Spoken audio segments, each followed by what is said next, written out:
Кнігі без літар. Беларускія аўдыёкнігі ад інтэрнэт-бібліятэкі «Камунікат».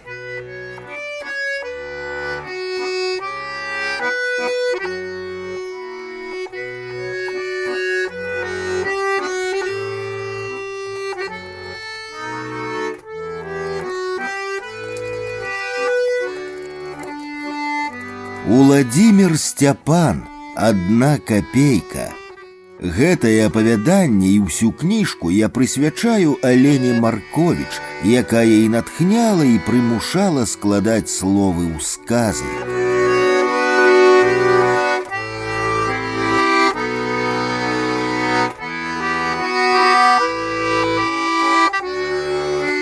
«Адна капейка». Я знайшоў 87 копеек, бывае і такое шчасце. Тая неверагодная падзея адбылася пагодным чэрвеньскім днём пасля апоўдня. Першыя дні бясконцых, як заўсёды на пачатку падаецца, летніх вакацый. Ішоў я сабе ад аўтобуснага прыпынку да пляца з фонтанам праз парк. Звычайна ў тым парку, а дакладней скверы, мужчыны віно п'юць, за жыццё гамоняць, а па вечарах хлопцы за прыпынкам пад таполямі ды каштанамі адносіны высвятляюць, б'юцца ці з дзяўчатамі абдымаюцца, цалуюцца. Сам не ведаю, чаму менавіта праз сквер падаўся, а не асфальтам, паўз клумбы з гладыёлусамі ды настуркамі, якія яшчэ і не думалі распускацца. Ніякіх прыкмет вялікага шчасця не назіралася. Сонца свяціла звычайна, птушкі ціўкалі будзённа, з чырвоных заводскіх комінаў валіў высокае летняе неба дым, а шчасце мяне чакала. Побач са сцежкай цьмяна бліснула манетка і спыніла мяне. Вачам не паверыў, клупнуў мыском кеда, прыціснуў гумовай падэшвай, прысеў на кукішкі, азірнуўся так, нібыта хаваўся. А можа і наадварот, спачатку азірнуўся, а потым прысеў. У траве быў сапраўдны россып жоўтых і белых манетак. Іх было так шмат, што я спалохаўся. Я поўзаў, агледзеў і абмацаў зямлю і траву на два бакі ад сцежкі. Рукі ад раптоўнага шчасця калаціліся, спіна зрабілася мокрай ад поту, кашуля прыклеілася да хрыбта. У 9 гадоў, а мне менавіта столькі на той час было, я добра лічыў, а вось пералічыць сваё багацце здолеў, можа, ці не з 5-го разу. З кожнай спробай атрымлівалася іншая лічба. Жменя манет нязвыкла адцягвала кішэню, і пры кожным кроку манеты ажывалі, пазвоньвалі. А ў галаве закруціліся думкі, планы. Я адчуў кісла-салодкі смак шчасця і неверагодную лёгкасць. У 1967 для 9гадовага хлопчыка такая сума была раскошай. Магу скласці і напісаць даўжэзны спіс карысных, неабходных і вельмі патрэбных рэчаў і прысмакаў, якія можна было займець на тыя выпадкова знойдзеныя грошы. Спіс той зойме не адну і не 2 старонкі. Вось толькі першае з таго, што прыгадваецца. Першае — ножык-складанчык на 3 лязы. Другое — пластыкавы бела-чырвоны паплавок-бомбачка. Третье — вудзільна-бамбукавае гнуткае. Чацвёртае — скрутак гумовага аптэчнага жгута на рагаткі. Пятое — 10 метраў мадэльнай гумкі. Шостае — сонечныя акуляры. Сёмае — кручкі карасёвыя. Восьмае — кулёк фінікаў. Дзявятае — гематаген. 10 — пластыкавы брылёк. 11 — клей, шалёсткая папяросная папера, рэйкі. 12 — значкі. 13 — перавадныя карцінкі. 14 — квіткі на дарослыя фільмы. 15 — марожанае. 16 — катушку зеленкаватай жылкі. 17 — металічны грабеньчык. 18 — канверт авіа. 19 — калода картаў. 20 — маленькі сіні нататнічак. 21 — яшчэ адзін паплавок. 22 —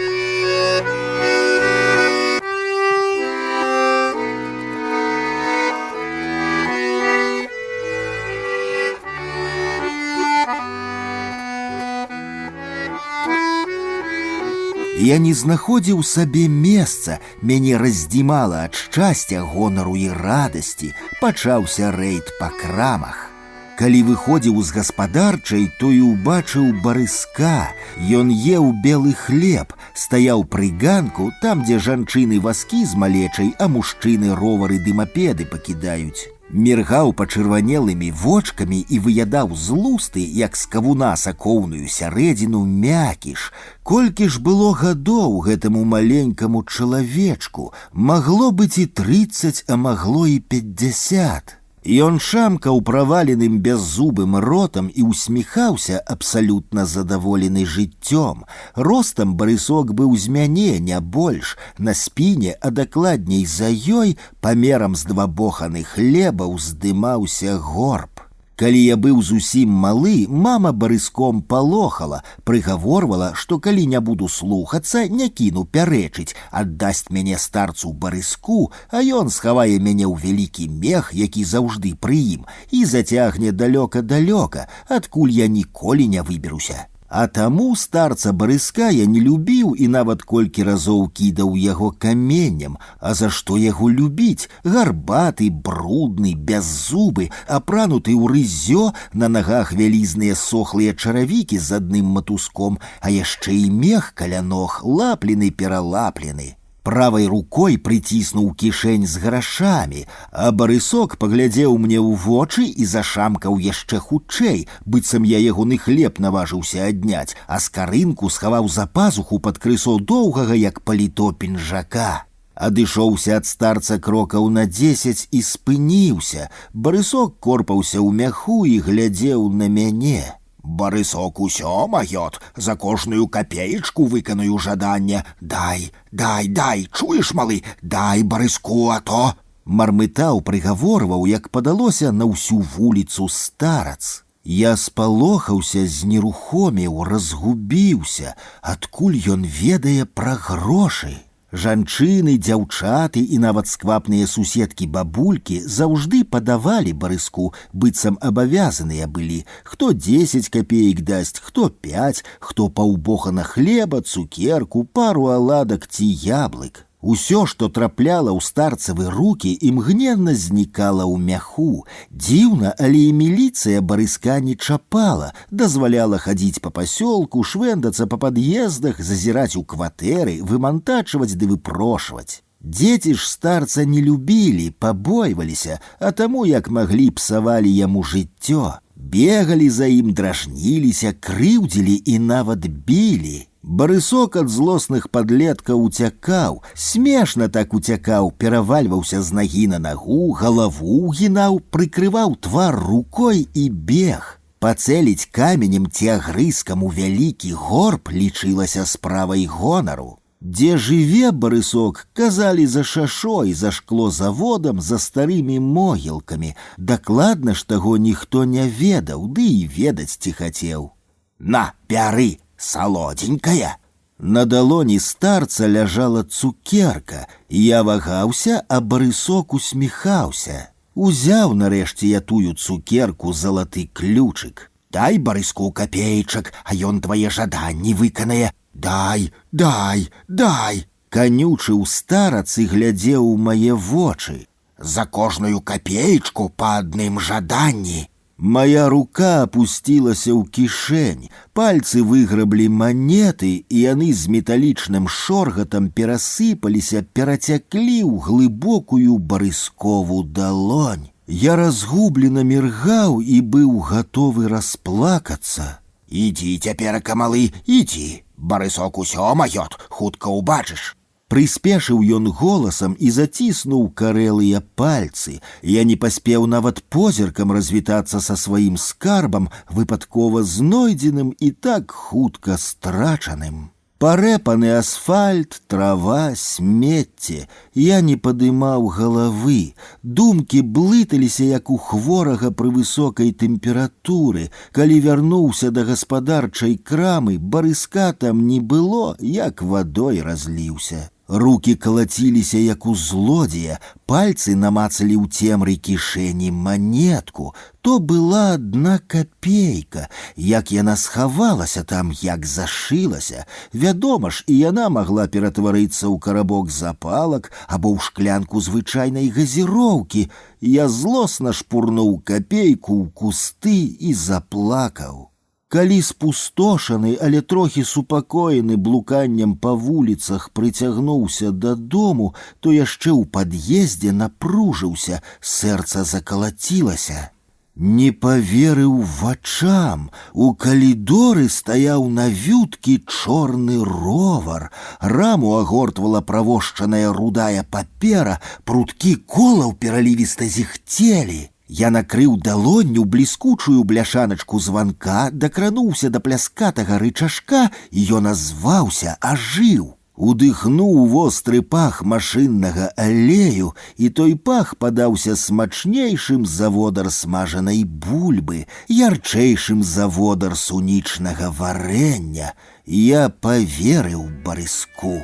За 1 копейку одно жаданне, а тых копеек яшчэ 86. Першае з маіх жаданняў здзейснілася. І другое, і 5-е, і 86-е жаданне барысок выканаў. Як жа мне сёння спатрэбілася б тая 87-я копейка, тая, што засталася ў кішэні, тая, якую я злосна шпурнуў кусты, а не паклаў далонь гарбатага анёла.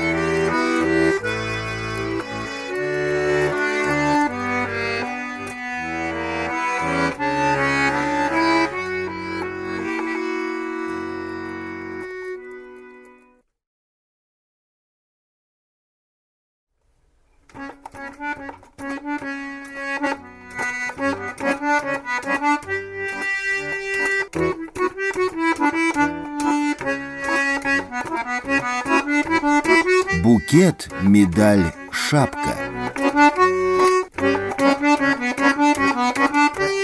Эдик Мельник. Дастаткова прамовіць гэтыя імя і прозвішча ці пачуць ад каго са знаёмых, як адразу згадваецца нервовы, не надта каб высокі мужчына, рэзкі ў рухах, з цёмным абпаленым сонцам тварам і светлымі, як срэбныя манеты, вачамі.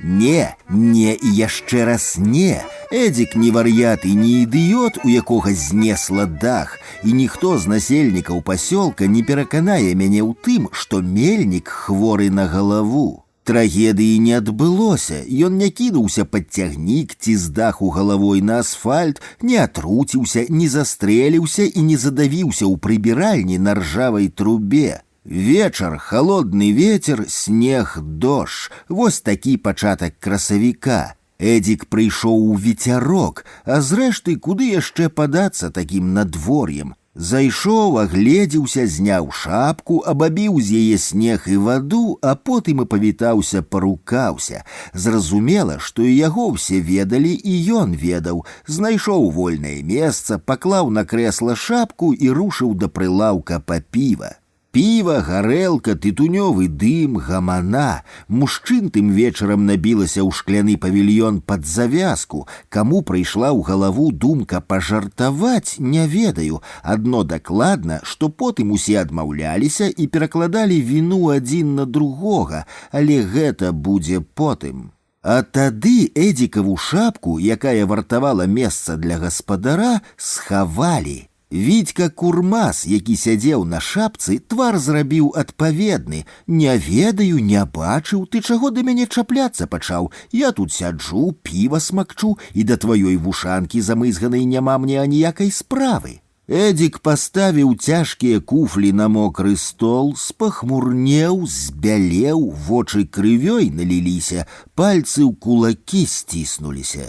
І не паспеў Курмас прабачэння папрасіць, як паляцеў разам з крэслам на падлогу пад суседні стол. 2 удары, зламаная сківіца, перабіты нос. Не да жарцікаў сталася, Эдика ледзь сунялі, каб не скруцілі, то мог бы да смерці віцяху забіць. А ўсё за што? За нейкую зношаную шапку-вушанку, быццам у ёй $100 ляжала. Эдикава шаленства і лютасць не зразумелі, але ім ёсць апраўданне.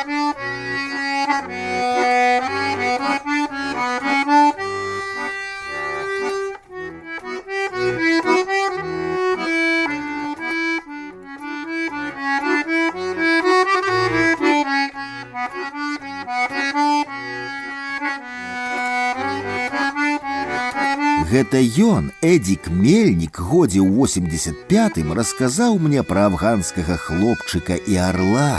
Мы сядзелі на самаробнай скамейцы пад чэзлай акацыяй. Эдикаў букет, баксёр залацістага колеру, ляжаў на зямлі і змучаны спёкай цяжка дыхаў. Гарачыня атрымалася неверагодная, за 30. Асфальт мякка прагінаўся, і на ім заставаліся глыбокія сляды. Пахла смалой і дымам з тарфянікаў, якія гарэлі другі тыдзень.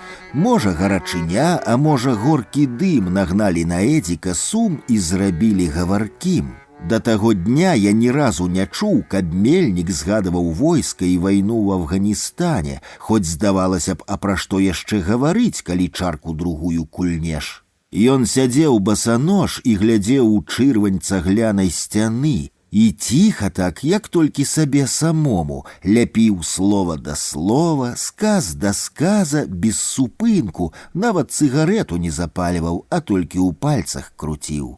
З нашай машыны загінулі ўсе, уратаваўся адно я, неяк выпаўз, выкараскаўся, нават не абгарэў, а як так атрымалася, не разумею, не памятаю. Галава трашчыць, вось-вось расколіцца, а з вушэй кроў раўчукамі бяжыць. І лейтэнант гікнуўся, і сяржант, і радыст. Гэта ўсё на другі, а можа і на трэці дзень было пасля таго, як... Эдик назваў месца, але на ўсходнія назвы, тым больш малавядомыя, памяць не адрэагавала, а выдумляць не хачу. Спыніліся, стаім, пыл ападае, спёка дзікая, да жалеза не дакрануцца, пальцы паапякаеш. Смярдзючую ваду жлукчам чакаем загад, каб далей рухацца. Доўга, з гадзіну чакаем. Падыходзіць хлопчык, худы, чорны, брудны, гадоў яму 10-11, рызёна ім такое дранае, у нас падлогу лепшым мыюць. Нас разглядае і з лейтэнантам спрабуе размаўляць, на аўтамат зыркае, стрэліць просіць, мы пасміхаемся. А ён, афганчык, паказвае пальцам у неба, галовы пазадзіралі, вочы ад сонца далонямі прыкрываем, а там высока-высока арол лятае. Крылы раскінуў, ляжыць на паветры, кругі над калонай наразае. Радысты ўгаварыў лейтэнанта, каб той даў малому стрэліць. Лейтэнант загнаў патрон у патроннік, адшчоўкнуў ражок і даў дзіцёнку аўтамат. Афганчык агледзеў новы аўтамат, языком цокнуў, а потым звыкла да пляча прыціснуў, падняў неба, стрэліў. Арол упаў крокаў за 10 ад нашага танка, вялізны, метры 2,5. Крыламі яшчэ тропаў, галаву падняць спрабаваў. Мы адно языкамі пацокалі, а лейтэнант мацюкнуўся, калі аўтамат забіраў. Мне тады нешта так кепска зрабілася, ну зусім, край, хоць схапі той аўтамат ды і застрэлься. А чаму? Нічога ж такога не адбылося.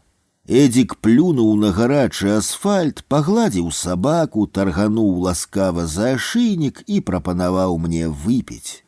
Яны ішлі няспешна, чалавек і сабака, па пыльнай гарачай вуліцы, і ні да каго ім не было справы, зрэшты, як і іншым да іх.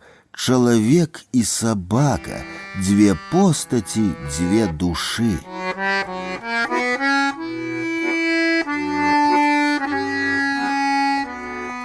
Пілі хлопцы-мужчыны піва на аўтобуснай станцыі, на гарэлку не хапала, вось і папраўлялі галовы бурштынавым напоем. На аўтобусным прыпынку, акрамя сваіх, заўсёды таўкуцца і нетутэйшыя. Падышоў да хлапцоў дзядзька ў шэрай кепцы і кароткім палітоне з кучаравым каўняром. У руках кошык з лазы плецены коўдрай прыкрыты, а на няголеным твары сполах разгубленасць. Памуліўся трохі, асмялеў і просіць хлопцаў, каб яго небараку півам пачаставалі, бо дужа аж цярпець няма як, галава баліць. Хлопцы смяюцца, піва смокчуць, дзядзьку незнаёмага абгаворваюць. Дядька не крыўдлівы, а таму не сыходзіць. У Эдзіка было грошай адно яшчэ на куфаль сабе, але пашкадаваў небараку з перакошаным тварам. Калі Эдзікаў бацька памёр, то малому мельніку і 4 не было, а таму бацьку ён не памятаў.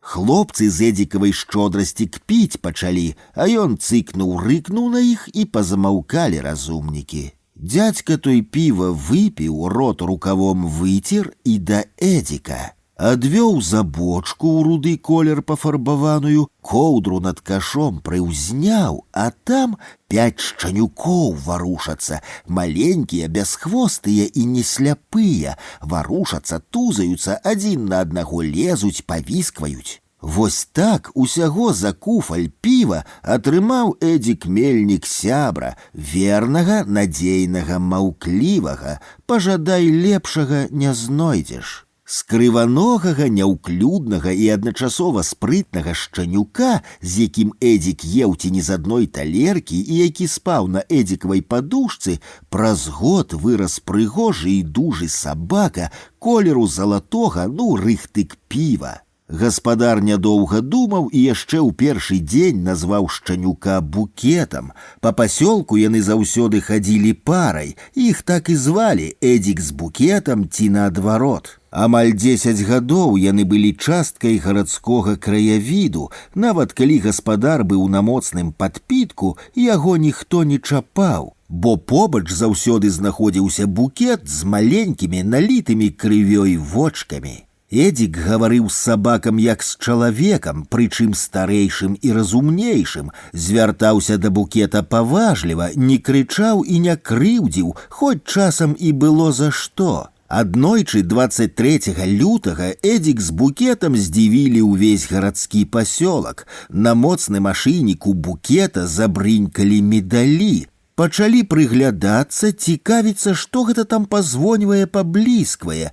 Адзін медаль быў за адвагу, а другі за баявыя заслугі. Медалі, зразумела, сапраўдныя, але даўно не чышчаныя, а таму цьмяныя, як расціснутыя накрыўкі бляшаначкі ад піўных бутэлек. Эдзік з Букетам выходзілі з вецярка. Гаспадар піва выпіў, а Букет 2 котлеты з'еў. Міліцыянеры са сваіх, з мясцовых, спынілі Эдзіка і пачалі прымушаць, каб зняў баявыя ўзнагароды чалавечыя з сабачага ашыніка. На што Эдзік, звычайна маўкліва спакойны, не стрымаўся і кукіш паказаў, спачатку сяржанту, а потым і лейтэнанту. Міліцыянеры, хоць і былі свае, пакрыўдзіліся. Сяржант падаўся да Букета, а ў руцэ гумовая палка, быццам не ведаў, што сабака не чалавек, і на пагоны, кукарды і скураны пас чхаць хацеў. Эдзік не паспеў сяржантаву руку перахапіць, Букет адскочыў на крок, а потым кінуўся на міліцыянера, збіў з ног і ледзь глотку не перагрыз,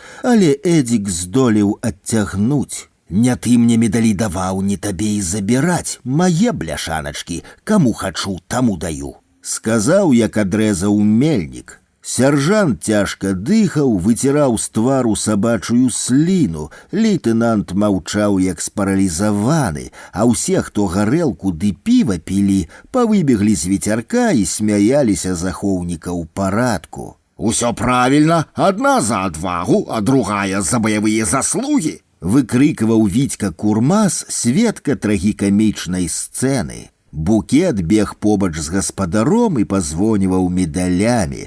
Лейтэнант скрыгатаў зубамі, а сяржант кулак паказваў, а на твары сяржанта разгубленасць і бездапаможнасць поўная.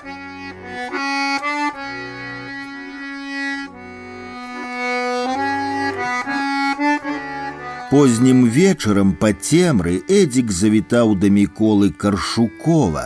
Той жыў у сваім доме на другім канцы пасёлка за шашой. З кожным годам дом Каршукова, абнесены высокім парканам з тоўстых дошак, дабудоўваўся і рабіўся большым і большым, што ў шыркі, што ў гару.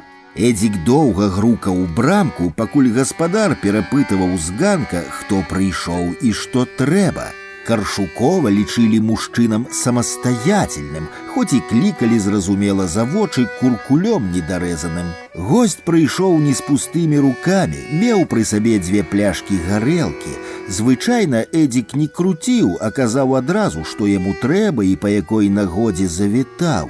Але тым вечарам разгубіўся, і пакуль першую не дапілі, Мікола не мог уцяміць, па якой жа справе завітаў госць. Сябрамі ж мужчыны ніколі не былі.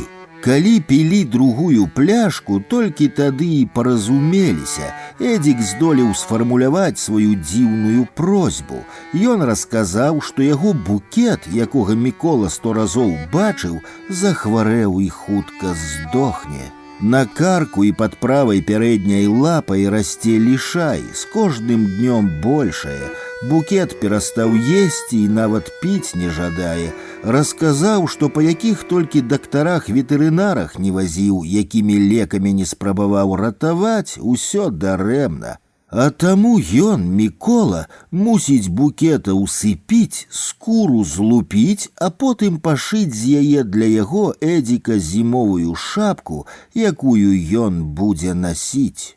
Мікола Каршукоў на завод не хадзіў, як большасць жыхароў гарадскога пасёлка, а лупіў з жывёлы скуры і шыў шапкі. Шапкі атрымліваліся лоўкія, на іх быў попыт, нават з Гомеля прыязджалі. З гэтай нялёгкай працай Каршукоў жыў, будаваўся сам і дзецям яшчэ дапамагаў. Шыць Мікола мог з чаго заўгодна. Каб замовілі, то і з рыбіны скуру злупіў бы і шапку адмысловую пашыў. Наступнай раніцай шэрым світальным змрокам праз увесь пасёлак нёс Эдзік мельнік загорнутага ў балоневую куртку смяротна хворага букета. Сабака стаяць на нагах ужо не мог. Эдзік паклаў букета на ганак, зыркнуў і амаль збег з двара, абгароджанага высокім парканам.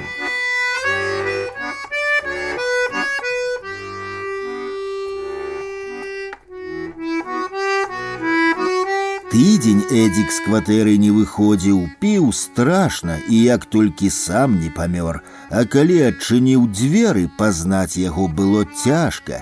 Цёмны, як тая зямля, шчокі ўваліліся, вочы на паўтвара, глядзяць і не бачаць. Суседка ледзь не ўпала ў парозе, так спалохалася. Не чалавек стаяў у дзвярах, а нябожчык з чорным сохлым ашыйнікам у руках, а на ашыйніку тым брынькаюць, трымцяць 2 медалі. І ў гэтым годзе, як і ў мінулым, калі пачнуцца халады, надзене Эдзік сваю шапку і будзе няспешна ісці па пасёлку, і абавязкова хто-небудзь скажа, кіне ўслед: «Вунь мельнік з букетам».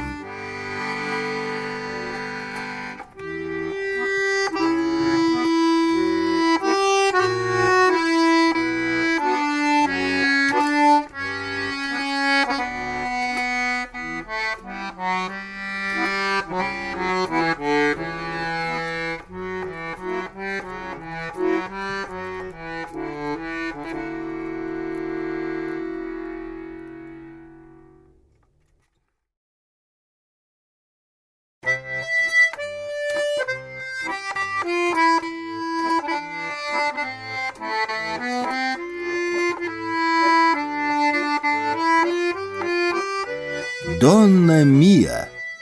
Калі такое імя, як Марат, то і мянушка не трэба.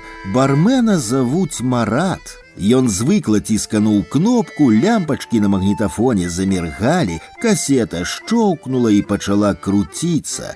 З грувасткіх калонак плыве саладжава-хрыпаты голас Чэлентана з яшчэ больш саладжавай жаночай падпеўкай. Марат нямоцна ляпнуў далонню па вентылятары, шэрыя лопасці таргануліся і зрабіліся нябачнымі. Ён запусціў стары вентылятар не для 3 наведвальнікаў, якія сядзяць за столікам пад акном, а для сябе. Яму падабаецца, калі тэхніка працуе. Падняў слухаўку на тэлефонным апараце, крутануў дыск, каб яшчэ раз пераканацца, што тэлефон пакуль не наладзілі. У маленькім бары душна, другі тыдзень трымаецца спёка з кароткімі і раптоўнымі, як у тропіках, залевамі. Тропікаў бармен Марат пакуль не бачыў, не шанцавала.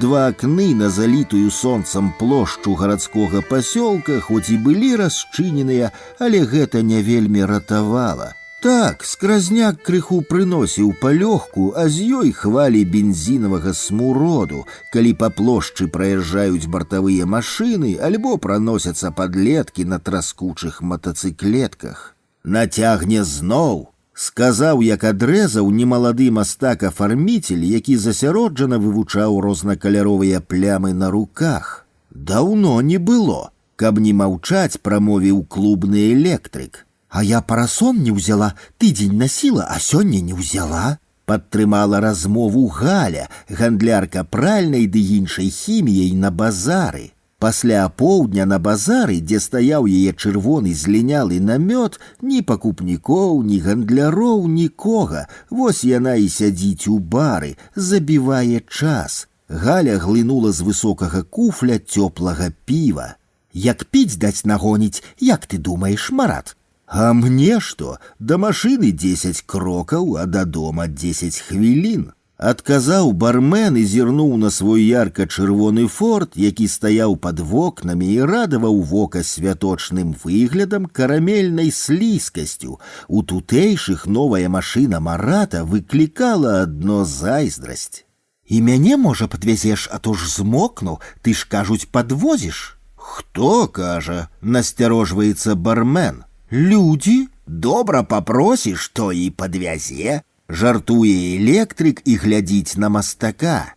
«Калі машына ёсць, то чаму і не падкінуць?» Спакойна адказвае Марат, пазірае на асветленую высокім сонцам плошчу, а найперш мружыцца на сваю прыгожую машыну. Наведвальнікі паварочваюцца за позіркам бармена, як музыкі за палачкай дырыжора. Дзівіліся нядоўга, на чужое шчасце і гонар доўга не глядзяць, каб не паказваць, што насамрэч зайздросцяць. Такой машыны ў пасёлку ніхто, акрамя бармена, не меў. Раней у яго быў звычайны «Жигуль», а цяпер з'явіўся «Форд». Пра сваю машыну бармен яшчэ не стаміўся расказваць, можа гаварыць гадзінамі, як і слухаць пахвальбу. Гэтым разам кампліментаў не прагучала ні яму, ні прыгажуне машыне. «А чаму не? Лічы, дамовілись?» Марат нахабна пасміхнуўся гандлярцы і паправіў скураны мятлік пад цяжкім падбароддзем. «Мне што, шкада?» Як толькі бармен прыйшоў на працоўнае месца, а дакладней пад'ехаў, так і ахапіла яго нейкае невытлумачальнае пачуццё, што сёння здарыцца кепскае, непапраўнае. Зразумела, ён не ведаў канкрэтна, што гэта будзе такое, але адчуваў небяспеку і трывогу. Спачатку ён спісываў сапсаваны і прыгнечаны настрой на кепскі сон, бо амаль усю ноч не мог заснуць, прахопліваўся, піў халодную мінералку, паліў, глядзеў у акно на сінія ломкія маланкі, на чорныя нізкія хмары, якія круціла, а дождж не пачынаўся. Ён сцягваў з сябе прасціну, камечыў падушку, круціўся, накрываўся, раскрываўся. Хацелася са скуры вылузнуцца, а сон не ішоў, хоць забі. Не было чым дыхаць, не ставала паветра, а вентылятар каля ложка адно гудзеў і зусім не дапамагаў. Дождж пачаўся на світанні, шчыльны, моцны, аднастайны. З адчыненым акном пад шум залевы ён і заснуў. А калі расплюшчыў вочы, то свяціла ліпеньскае сонца, неба было сінім, весела ціўкалі нябачныя пташкі. Вось толькі настрой не палепшыўся, крыху адпусціла, калі ён старанна з пенай памыў машыну. Падчыняў дзверцы, сеў на пярэдняе сядзенне адпачыць, запаліў, падняў гумовы дыванок, на які сыпануўся попел. Пад дыванком бліснула металічная заколка, вузенькая, як дзве складзеныя запалкі. Марат толькі глянуў на яе, скрывіўся, як ад горкага, падняў і адразу заціснуў далоні. На твары высыпаў пот, джинсавая кашуля з кароткімі рукавамі пад пахамі ўзмакрэла.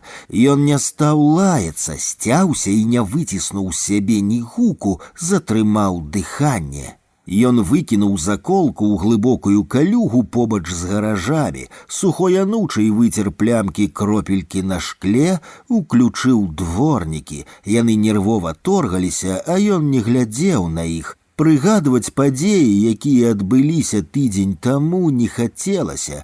Ён і так памятаў той вечар да драбніц. Памятаў, як Верка села ў машыну і адразу, не паспелі яшчэ крануцца, папрасіла цыгарэту. Чаму яны такія дурныя? Калі не хацела, на што ехала, а калі хацела, тады на што кідацца пачала. Выдаюць сябе за немаведама што. Прынцэса знайшлася, разважаў Марат.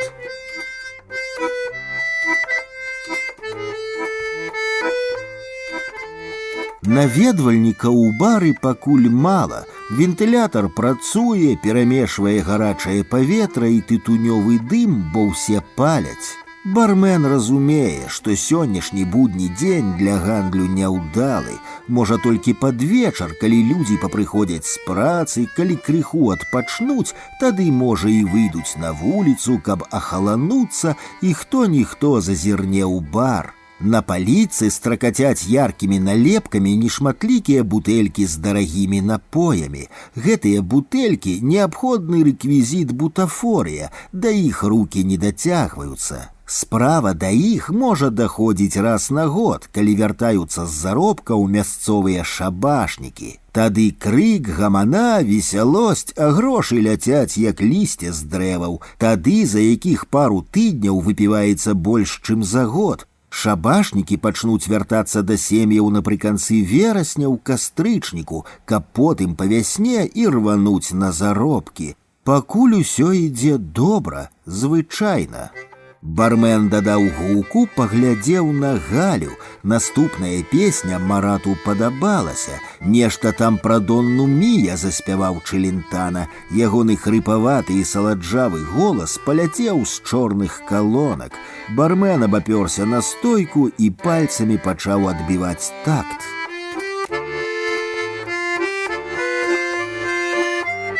Вось пад гэтую песню і выйшлі на плошчу шабашнікі Сяргей з Алікам.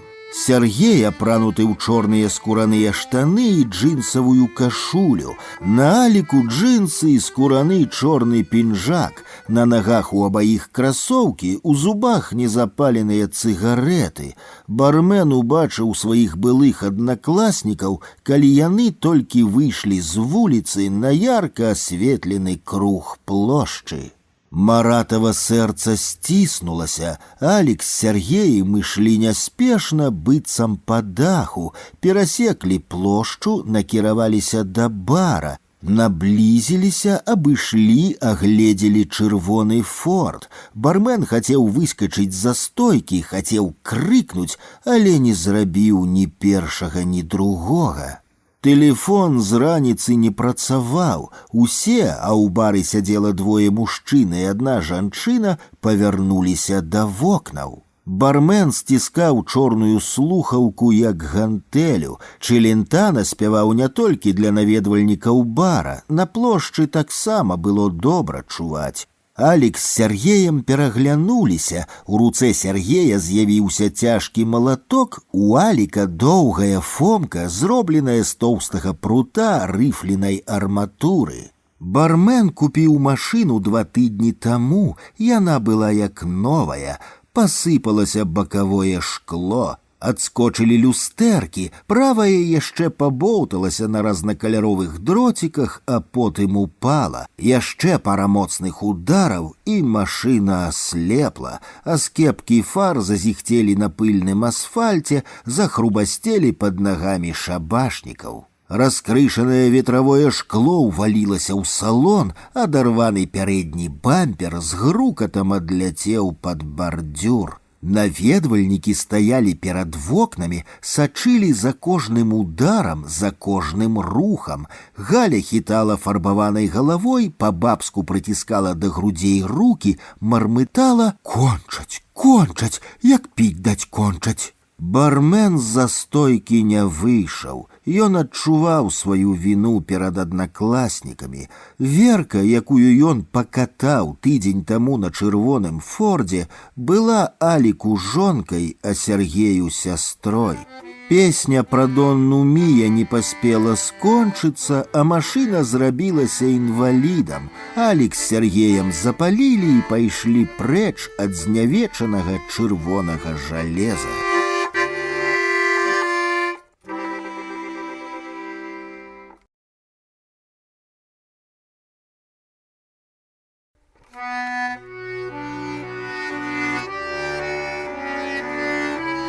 Ключ. Ад дзічкі да дома 100 крокаў. Мужчына ведаў гэта даўным-даўно. За 62 гады жыцця 1000 разоў праходзіў вузкай сцежкай. Бывала, калі стомлены, то атрымлівалася трохі больш, а калі спяшаўся менш. Далонь легла на шурпаты камель дзічкі, і адлік пачаўся. 99, 98, 97, 5, 4, 3, 2. Ён прываліўся да сцяны плячом і перавёў дыханне, сцягнуў кепку, расшпіліў верхні гузік кашулі, расшморгнуў маланку курткі. Пальцы намацалі на дне глыбокай кішэні ключы, апусціў на ганак няцяжкі пляцак, павесіў на гнуты цвік старую кепку. Пальцы пабялелі, анямелі, уздуліся жылы, лоб абсыпаў пот. Ключ, як гаспадар не круціў, у вялікім замку не праварочваўся. Можна было б яшчэ павэшкацца, паспрабаваць другім, які ляжаў у канцароўцы пад ганкам, прывалены пляскатым шэрым каменем, але навошта? Што гэта магло змяніць? Мужчына пайшоў па ветку, адкінуў ад сцяны скрутак падрапанага скарабачанага рубероіду, калупнуў нагой сырое пілавінне і падняў цяжкі ржавы шворань. Віскнуў, войкнуў, як жывы прабой, ускрыкнуў і неахвотна хрубастам пачаў вылазіць з дубовага вушака. Бразнуў і застаўся нерухома вісець замок, з якога вытыркалася вуха ключа. Толькі цяпер, калі перадыхнуў, агледзеўся і ўбачыў, як хутка цямнее, як насоўваецца восеньскі змрок. Гаспадар пачаў спяшацца, нават мітуслівасць з'явілася ў рухах, а з ёй няўпэўненасць. Ён схадзіў да калодзежа і прынёс амаль поўнае вядро вады, а потым паадчыняў абабітыя бляхай аканіцы, упусціў у пакой сіня-шэрае святло кастрычніцкага вечара. Яшчэ з лета нарыхтаваныя дровы ляжалі ў сенцах пад сцяной. Дроў было шмат, яны былі акуратна складзены паленца да паленца, смалістыя, сухія, паколатыя. Перанёс 3 абярэмкі ў выстылы дом, акуратна склаў пад грубкай побач з печчу. Што яшчэ трэба было зрабіць тэрмінова? Ды нічога, так сам сабе і сказаў. Вада ёсць, дровы нарыхтаваныя, схадзіў і прынёс з двара пляцак. Паставіў на самаробную канапу пад акном і заняўся грубкай, а потым печчу. Сухія дровы разгарэліся хутка, запахла глінай, гарэлым пылам, потым цэглай, вільгаццю. Дым паплыў у пакоі, мужчына расчыніў дзверы ў сенцы і ў двор. Дым пацягнула туды, ён пачаў звівацца, выпаўзаць за парог і прападаць. Выйшаў з парожняй газнічкай на ганак, узяў каморы цяжкую каністру і наліў газнічку, паправіў кнот і падпаліў яго, шкляны каўпак наставіў толькі ў пакоі. Яму не стала ад залатога святла лепш, на душы па-ранейшаму было паскудна і змрочна. У пляцаку ляжала пляшка гарэлкі і торбачка з ежай. Калі ўсё было раскладзена на стале, выпіў першую чарку. Ён любіў піць сам-насам. Кампанія яму даўно была без патрэбы.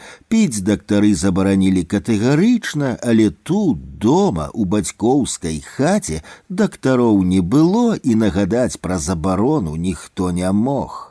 Адно з рамак глядзелі сваякі, большасць з якіх даўно знайшлі прытулак пад бярозамі і елкамі на могілках у жоўтым пясочку. З усяго пасёлка толькі яго дом пакуль не разрабавалі, хоць і браць у ім не было чаго. Валацугі, якія швэндаліся, шукалі спажывы па дамах, кінутых жыхарамі, спрабавалі колькі разоў зламіць замкі ды зашчапкі, але не атрымалася. Калі ён уяўляў сабе дом разрабаваным, з выбітымі вокнамі, з разламанай падлогай, загаджаны, закіданы смеццем, яму рабілася млосна. Тут, у бацькоўскім доме, які быў на год старэйшы за яго, ён адчуваў сябе абароненым, упэўненым, а таму спакойным. Толькі тут думкі плылі роўна, не блыталіся. Дзецям яго дом без патрэбы, яны далёка, толькі яму ён гэты дом і трэба, толькі яму.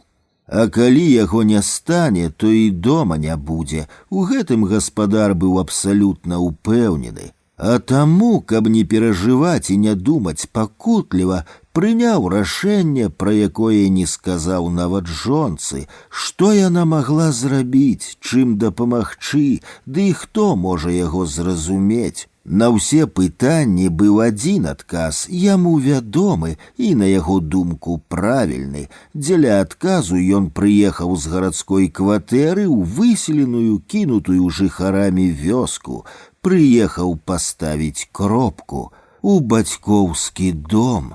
На падарожнай машыне з негаваркім маладзёнам шафёрам, а потым ледзь прайшоў 5 кіламетраў ад шашы да вёскі.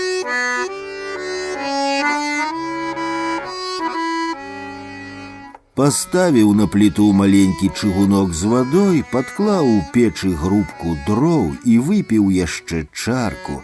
Захацелася запаліць так нястерпна, як часам хочацца піць. Гэтае задавальненне дактары таксама забаранілі, і ён ведаў, што за люстэркам над канапай пачак прымы.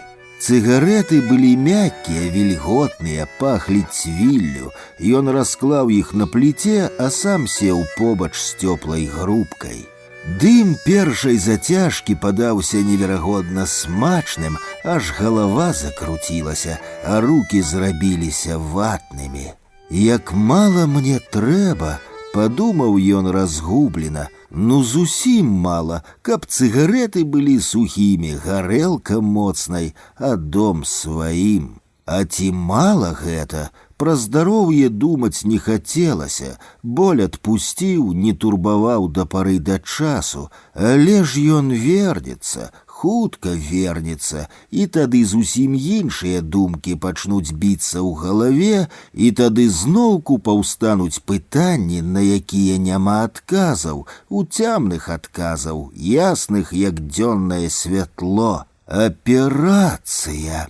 Аперацыя.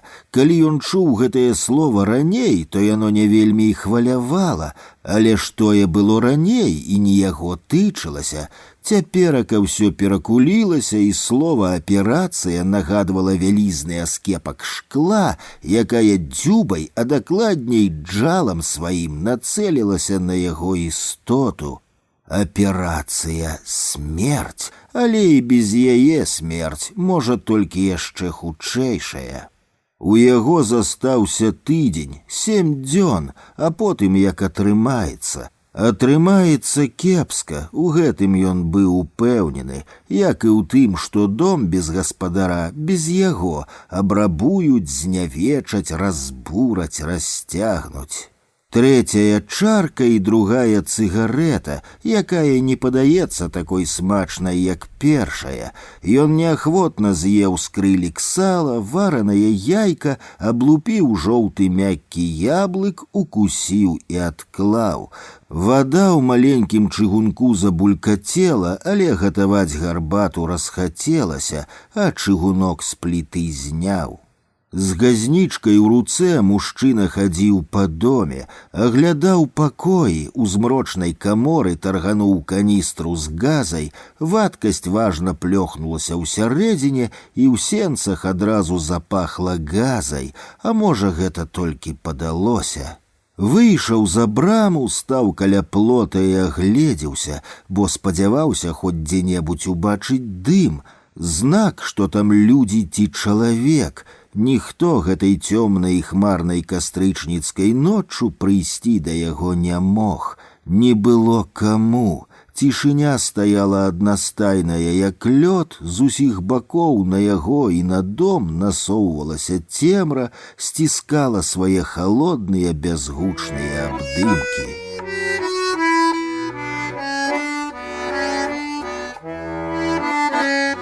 Вярнуўся да цяпла, дровы ў печы перагарэлі. Ён падкінуў у грубку 2 паленцы, бо не хацеў пакідаць іх у пакоі, а выносіць у сенцы ленаваўся.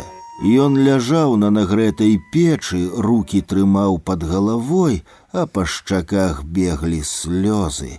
Так і заснуў, як пакрыўджанае дзіця, якое бацькі не суцешылі.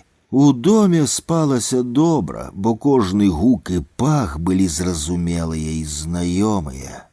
Прахапіўся раптоўна, як быццам нехта нябачны крануў за плячо, хутка злез з печы, прыслухаўся і, як быў басанож, так і наблізіўся да акна, адсунуў фіранку, працёр кулаком вочы.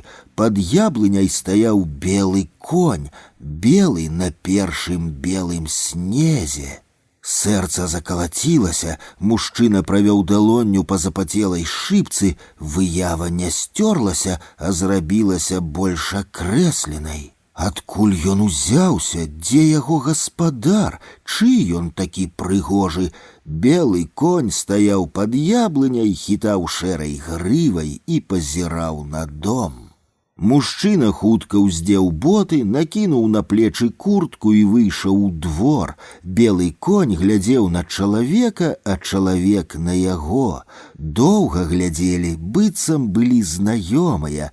«Кося, Кося, хадзі да мяне!» Прашаптаў, а потым гучней паўтарыў мужчына. Белы конь таргануў галавой, матлянуў зблытанай грывай, зрабіў крок, а потым пабег. З-пад капытоў паляцеў тонкі снег, на зямлі зачарнелі сляды. «Эх, Кося, Кося!» Наўздагон прашаптаў чалавек. Чый ён, куды пабег, да каго прыб'ецца, а на твары з'явілася вінаватая, як у дзіцёнка, усмешка.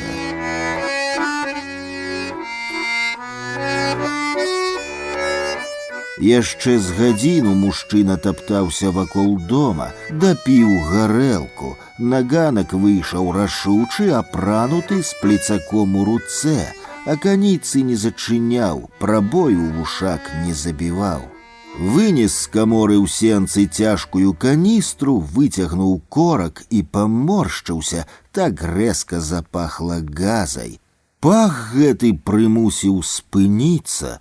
Мужчына выйшаў, згроб з ганка снег, адкусіў ад камяка, снегам жа выцер твар. «Ну, што стаў?» — спытаў сам сябе.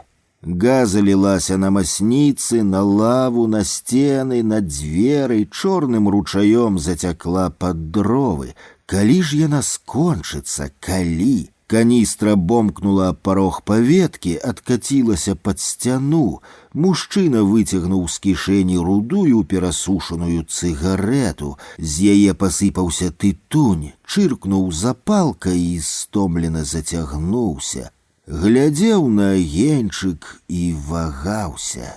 Пачуў тупат, цяжкі, як удары сэрца. Белы конь бег па вуліцы. 97, 96, 95, 81. Кося, Кося, Кося.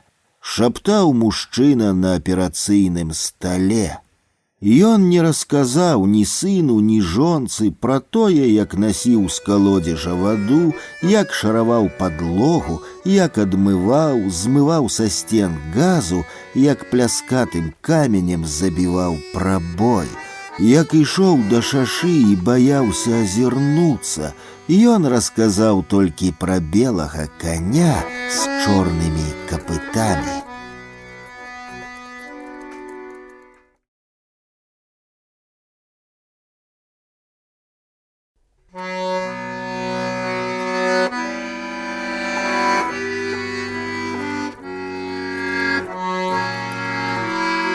Вогненное воблака. У майстэрні гарыць толькі настольная лямпа. Ад яе яркага жоўтага святла гарэлка ў шклянках выдае залатой, як ліманад. Мы даўно не бачыліся, вельмі даўно, а таму гаворым мала, п'ём і паглядаем адзін на аднаго. Калі ёсць што ўспомніць, то алкаголь не бярэ. А нам ёсць пра што маўчаць, ёсць што згадаць. Я задаў пытанне, якое даўно насіў у душы, так даўно, што нават вымавіў з цяжкасцю, як праклён ці клятву, якую вымагаюць абставіны. Ты памятаеш вогненное воблака над возерам? Пытанне прагучала ціха, амаль інтымна. Майму суразмоўцу за 60, ён жыве ў правінцыі, я ў сталіцы, бачымся вельмі рэдка. Ён мастак-акварэліст, ён частка мінулага жыцця, таго, калі я быў мастаком. Пытанне доўга застаецца без адказу, яно вісіць у паветры, яно, як мне здаецца, запоўніла паўцёмную майстэрню, як змрок. Дужыя пальцы мастака сціснуліся ў кулакі. Ён падняў на мяне вочы і колькі хвілін глядзеў. Цяжка сфармуляваць той позірк, поўны непаразумення, сполаху, спынены позірк шкляны, адсутны. Ты сказаў над возерам? Воблака? Так, кажу ціха, але настойліва. Як гэта вогненае? У цябе была такая карціна, краявід, акварэлька, маленькая. Я праводжу указальным пальцам па стале, паказваю прыкладны памер этюда. А што такое? Володя, так завуць мастака, намагаецца згадаць і не можа. Ён хоча згадаць, на твары пакутлівы выраз, зіхцяць кропелькі поту, рот крывіцца, але на твары застаецца не ўсмешка, а боль. Шкадую, што палез да яго са сваім пытаннем, спрабую перавесці стрэлкі на іншае.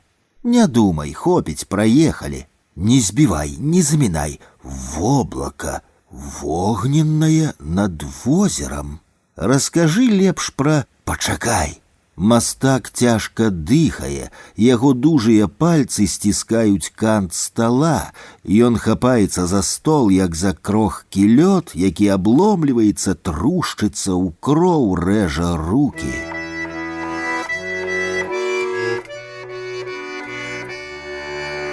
Жнівеньскі вечар, павольна садзіцца сонца, мастака з раскладзеным этюднікам я заўважыў здалёк. Ён нерухома стаяў на пагорку, над возерам імкліва і бязгучна лёталі ластаўкі. Цішыня, аблокі спынілі палёт, як мне здавалася. Адно, што змянілася ў свеце, даўжыня ценяў, колер вады, якая адлюстроўвала неба і аблокі, а вось абрысы іх заставаліся нязменнымі. Сцежка, пратаптаная рыбакамі, падвяла да пагорка. Мужчына ў капелюшы і светлай кашулі стаяў абсалютна нерухома і глядзеў на... Я прасачыў яго позірк, ён глядзеў на сонечны дыск. Павольна, амаль незаўважна на сонца насоўвалася воблака, а можа, сонца садзілася ў яго. Праз колькі часу воблака зрабілася вогненным, яно палымнела па краях, ззяла, быццам яго адлілі са шкла, выплавілі на вачах і яшчэ не ачахла. Вогненнае воблака, нерухомае. Мастак яшчэ малады, цішыня бясконцая. Даволі часта я згадваю той жнівеньскі вечар, бязгучны палёт ластавак, серпікі крылаў, якімі птушкі парушаюць спакой вады. А найчасцей згадваю маленькі краявід у памер лісціка з вучнёўскага сшытка. На шурпатай паперы акварэльнымі фарбамі мастак намаляваў вогненнае воблака, якое на імгненне закрыла сонца.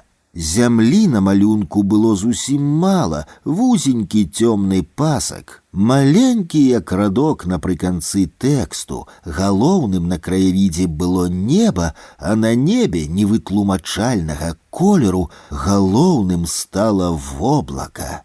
Памятаю тую акварэльку з неверагоднай дакладнасцю, простая, як усё чароўнае, незразумелая, як усё простае.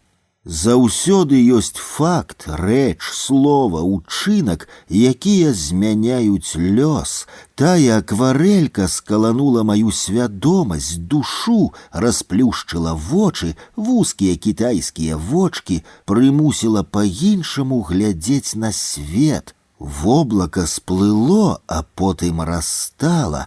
Воблака засталося на паперы. Мастак спыніў імгненне. Цуд адбыўся на вачах, мастак усімагутны, ён не чалавек, а калі чалавек, то незвычайны. З вады і фарбы на паперы ўзнікла яркае воблака. Я не мог даць веры, што ўсё так проста, а галоўнае так хутка. Агаломшаны, спалоханы, спаралізаваны, уражаны 10гадовы хлопчык і мастак на пагорку над возерам. «Падабаецца?» — спытаў ён. «Што маўчыш?» Моя далонь схавалася ў вялізнай руцэ. На маіх пальцах засталася фарба, цёмныя плямы. Так на крылах пчалы застаецца духмяны сонечны пыл, след, сведчанне спаткання, дотыку.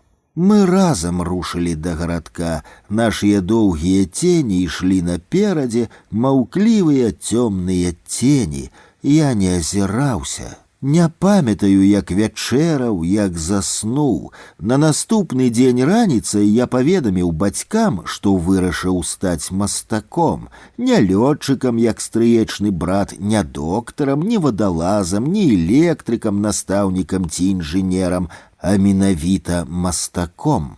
Мае словы азваліся здзіўленнем і усмешкай, якая мільганула на бацькавым твары. Голас мой гучаў з недзіцячай упэўненасцю. Рашэнне было прынята, і я ведаў, што не адступлюся. Мне стала лёгка. У вачах стаяў малюнак. Я мог глядзець на дрэвы за акном, на ржавы дах суседняга дома, на талерку з супам, на вокладку падручніка, на брата ў твар, а бачыў адно яго, вогненнае воблака. Ведаў як сваё імя, што пакуль не намалюю такое ж, яно будзе стаяць у вачах і палымнець, будзе замінаць глядзець на свет. Я плакаў, адчуваў уласную бездапаможнасць. Фарба расцякалася на паперы, а папера карабачылася. Цуд, сведкам якога пашчасціла быць, не атрымліваўся. Воблака на маім малюнку нагадвала абгарэлы кавалак паперы, няўдала спечаны блін. Усё, што заўгодна, але не воблака, лёгкае і празрыстае. Я змагаўся з вадой і фарбамі, а поспех не прыходзіў. Ці фарба была не такой, ці пэнзлік, ці папера, я не ведаў.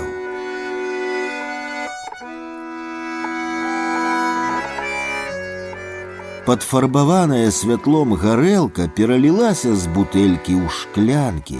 Володя цёр сівыя скроні, на мяне не глядзеў, маўчаў. У майстэрні зрабілася зусім цёмна. Сцены, стэлажы і шафа схаваліся ў цемры. Ён падняў шклянку і выпіў, я следам. А ведаеш, я зусім хворы, ныркі, сэрца, а горш за ўсё, што галава баліць моцна. Володя не скардзіўся, ён ніколі не скардзіўся на сваё жыццё. Нават калі прыгажуня жонка здрадзіла, а потым сышла ад яго, а сына пасадзілі на 5 гадоў, ён і тады нават слова не сказаў, зацяўся, спахмурнеў, амаль перастаў гаварыць, а маляваць не кінуў. Вясной, восенню, раніцай, над вячоркам, у холады, ў спёку пісаў дрэвы, прыцярушаныя снегам, рудую лістоту, калюжыны на дарозе, захады і світанні. Пісаў нястомна і з апантанай упартасцю. Можа, праца і ўратавала яго ад самагубства. Праца, а што ж яшчэ? Як кожны творца ён хацеў прызнання, як кожны творца ён спадзяваўся, што яго абавязкова заўважаць, прыйдзе запозненае прызнанне, і гэтым ён давядзе найперш сабе, што пакутаваў і жыў недарма. Я спрабаваў пераканаць, што ён і так мастак, а колькасць выстаў не вырашае абсалютна нічога. Возьми сабе на памяць, што падабаецца. Сумна сказаў ён і абвёў позіркам цёмную майстэрню. Бяры, раму сам зробіш. А ты што, паміраць наважыўся?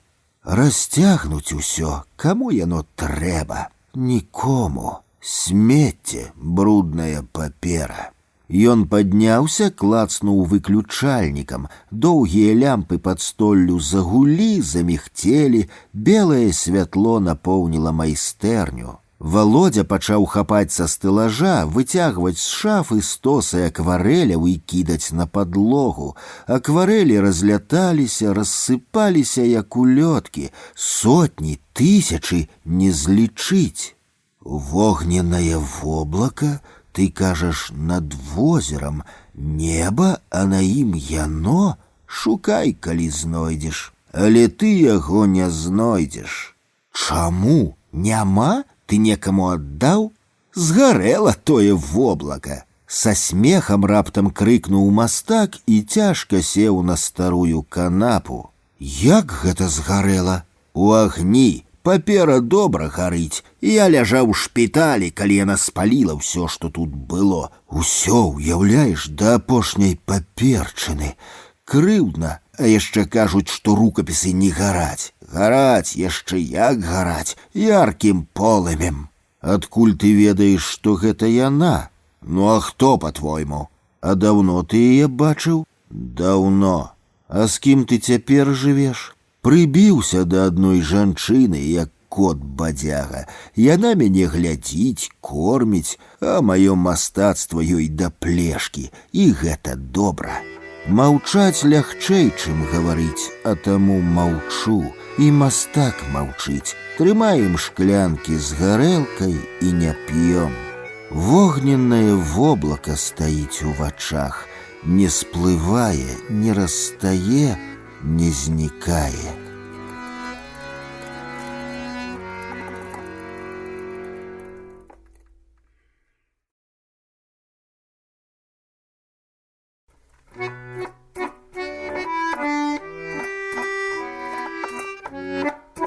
Дзве гадзіны.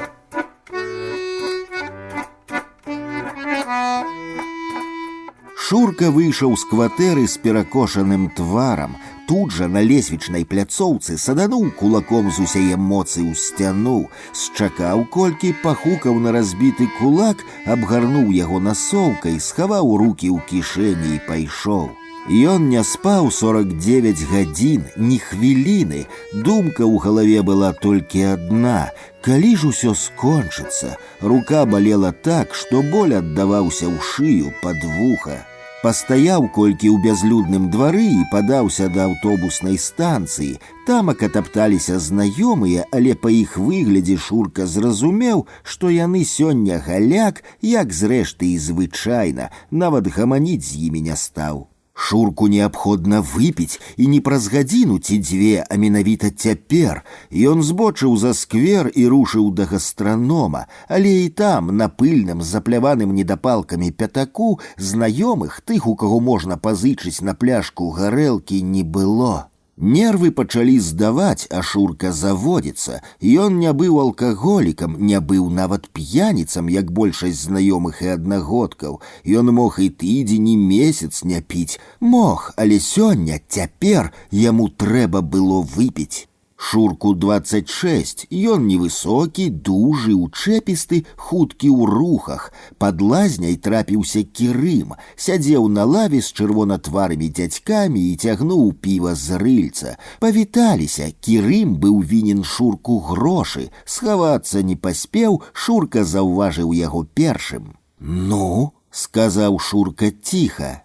«Пацягні, глыні!» – прапанаваў, замітусіўся Кірым. «Піва не буду», — адказаў Шурка і расціснуў аб край бетоннай сметніцы каротенькі недапалак. «Вось толькі на піва і дала, ты ж яе ведаеш», — пачаў тлумачыць, апраўдвацца Кірым.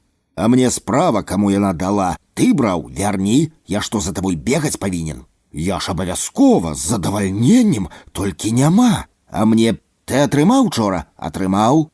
Пачакай, я ў суседкі вазьму, ты ж яе ведаеш, баба Маня, ёй сёння пенсію прынеслі, і яна пазычыць. У старых заўсёды грошы ёсць, а мне і за кватэру, і за малую, і за тэлефон, і за...» Шурка не слухаў былога аднакласніка, утрапёна глядзеў на мураша, які бегаў па асфальце побач з чаравікам, звычайны чорны мураш.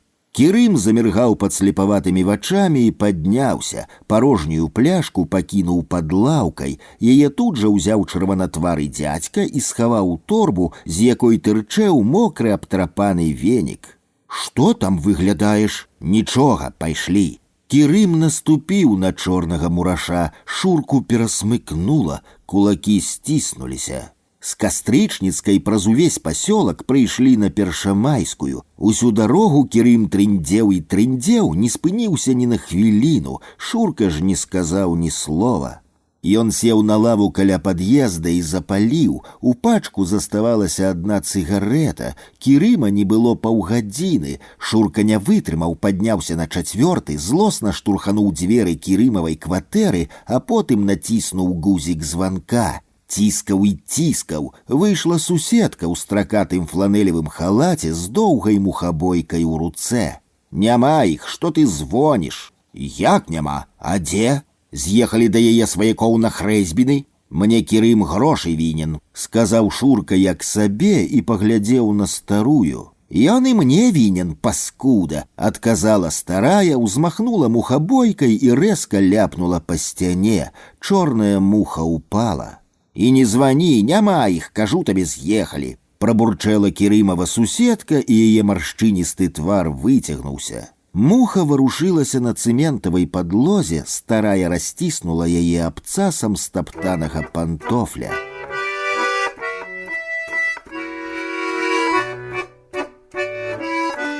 Кірым з'явіўся, калі Шурка выкалочваў з пачка апошнюю цыгарэту. Круглы, як поўня, Кірымаў твар выглядаў разгубленым. «Увесь пад'езд абышоў. А мне што? А тыя, у каго ёсць, не даюць?» Шурка прымружыў вочы, сэрца сціснулася і закалацілася. «Пачакай, не заводься, давай да кульгавага падскочым, у яго заўсёды ёсць», — спалохана прапанаваў Кірым. Яны зноў пайшлі на Кастрычніцкую паўз лазню, побач з новай бальніцай, паўз Шурка ў дом. Антона Кульгавага дома не аказалася. Ягоная жонка радасна і нахабна сказала, што ведаць не жадае, дзе таго носіць і калі ён вернецца. Кірым паспрабаваў пазычыць у гаваркой жанчыны, але яна адно ўсміхнулася ў твар. «А каб і былі, не дала б». Шурка паглядзеў на гадзіннік, уздыхнуў. «Слухай, загані яго». «Дык ён жа яшчэ новы». «Загані». Добры гадзіннік, бранзалетка прыгожая, спраўная, а каму ён трэба? Кірым гаварыў і круціў гадзіннік, узважваў на ўказальным пальцы, потым аддаў Шурку, той узяў гадзіннік і запхаў кішэнь. Мне сёння трэба, разумееш? Цяпер Кірым уздыхнуў-выдыхнуў, цяжка, быццам мех цэменту на плечы ўсклаў, круглы твар пасвятлеў. Пайшлі ў музычную школу. Куды? Праз чвэрць гадзіны яны былі ў агромністым вестыбюлі, ішлі па калідоры, Кірым паперадзе, а Шурка следам. Будынак напаўнялі няскладныя гукі, духавыя, піяніна, баяны, ускрыквалі скрыпкі. А што ты руку ў кішэні хаваеш? Спытаў Кірым, калі спыніўся перад абабітымі дзерманцінам дзвярамі. Грошы шукай, прасычэў Шурка. Кірым хутка адчыняў адны за аднымі цяжкія дзверы, зазіраў, выбачаўся і гэтак жа хутка зачыняў. Баян змоўк, Шурка застаўся на калідоры, ён прываліўся спінаю да сцяны і замружыў вочы. Баян зайграў, Кірымаў твар чырванеў. Пайшлі адсюль, хутчэй, ёсць. Давай, стомлена сказаў Шурка. Кірым паклаў грошы на Шуркаву далонь. Яны купілі пляшку гарэлкі і 2 пачкі цыгарэт. Шурка піў з рыльца. Кірым глядзеў на Шуркаву руку, на пабітыя да крыві пальцы. Я ж казаў, знойдзем, сёння твой дзень. Ага. Яны развіталіся пад лазняй, і Шурка падаўся дадому. Шурка ўвайшоў у кватэру, яго здзівіла цішыня. Маці і сястра сядзелі на канапе супраць бацькавага ложка. Шурка ўсё зразумеў і ўздыхнуў з палёгкай. Калі засынаў, то спрабаваў вылічыць хаця б прыблізна, дзе быў ён, калі памёр бацька, але яму згадваліся то растаптаны мураш, то забітая муха.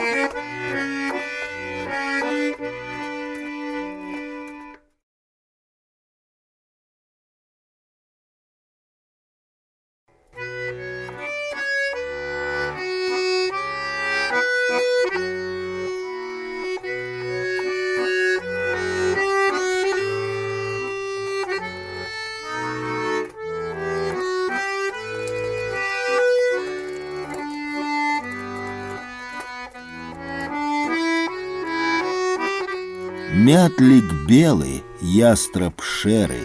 Напісаў мала, напісаная кропля ў моры, адна кропля.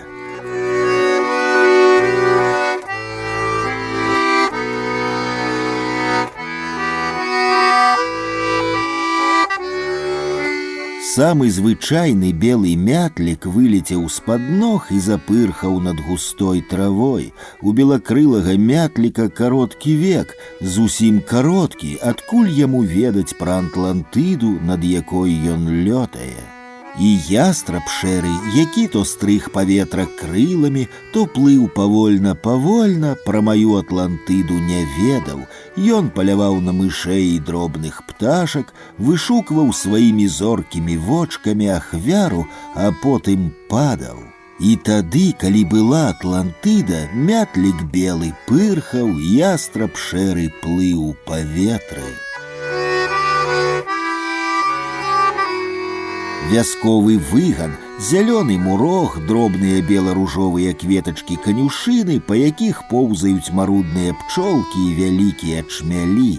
На траве, на звыклым месцы расселіся, разлегліся дзеці, пальцы спрытна габлююць зашмальцаваную калоду, а потым карты па адной урачыста разлятаюцца на 4 бакі, у кожны стосік па 6. За козыр сёння бубновы валет, калода прыціскае яго так, што відаць адно частку вусатай галавы. Гульцы перабіраюць карты, разгортваюць веерам, каб праз імгненне скласці, заціснуць у далонях. Гульня ў дурня пайшла, меншыя нахабна і бессаромна заглядаюць у карты, замінаюць, лезуць. Больш за другіх назаляе Шуркаў Алік. Ён дае парады, хапае з-пад рук карты, рагоча, нібыта яго казычуць. Вось схапіў калоду і крычыць, што перад вальтом казырным 8. За падказку і нахабства атрымлівае спачатку аплявуху, а потым па лапах і нарэшце апошняе папярэджванне, якое ўжо не першае. Непадалёк пасвяцца 2 рабыя цялушкі і 2 спутаныя кані. Карычневая зграбная кабыла плісіца і шэры ў яблыкі жарабец па мянушцы Мацак. Засычэў у мураву прухкі струмень, Мацак задаволена захітаў з блытанна-пераблытаннай сівой грывай, аж захроп ад задавальнення.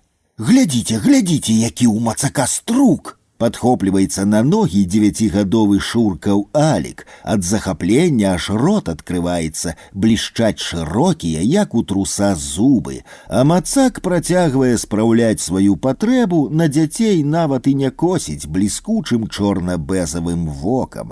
Хвастом памахвае, мух адганяе, пырскі разлятаюцца, ды пены на траве большае. «І на мяне здавай, чуеш, Стасік?» Просіць Алік і глядзіць на хлопца, які пачынае няспешна, з веданнем справы габляваць сабраныя з травы карты. «Адчапіся, ідзі лепш Мацака за струк паторгай, адгані далей».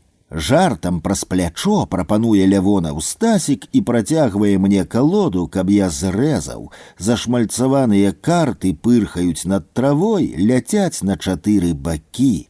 Тым часам Шуркаў Алік са сваёй заўсёднай паўдуркаватай усмешкай падыходзіць да Мацака, прасоўвае паміж конскімі нагамі левую руку, Алік Ляўша, крыварукі, як яго абзываюць у вёсцы, і робіць тое, што яму параілі.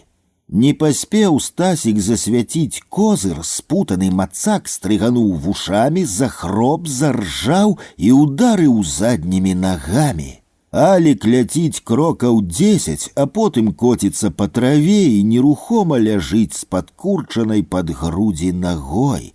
Мацак перапалохана скача і трасе галавой, нібыта авадзень у вуха залез. У Аліка з рота на зялёную траву цячэ, як мне падаецца, не сапраўдная чырвоная кроў, а маркоўны сок. Хлопец ляжыць нерухома, да яго боязна падступіцца. Мы, усе, хто ляжаў на выгане і гуляў у карты, аслупянелі, слова мовіць баімся ад сполаху і гнятлівага прадчування бяды.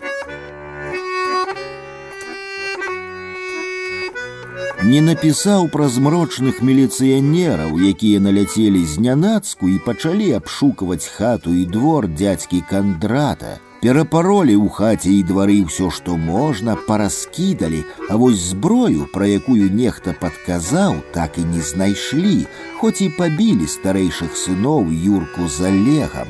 А зброя была, ляжала сабе ў сабачай будцы пад саспелай саломай.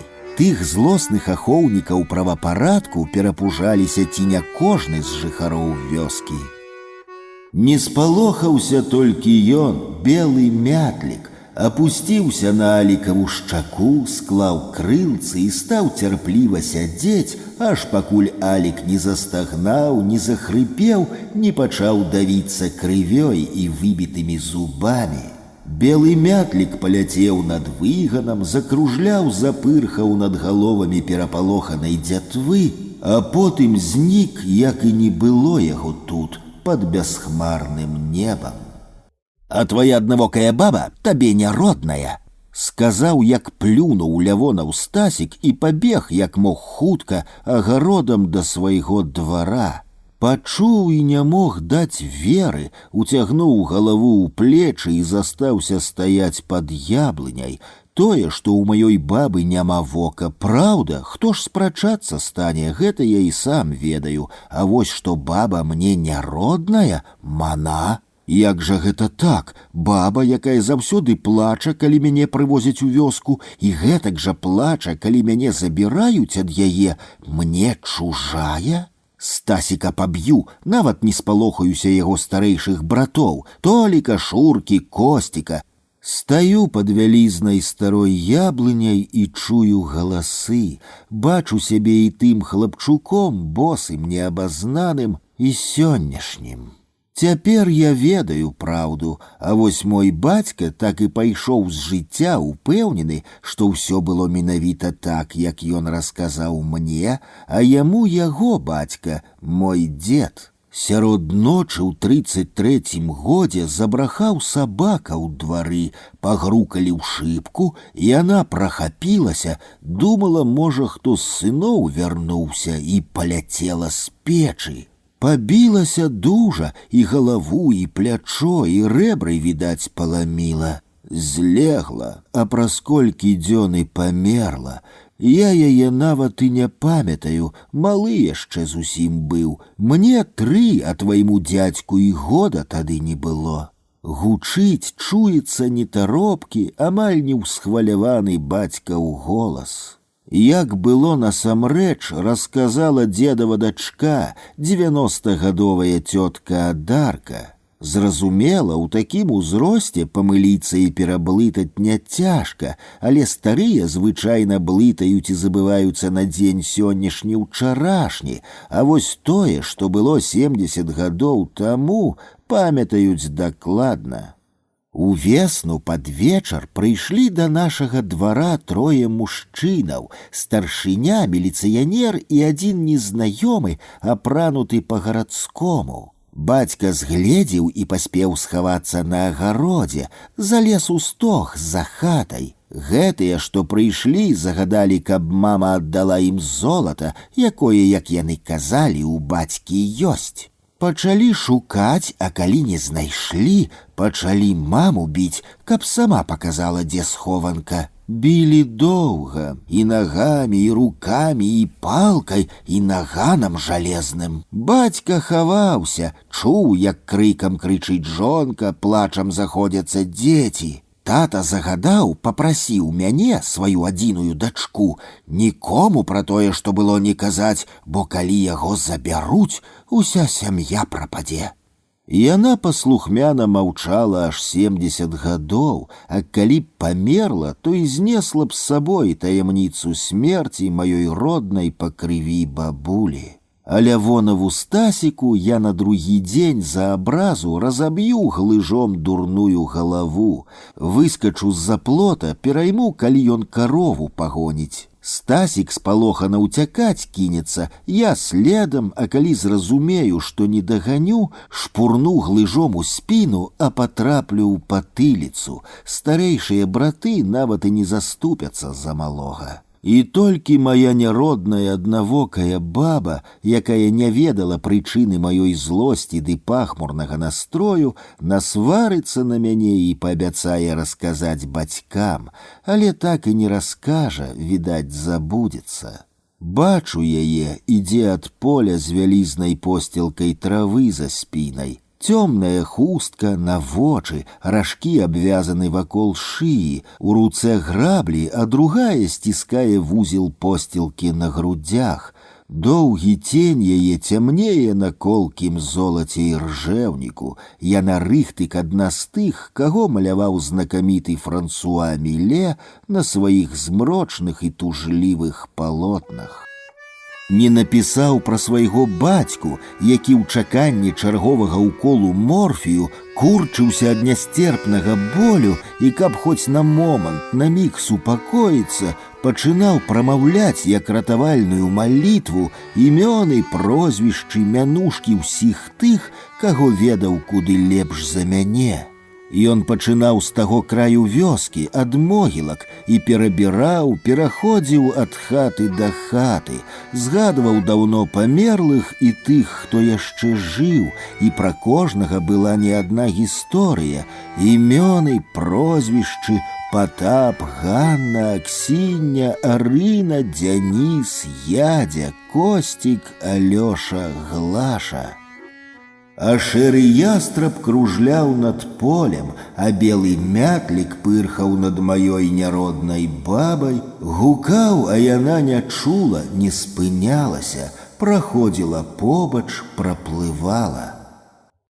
Міця хахол, калі не дождж, то заўсёды на выгане, ляжыць на траве, дзіравая ватоўка пад бокам, і глядзіць шэрымі вочкамі з-пад касматых сівых броваў, што вакол яго дзеецца, хто куды ідзе ці едзе, хто з кім гамоніць ці сварыцца. А стане горача, на другі бок перавернецца, кепку скіне, патыліцу ў спатнелую ветрыку падставіць і далей адпачывае. Міцю добра, ён калека, у калгас хадзіць не трэба, пенсію раз на месяц паштарка прыносіць, а таму можна адпачываць і ў карты на грошы з мужчынамі рэзацца, а калі дарослыя занятыя, то можна і з дзецьмі картамі бавіцца. Гэта ён, Міця хахол, навучыў мяне там, на вясковым выгане, гуляць у храпа і ў 21, а мацюкі я і без яго ведаў.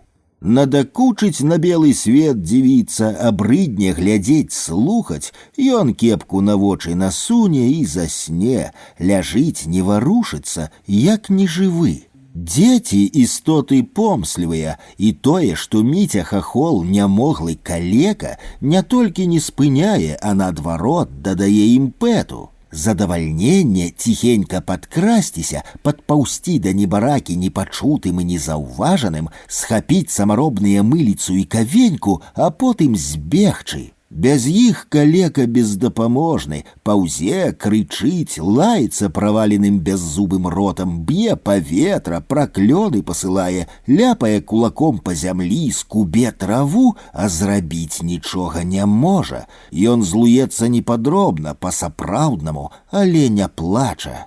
Плакаў Міця наўзрыд, галасіў, па зямлі качаўся, за рукі сам сябе бяззубым ротам кусаў, калі мышы ўсе яго грошы з'елі. На пацяруху ружова-бэзавую стачылі сваімі вострымі зубкамі, а грошы Міця па тых часах меў вялікія, не ў карты навыйграваў, не з краўдзе, а зарабіў працай, сваімі рукамі і умельствам. На паедзеныя, паточаныя мышамі чырвонцы ды 25-кі хадзілі глядзець і дзеці, і дарослыя, разважалі бессаромна, камячылі ў пальцах тое, што некалі было грашыма, прыкідалі, а колькі ж было насамрэч тых шалёсткіх паперак, лічбы вымаўляліся ціха і неяк баязліва. Мужчыны нервова палілі, цокалі языкамі, круцілі пальцамі каля сівелых скроняў, стукалі па наморшчаных ілбах, патыліцы чухалі.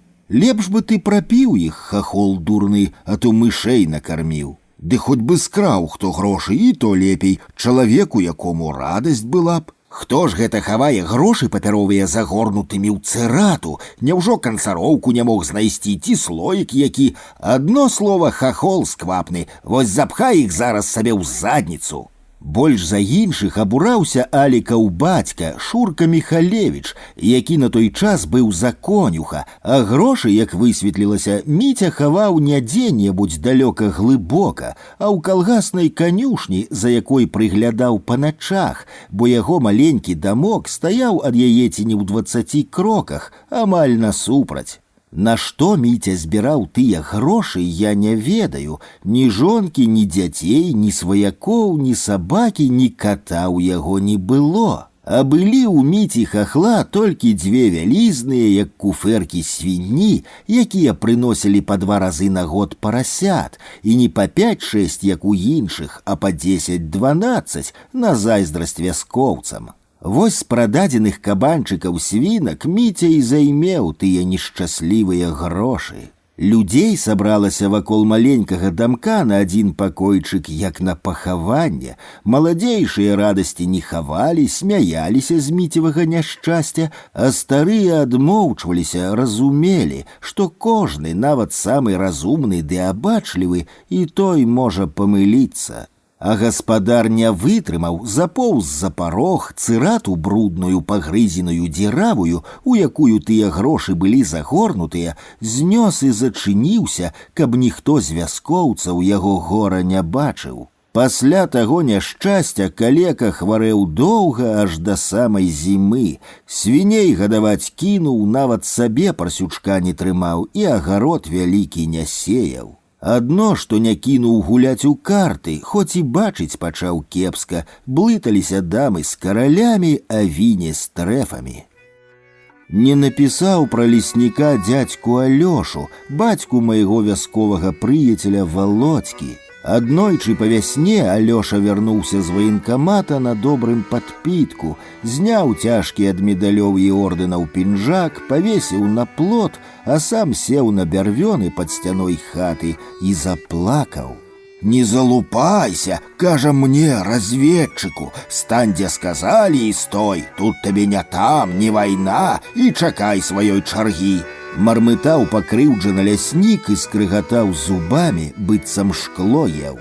Мы з Володькам дзівіліся на новы бліскучы медаль і не маглі даўмецца, з якой такой прычыны плача дарослы чалавек і пра якога вырадка маёра расказвае. Біўся белы мятлік у шыбку, лапатаў крылцамі, караскаўся па шкле, а вылецець на волю з міцевага дамка не мог. Гэта без цукру, без салодкага пражыць можна, а без солі край ніяк. Ні бульбу, ні мяса, ні шкварку не згатуеш. Яны ноччу прыехалі, а пад раніцу з'ехалі, як ведалі, што толькі ў нас тая солі была. Забралі ўсю, нават прыгаршчы не кінулі, хоць і бачылі, што дзяцей малых поўная хата. У лесе ж без солі як пражывеш? Вось мой бацька, а твой дзед выправіў мяне ў сялец да сваіх братоў, а маіх дзядзькоў. Усе яны жылі там, у сяльцы. Мінка, Кірык, Вінадык.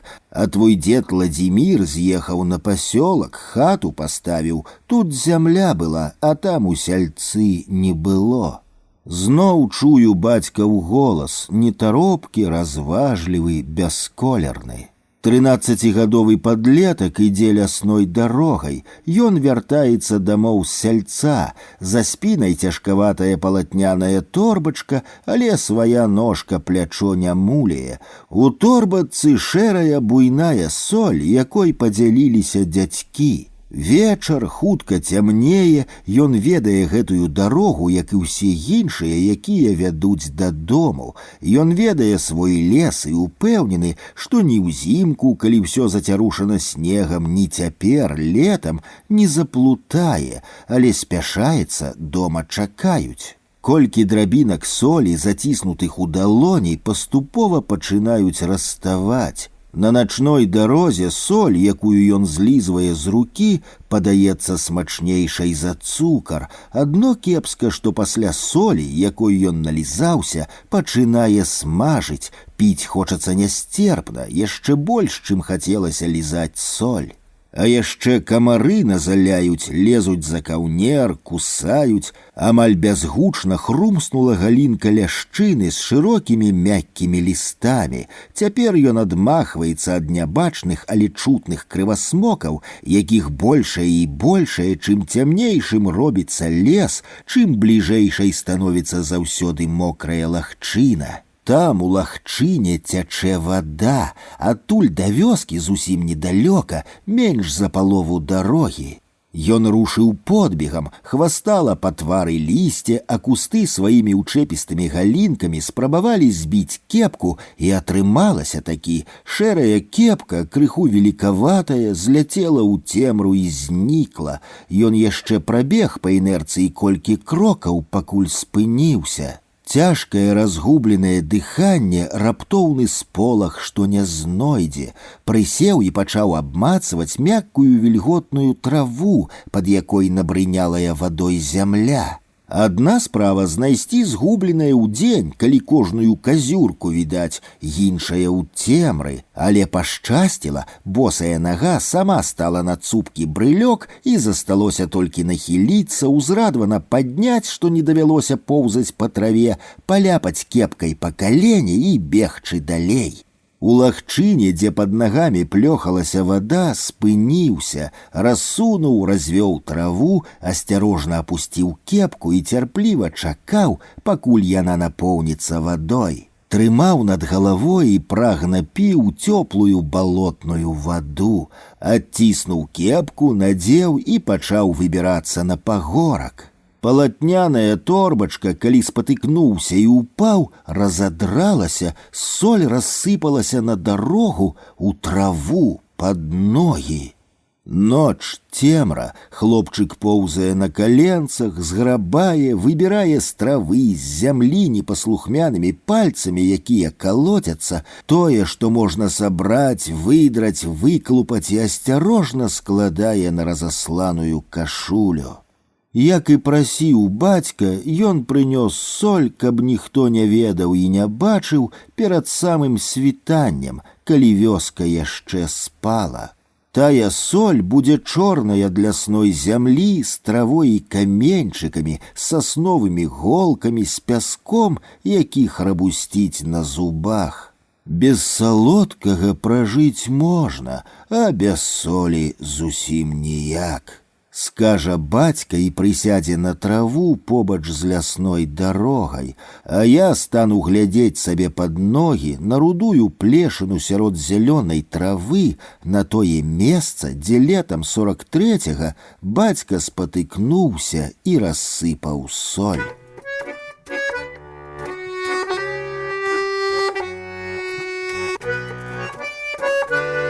Не напісаў пра змрочнага дзеда Дзяніса ці па вясковаму дзёньку, які ніводнага дня не працаваў на калгас.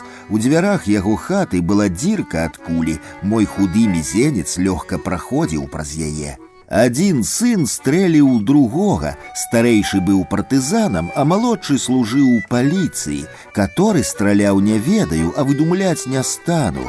У дзёнькавай хаце не было ні электрычнасці, ні радыё. Па вечарах гарэла газнічка, а гаспадар аднаасобнік сядзеў пры стале на лаве і плёў лазовыя кашы, а найчасцей пазіраў на мігатлівае святло газнічкі, падпёршы сівую галаву цёмным кулаком. За каламутным шклом акенца ён, як на палатне Рэмбранта, залатое святло газнічкі выхапіла адно галаву і рукі, а ўсё астатняе хавае глыбокая цемра.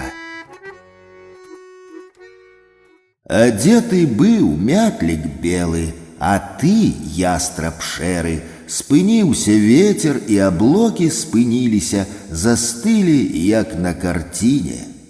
Пятро Яшкаў мужчына дробненькі і мітуслівы, працу робіць хутка, але непрыгожа, над ім пасмейваюцца і ў вочы, і за спінаю. Пятро зразумела крыўдуе, лаецца сабе пад нос, а зрабіць нічога не можа. Ён баязлівец, а калі і палохае, то толькі дзяцей малых. Мянушка ў яго трусік, а атрымаў ён яе даўно, калі яшчэ толькі ў школу пайшоў. У трусіка 3 дзяцей, хлопец Сашка і дзеўкі Тома з Галяй.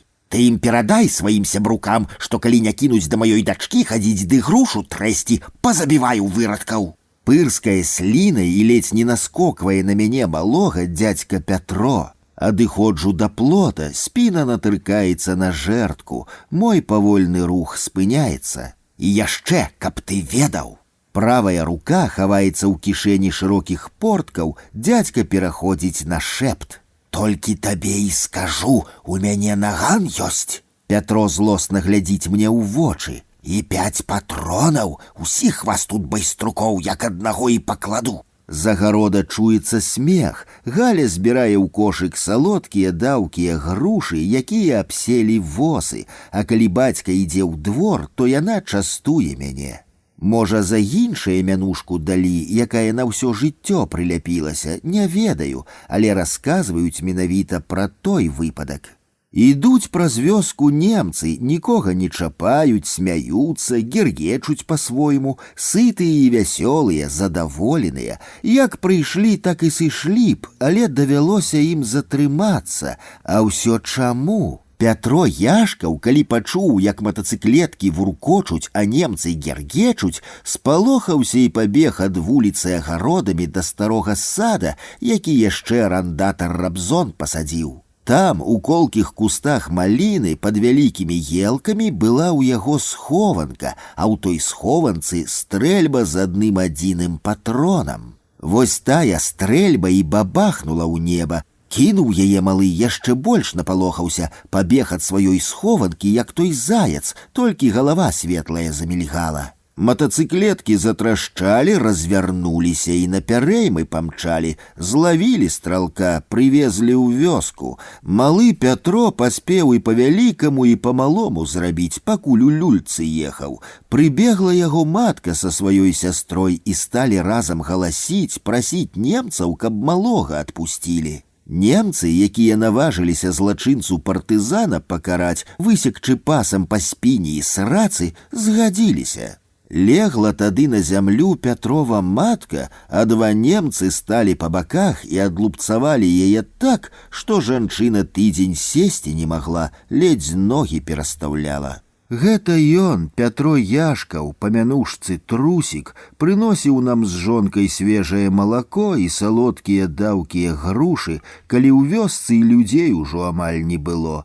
Гэта ён дапамагаў капаць магілу маім дзеду, бацьку і сыну.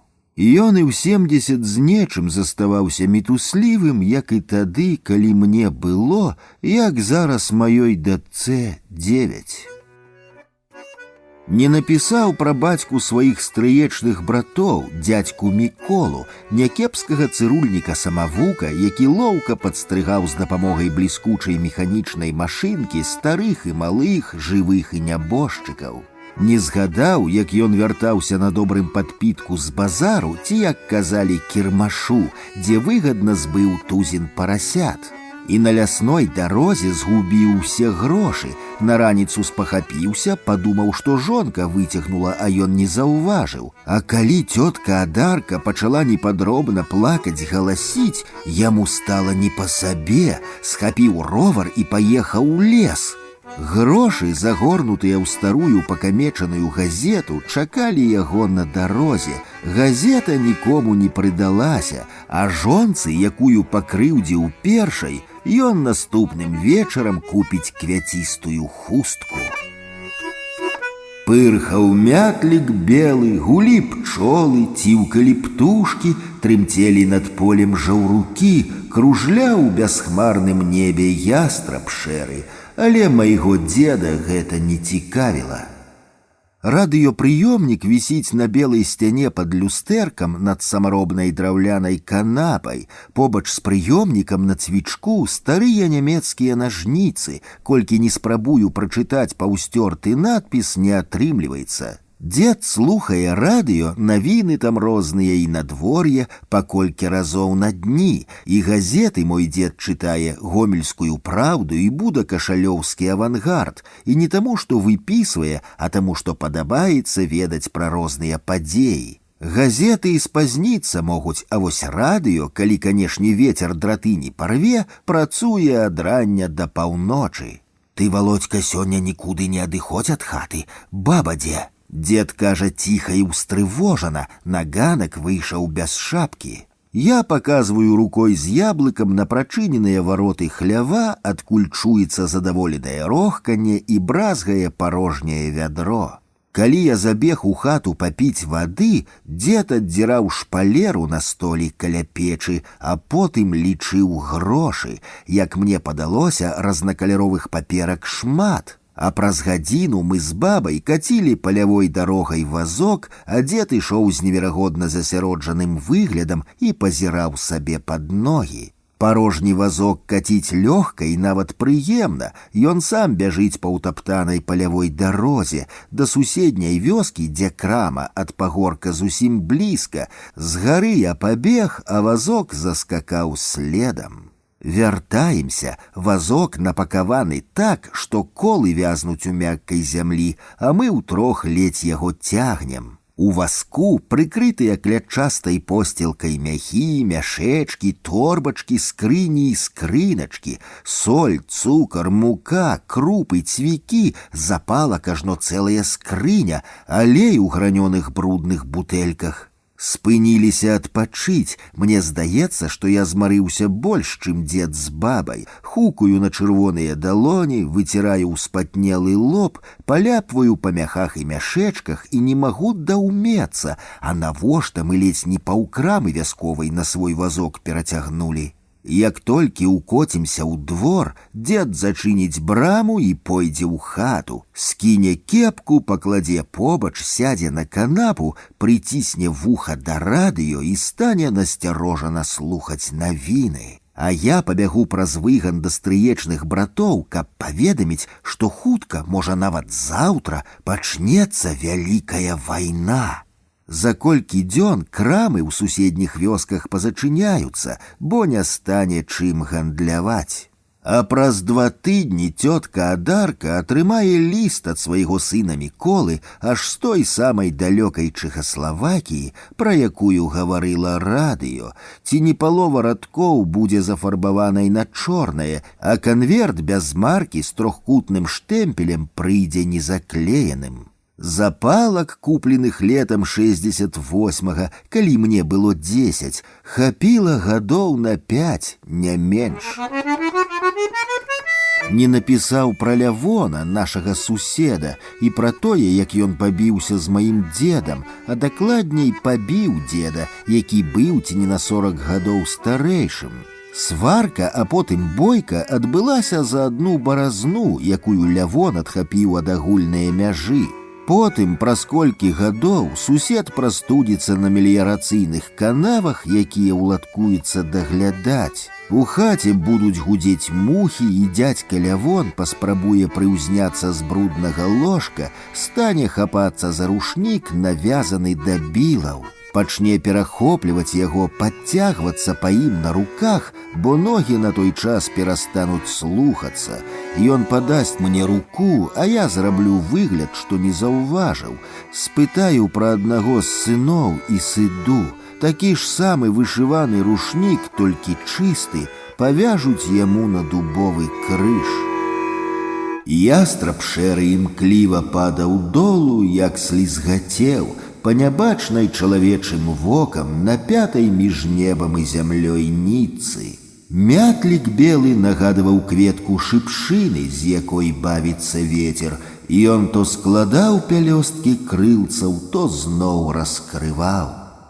Міця Хахол сядзіць на калодзе пад акном свайго дамка і спрабуе залапіць падраны мех, хутка пачнуць капаць бульбу. Калі вочы бачаць кепска, а пальцы не слухаюцца, то і такую няхітрую справу зрабіць цяжка. Міця сварыцца на пальцы, на вочы, на святло і на хуткую восень. Давядзецца ж людзей наймаць, каб агарод спарадкавалі, а значыць і грошы плаціць. Задарма і не перахрысціцца ніхто, адно мацюкамі абкладуць. На полі 3-й дзень працуе камбайн, ён то хаваецца за пагоркам і гуку нават не чуваць, то пад'язджае амаль пад самую вёску.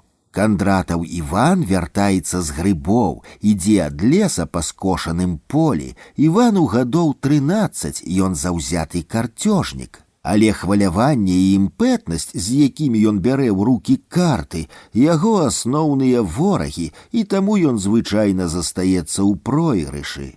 З дарослых, якія гуляюць у карты на грошы, Іван вінен ці не кожнаму. Дзядзька Кандрат лупцаваў малодшага з сыноў лейцамі, як пры ўсіх, так і дома, і ўшчуваў, і сароміць спрабаваў, і карты не раз адымаў, у печы паліў, усё марна.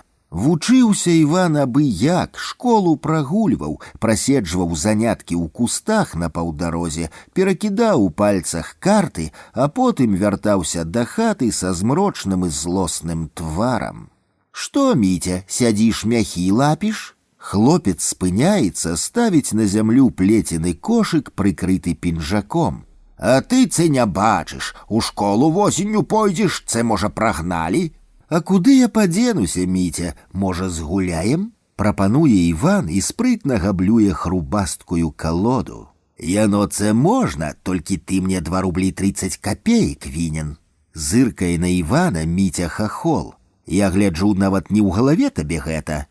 Хлопец робіць сур'ёзна пакрыўджаны твар, адкідае з кошыка пінжак, быццам там не грыбы, а грошы. «Чуеш, Хахол, я табе замест пазыкі 2 курапаткі дам, толькі што камбайн іх прыціснуў, а я злавіў і дабіў, зварыш, павячэраеш». Мітя дзяўбе голкай палец, каўтае сліну, здымае, а праз імгненне надзявае кепку, адкладае недалаплены мех.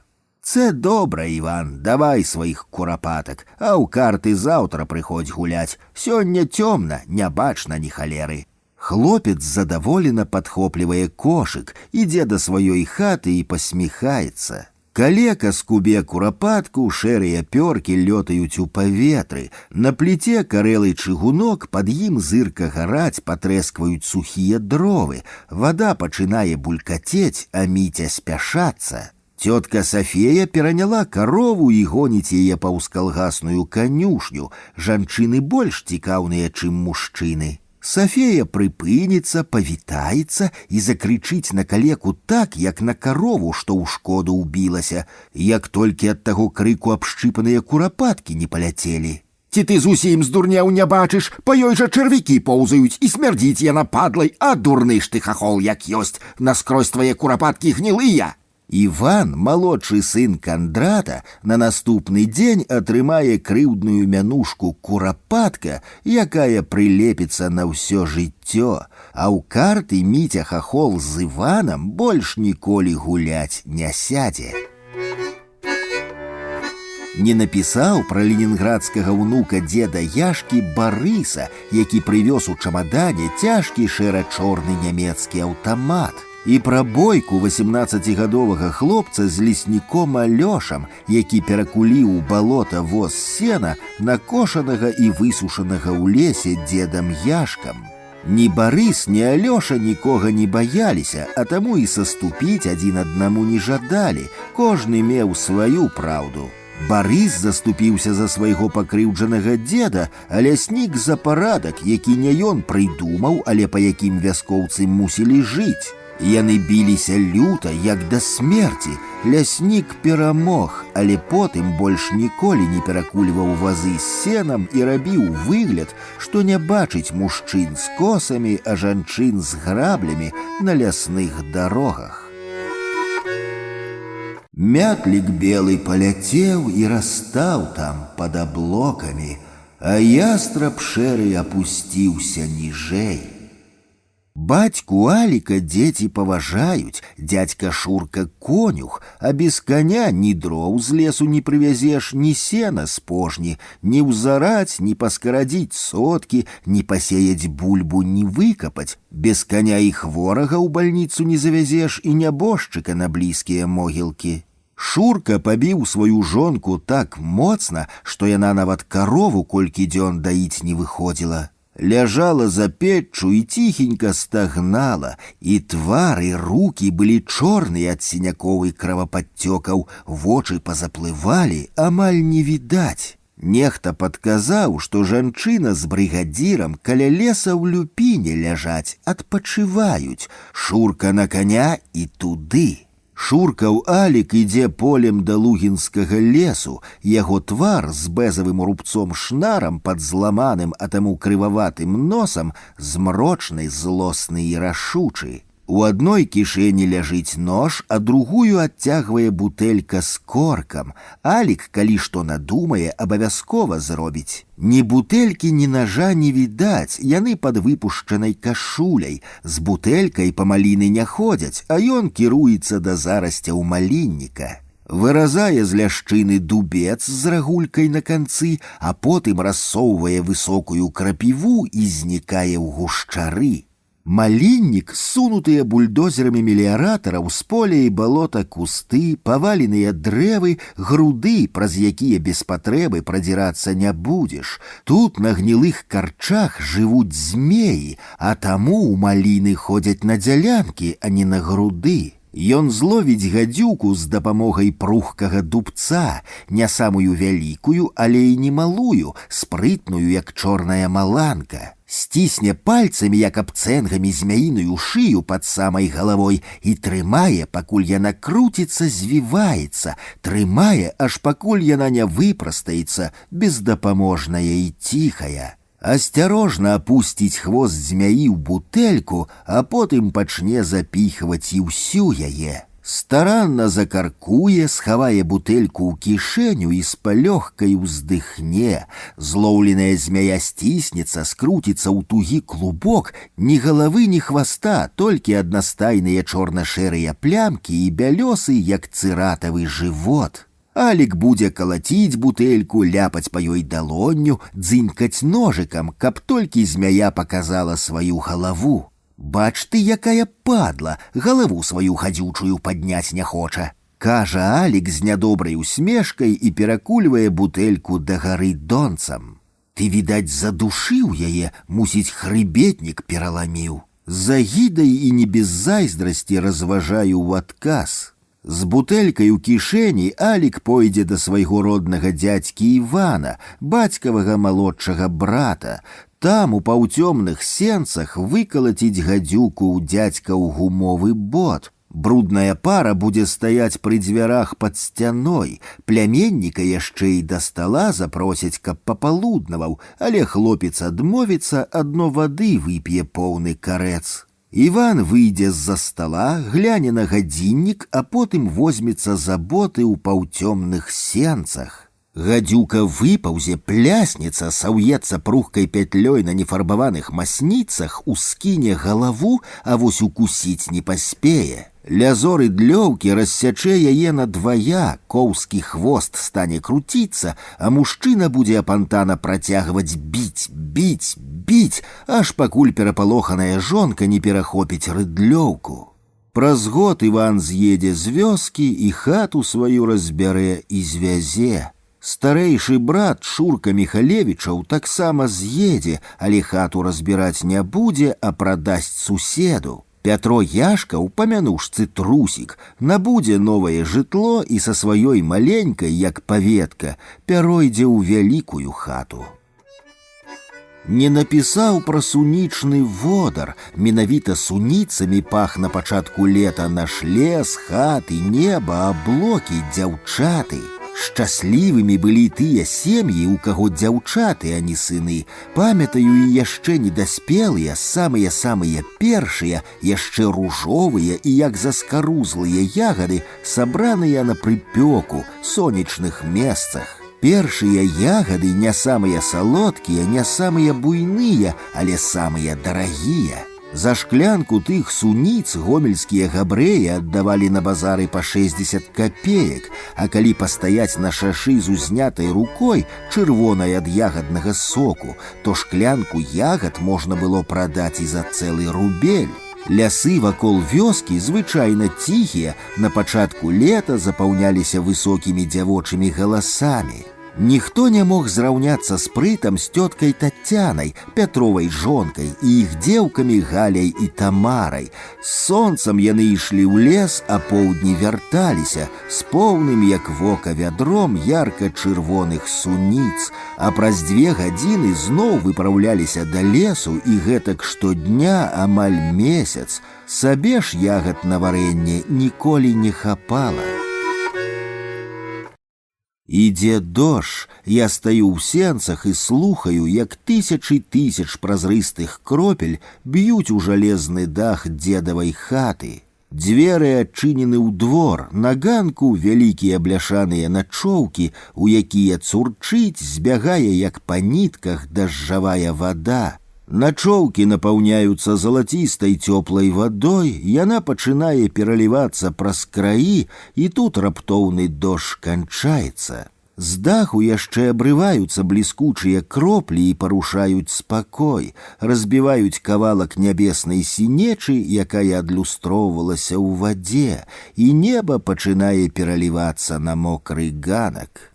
Опускаю руки в воду, гляджу на белые и ружовые мальвы. Белый мятлик сядзіць на шырокім зялёным лісце. І няважна, колькі мне на гэты момант гадоў, 5 ці 45 ці 70, гэта можа быць у любым узросце, пакуль жывы. Вёску закапалі, і цяпер яна назаўсёды пад зямлёй, і хата майго дзеда з жалезным чырвоным дахам, які я так старанна фарбаваў, і хаты нашых суседзяў, і калодзежы, і сцежкі. Не быў на пахаванні, калі раўлі бульдозеры і экскаватары, калі соўвалі, спіхвалі ў вялізныя ямы хаты, хлявы, паветкі, а потым засыпалі і раўнялі груды. Курган, засценны, баявы, Лук'янаў, Закрэўе, Лугінічы, Ліпа, Харошаўка, Халодча, Мачулішча. Шапчу, як шаптаў бацька ў апошнія дні жыцця. Дрэвы, колькі дрэў засталося, стаю пад старой яблыняй, якая не здаецца такой вялікай, як тады, і думаю пра тое, а ці пазнала яна мяне. І не знаходжу адказ на сентыментальнае пытанне, а памяць настойліва працягвае маляваць яркія карціны, упісваць у краявід тое, што было і знікла. Ані мятлік белы, які бесклапотна пырхае над пахаванай вёскай, ані ястраб шэры ў бясхмарным небе пра Атлантыду не ведаюць нічога.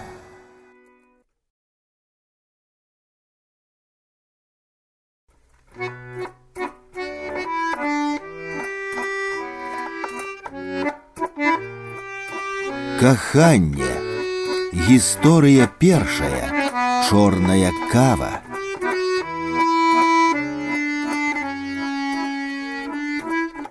Першы глыток, першы пацалунак, першая зацяжка. Першы глыток сапраўднай чорнай кавы я зрабіў, калі мне было 9 гадоў. Смак таго глытка ўвайшоў у маю кроў чорнымі зорачкамі мікраскапічных кропель, а потым вандраваў па жылах, хаваўся ў клетках і атамах істоты, чакаў свайго часу, моманту ўваскрашэння. Кава была горкая, без цукру, кіславатая і не спадабалася зусім, захрасла ў горле, прымусіла спачатку папярхнуцца, потым закашляцца і скрывіцца. Падалося, што атруты выпіў. Хто мог у 1967 у гарадскім пасёлку піць чорную каву? Хто ведаў правілы і рэцэпты прыгатавання, хто мог пачаставаць экзатычным напоем 9гадовага хлопчыка, аматара прыгодніцкіх раманаў, Муся і Зіна, родныя сёстры, падобныя як кроплі, як зерні кавы.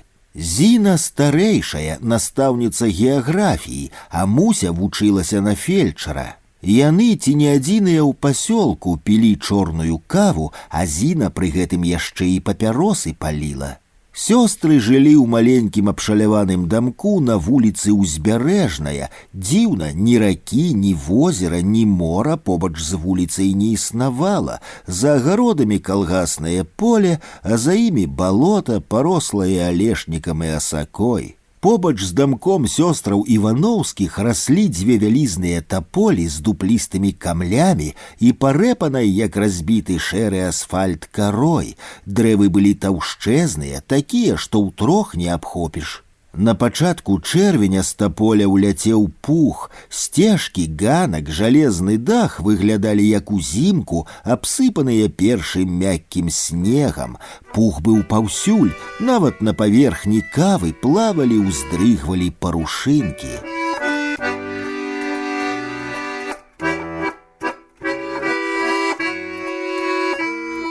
Пацалунак. Зіна ніколі перада мной не пераапраналася, заўсёды выходзіла ў другі пакой і прычыняла дзверы, а Муся магла. Забегла ў дом з вуліцы, пад залеву трапіла. У водар з молатай, незгатаванай яшчэ кавы ублытаўся пах ветру, мокрага лісця, прыцімак і спірту, эфіру, лекаў. Муся зірнула на мяне і заскочыла за пасястую шырму. Яна сцягвала мокрыя апранахі, кідала іх на ложак з жалезнымі біламі і бліскучымі шарамі, і толькі калі распранулася, калі з-пад шырмы тырчалі ружовыя пяткі, спахапілася, што сухую сукенку не ўзяла. Яна попрасіла прынесці халат, які вісеў на цвіку побач з грубкай, адсунула шырму, ўзяла халат і бесклапотна засмяялася. Я для яе 17гадовай не быў мужчынам. Чырвань заліла твар, калі ўбачыў цёмныя падпахі і белыя грудзі, горача зрабілася, быццам у кіпень трапіў. А пацалавала мяне Муся, калі я стаў побач з этажэркай і гартаў кніжку. Гэта здарылася позняй восенню. Зіна яшчэ не прыйшла са школы, мы былі адны. Муся ўзяла мяне за плечы, рэзка павярнула да сябе, сціснула далонямі мае скроні і пацалавала. Яе вочы былі заплюшчаны, на мяккіх вуснах трымаўся смак кавы.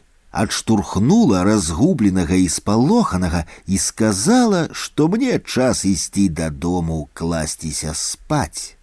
Той пацалунак з прысмакам кавы быў сапраўдным, дарослым. Па вуліцы ўзбярэжнай імчаў мне насустрач матацыкл.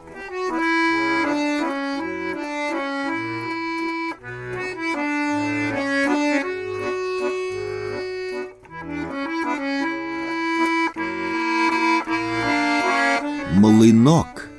А яшчэ сёстры мелі млынок, драўляную скрыню з металічным нутром і бліскучай касцяной ручкай. З яго дапамогай няўсмешлівая Зіна ператрушчвала цвёрдыя зярняты кавы на каштанавы жвір з казытлівым прывабным пахам. Да візглівага млынка меўся падобны да касмічнага спадарожніка медны начышчаны прымус, на якім сёстры гатавалі каву. Кампанію прымусу складалі блакітны глобус, нажная швейная машынка «Зінгер» і цэлая этажэрка кніжак. Мяне цікавіла тоўстая анатомія са шматлікімі малюнкамі чалавечага цела, і мне дазвалялі падоўгу гартаць кніжку і нават не цікавіліся, што я там разглядаю з такой апантанасцю. Віктор Пракопавіч Самуйлёнак, 30гадовы настаўнік чарчэння і малявання, уварваўся і разбурыў размеранае, але не бесклапотнае жыццё сёстраў трэскатам і рокатам свайго чорнага двухцыліндровага матацыкла. Тапалёвы пух разлятаўся, густым дымам закручваўся ў сувоі, калі траскучы матацыкл пад'язджаў да брамкі. Пракопавіч саскокваў з яго, як з арабскага жарабца, адкідаў жалезную падпорку і забягаў у двор. Танкісцкі шалом, скуранка, рукавіцы, крагі і чорныя вусы. Рыхтык адзін з герояў польскага серыяла пра танкістаў і сабаку. Зіна адразу хавала акуляры, а Муся чырванела. Блёклыя контурныя мапы знікалі са стала. Млынок пачынаў хрубасцець, Муся хапалася за запалкі і бегла да прымуса. Чытанне ў голас перапынялася на самым цікавым. Я пачынаў збірацца дадому.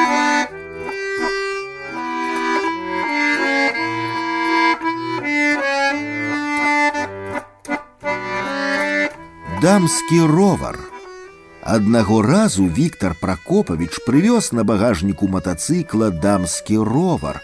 У двары прыкруціў у рулі сядло, перакуліў і пачаў ставіць колы, а потым нацягнуў чорны, слізкі ад салідолу ланцуг. Ровар быў перафарбаваны з зялёнага ў чырвоны колер. Фарба ярка паблісквала, як той піянерскі гальштук пералівалася, спіцы зіхцелі, колы круціліся. Зіна першай стала вучыцца ездзіць на чырвоным ровары, быццам адразу і атрымалася, але не змагла спыніцца, упала, пабіла калена і падрала сукенку. Больш да ровара старэйшая сёстраў не падыходзіла, Муся навучылася ездзіць ці не на другі дзень. Настаўнік краслення паабяцаў, што па хуткім часе навучыць яе кіраваць матацыклам. Мне ж на дамскім ровары, хоць і прапаноўвала Муся, ездзіць было сорамна, а хацелася нясцерпна праляцець, прамчаць, ды яшчэ не трымацца руля. Зацяжка.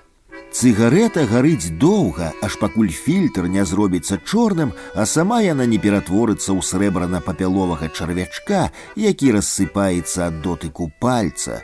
А папяроса згасае хутка, паклаў на край попельніцы, забыўся зацягнуцца, і яна мёртвая, ні агеньчыка, ні блакітнага дыму.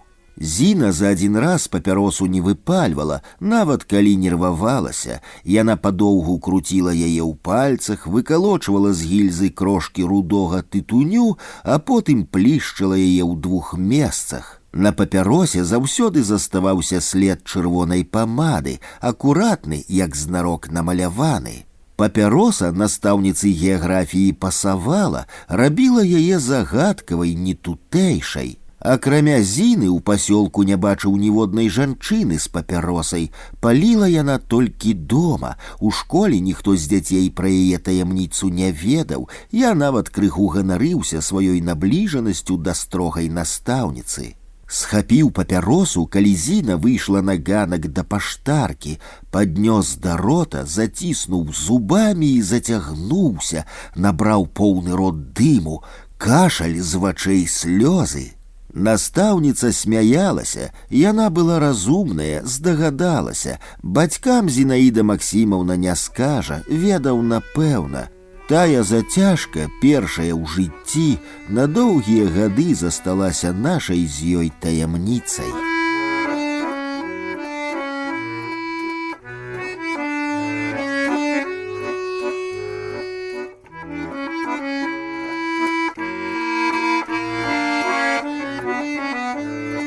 Аскепкі. Аднаго разу па восені па коўскім дыване мокрай таполевай лістоты ў змроку пад'ехаў матацыкл.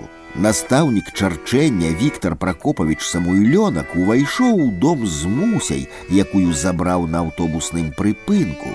Зіна хуценька зняла, схавала акуляры, лічыла, што яны робяць яе занадта дарослай, і пачала насыпаць у млынок каву. У Пракопавіча пад скуранкай была белая кашуля і гальштук. На стале з'явіліся аднолькавыя, а іх у доме было ўсяго 3 філіжанкі. Калі Зіна разліла каву, Пракопавіч з філіжанкай у руцэ, як заўсёды гучна, з мужчынскай і настаўніцкай перакананасцю абвясціў, што ён і Муся вырашылі ажаніцца, жыць збіраюцца доўга і шчасліва, а калі памруць, то ў адзін дзень. Філіжанка спачатку выпала з пальцаў Зіны на стол, кава заліла абрус, а потым скацілася, разбілася. Зіна паспрабавала ўсміхнуцца. Муся кінулася збіраць аскепкі і парэзала ўказальны палец. Настаўніца геаграфіі паказала Пракопавічу на дзверы, не пусціла сястру правесці жаніха нават да брамкі. Матацыкл завёўся адразу, затарахцеў, зароў, з'ехаў. Зіне зрабілася кепска, схапіла сэрца, яна пачала губляць прытомнасць. Муся ўзялася ратаваць старэйшую сястру, якая да гэтага дня на сэрца ніколі не скардзілася. Зацінькалі ў шклянку кроплі карвалолу, разліўся ў паветры, знішчыў водар кавы, п'янаваты, аж нутро выварочвае, пах валяр'янкі. Уначы Муся выклікала хуткую, Зіне зрабілі укол, але яна да раніцы так і не заснула. Пайшла ў школу, заняткі вяла няўважліва, голасам ціхім, як той шэпт. На апошнім уроку ў 8 класе настаўніца геаграфіі згубіла прытомнасць. 2 тыдні праляжала ў бальніцы, 2 тыдні млынок пыліўся на паліцы і ў доме не пахла кавай. Пракопавіч спрабаваў пагаварыць з Мусяй, але яна глядзела на мужчыну адчужана, амаль варожа. Муся вінаваціла Пракопавіча ў хваробе сястры, плакала, а аднаго разу нават дзверы яму не адчыніла. Узаемаадносіны жанчын больш складаныя і заблытаныя, чым падаюцца на першы погляд. Прыхаваныя крыўды, зайздрасць, раўнівасць разбураюць паразуменне. Пасля ад'езду настаўніка чарчэння ў свой родны Жлобін сёстры перасталі размаўляць, нават каву разам не пілі.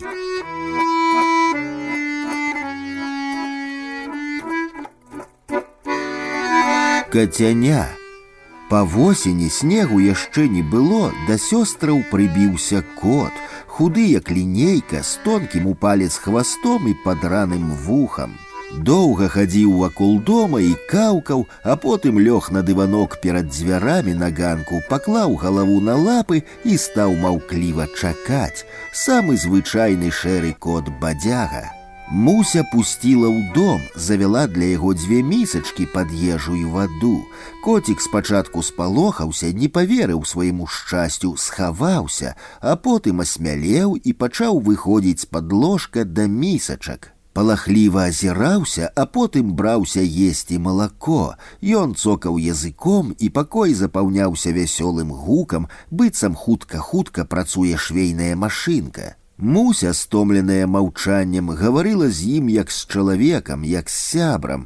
Зіна кацяня бачыла, крывіла тонкія вусны, і было незразумела, захапляецца яна ці адно грэбліва терпіць. Бухматае стварэнне з тонкім хвастом адразу знікала пад ложкам ці канапкай, як толькі Зіна здымала з паліцы млынок і першы раз паварочвала ручку. Кава цяпер засыпалася ашчадна, толькі на одну філіжанку, таму сполах кацяняці доўгім ніколі не быў. Я прыходзіў у дамок пад таполямі і скурай адчуваў варожасць такіх блізкіх раней людзей. Аддаваў кніжку, браў новую і хутка сыходзіў, а што можна рабіць у гнятлівым маўчанні, калі здаецца, што паветра ў пакоях, як той лёд, не праглынуць.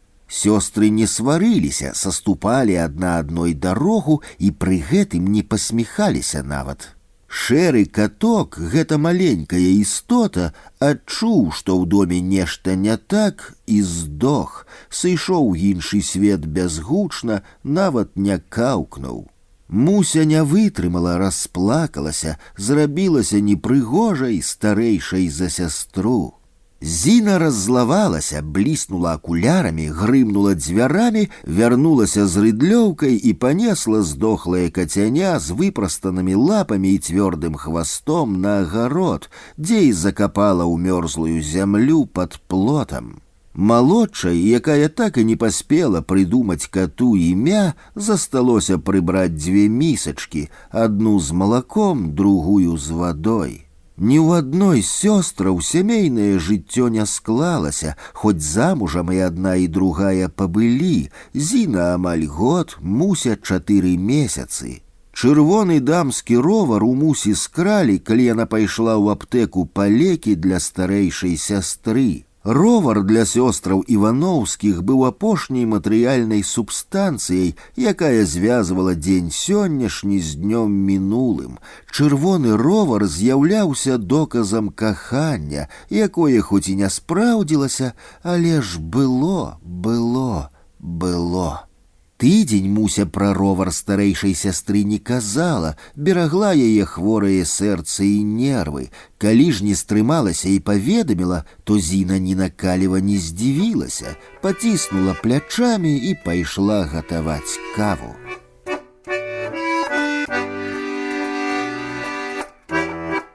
Мясарэзка.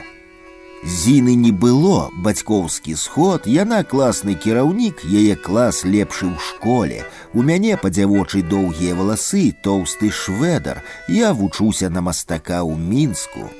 Муся ўзрадавалася маяму з'яўленню, расхвалявалася і разгубілася, нават не ведала, куды мяне пасадзіць. Я прывёз у падарунак сёстрам пакецік кавы, зразумела ў зернях. Упершыню кручу касцяную ручку, млынок скрыжэча, ператрушчвае на жвір цвёрдыя зярняты.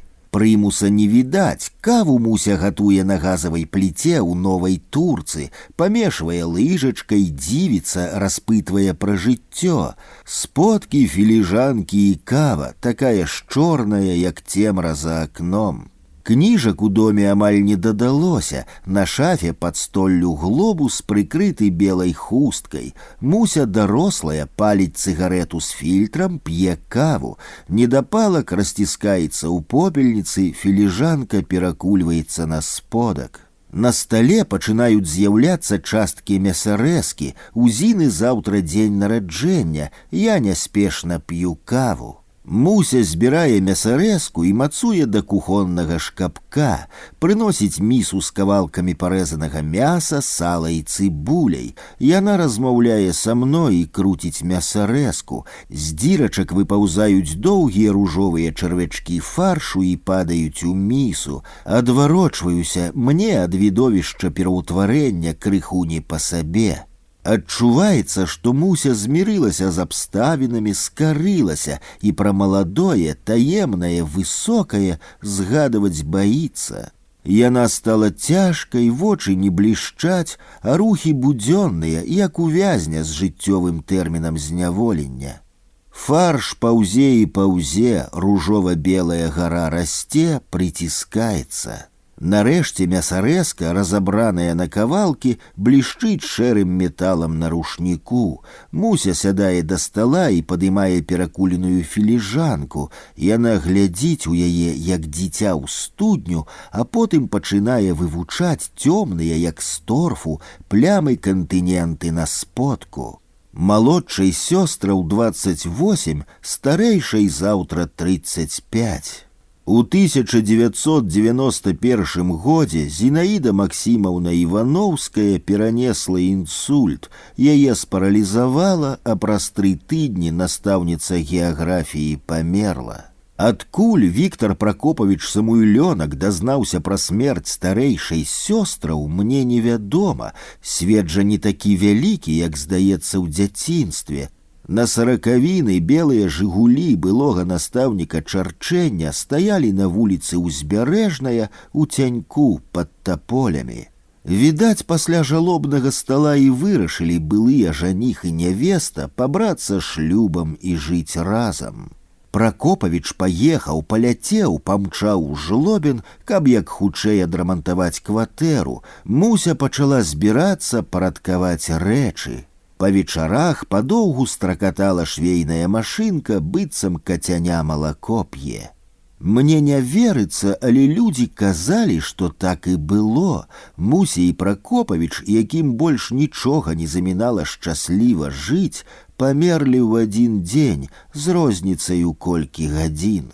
У тэлеграмах, якія прынеслі на вуліцу Узбярэжныя і касманаўтаў, аднолькавы дзень смерці і дзень, калі адбудзецца пахаванне.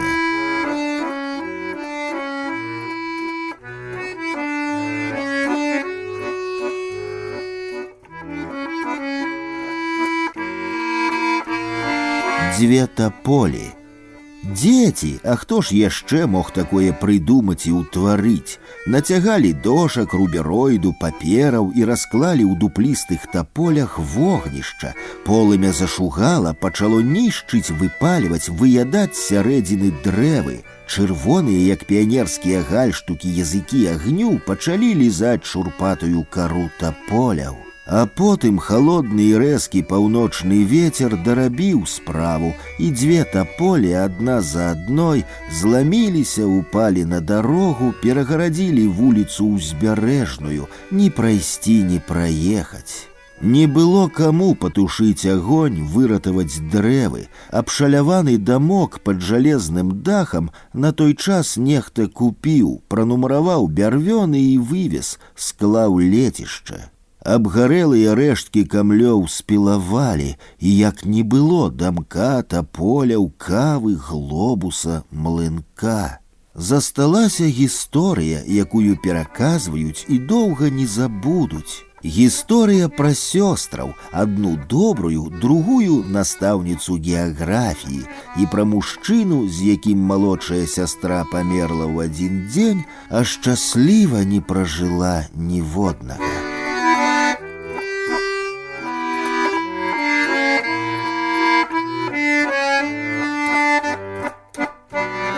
Гісторыя другая. Мне ішоў 12-й год, я вяртаўся са школы, бесклапотны, задаволены жыццём. Бацька аднакласніка, сталяр чырванадрэўшчык Юзік Юрэвіч, сядзеў пад балконам на ўмураванай чыгуннымі лапамі ў тоўшчу асфальта блакітнай лаве. Сядзеў ціха, грэўся на сонцы, паліў папяросу. Левую руку дзядзька Юзік, як звычайна, хаваў у кішэні. Я павітаўся яшчэ здалёк, ён, як даросламу, падаў руку, а потым таргануўся наперад і схапіў мяне паміж ног сваёй знявечанай без 3 пальцаў левай рукой кляшнёй. Схапіў, моцна сціснуў і зарагатаў. Ён, дарослы, дужы, уважліва глядзеў мне ў вочы, трымаў маю правую руку і цяжка з прысвістам дыхаў. Партфельчык упаў пад ногі, я закрычаў, а потым заплакаў ад болю і нястерпнай крыўды. Што ён хацеў убачыць у маіх вачах, не ведаў тады, не ведаю і цяпер.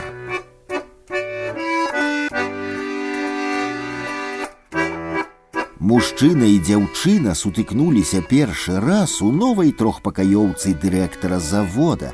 Кватэру трэба было давесці да ладу і як мага хутчэй. Працавалі ад рання да рання, дырэктар паабяцаў майстрам прэмію. Працы шмат, часу мала, карацей, як заўсёды на будоўлі. Ніна, дзявочага прозвішча не ведаю, муляр, пабяліць столь, пафарбаваць вокны, дзверы, паклеіць шпалеры ці адцягнуць роўную, як напятая струна філёнку. Юзік Юрэвіч, сталяр чырванадрэўшчык, паркет, мэбля, дубовыя панелі, замкі, зашчапкі, шпінгалеты. Ёй 20, яму 26. Ён пачаставаў яе півам, глыток залацістай вадкасці з рыльца і каханне з першага глытка. Ажаніліся праз паўгода, зімой 1957-га, калі Ніна была цяжарная Віталікам, маім аднагодкам-аднакласнікам. І сталяр, і муляр, калі не зломкі, заўсёды знойдуць, дзе зарабіць у вольнай ад асноўнай працы час. Жылі шчасліва, прынамсі так лічылі суседзі, сваякі, знаёмыя. Вядома ж, тады не цяпер, жанчыны падоўгу ў дэкрэтным адпачынку не сядзелі. Плаксівага Віталіка, як і мяне, уладкавалі ў заводскія яслі, і крыху паспраўнелая Ніна выйшла на працу. Цяжкія вёдры з фарбай і клеем, шпалеры, мяхі з тынкам, вапна, брудны камбінезон, рукавіцы, хустачка, будзённыя аднастайныя справы. З нараджэннем сына заместа радасці ў дом маладой пары прыйшла бяда. Юзік Юрэвіч пачаў шалёна раўнаваць жонку, раўнаваў да кожнага мужчыны, незалежна ад узросту. Сталяр чырванадрэўшчык бегаў ад будоўлі да будоўлі, хаваўся, высочваў, пільнаваў. Яго вочы цямнелі, твар палатнеў, позірк рабіўся вар'яцкім, рукі калаціліся, а рот крывіла нядобрая усмешка. З Юзіка пачалі кпіць, знайшліся зласліўцы-зайздроснікі і папаўзлі чуткі. То казалі, што Ніну бачылі з прарабам, рудым таўстуном у вагончыку, то з кашчавым брыгадзірам тынкоўшчыкаў, то з маладзёнам-сантэхнікам у сутарэннях новага інтэрната.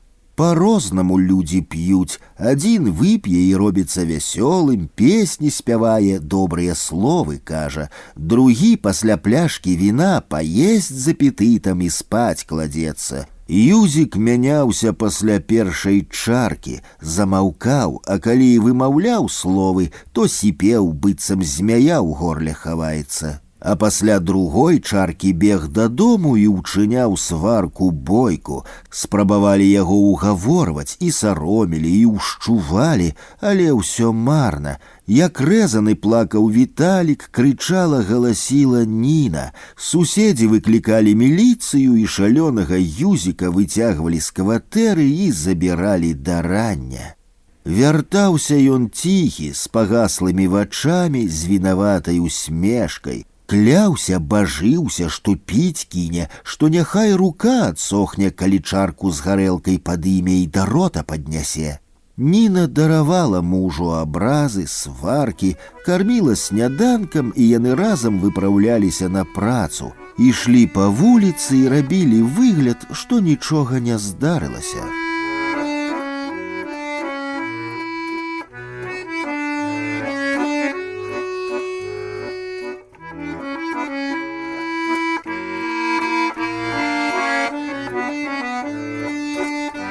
Сталяр чырванадрэўшчык Юзік Юрэвіч, да вар'яцтва закаханы ў жонку, адрэзаў сабе 3 пальцы на левай руцэ. Загарнуў у сінюю насоўку, прынёс дамоў і паклаў перад жонкай на ўласнаручна зроблены круглы стол. 35-гадовая жанчына прышывала каўнер сынавай кашулі. Яна зірнула на спалатнелы мужаў твар, апусціла на калені шытво і разгарнула насоўку. Юзік пры гэтым стаяў побач і хаваў пераціснутую гумовай трубкай знявечаную руку пад крысом бруднай ватоўкі. Стол, на якім ляжала разгорнутая насоўка, сталяр чырванадрэўшчык рабіў цэлы год у падарунак Ніне. Такі стол ні тады, ні цяпер не купіш, паліраваны, бліскучы, точаны. Падобную мэблю можна ўбачыць у музеях творчасці прыгонных. Больш за ўсё ўражвала стальніца. У цэнтры выкладзеная з рознакаляровага шпону, падабраная, падагнаная кавалачак да кавалачка, бубачка да бубачкі, кветка сланечніка з залатымі, як жытнёвая салома, пялёсткамі, а вакол вялікай кветкі 35 дробных. Сіметрыя і гармонія ўсё разлічана да міліметра, і гэтая прыгажосць як пад першым празрыстым лятком пад бліскучым лакам. У 1889 годзе яшчэ мала каму вядомы мастак Вінцэнт Ван Гог адрэзаў сабе вуха. Старанна загарнуў чыстую сурветку, мяркую цёмна-блакітнага колеру, і адаслаў у падарунак жанчыне, якую кахаў і якая баялася адказаць узаемнасцю. Як звалі каханую Ван Гога, вядома толькі даследчыкам ягонай творчасці, біёграфам ды, мажліва, нашчадкам той абачлівай жанчыны. Прайшло б колькі часу, і скандальна вядомая падзея ператварылася б у побытавы не надта прывабны факт біяграфіі мастака, які б мала хто згадаваў, і не такое твораць атручаныя каханнем і мастацтвам людзі ад шкадобы да сябе самога. Але Вінцэнт Ван Гог не быў бы самім сабой, калі б не паставіў на мальберт чыстае палатно, не выціснуў на палітру яркіх фарбаў і не намаляваў сябе любімага з забінтаванай галавой. Аўтапартрэт з адрэзаным вухам, 1899 год, Лондан, галерэя інстытута Кортада. Карціна, безумоўна, геніяльная. З яе дапамогай побытавы факт зрабіўся творам мастацтва, а адрэзанае вуха стала міфам, які жыве і мусіць жыць бясконца. Мы з Віталікам збегалі ў майстэрню, якую сталяр чырванадрэўшчык пакінуў незамкнёнай. Касыя промні яркага сонца, дробны залаты пыл, бліскучы рыштунак на сценах і палічках, гурба пілавіння, падобная да піраміды, залацістыя, срэбныя спіралі духмяных габлюшак, дошачкі, скрыначкі, бутэлькі і кансароўкі з лакамі і шкіпінарамі, слоік загусцелага паўпразрыстага пакосту на падваконні. На адпаліраваным сталёвым лісце, з якога вытыркалася драпежнымі зубамі паўкола пілы цыркуляркі, згаслая папяроса, а на залатых спіралях габлюшак чырвоная кроў. Вінцэнт Ван Гог атрэзаў вуха. Чаму менавіта вуха? Не руку, не палец, не нос, а вуха.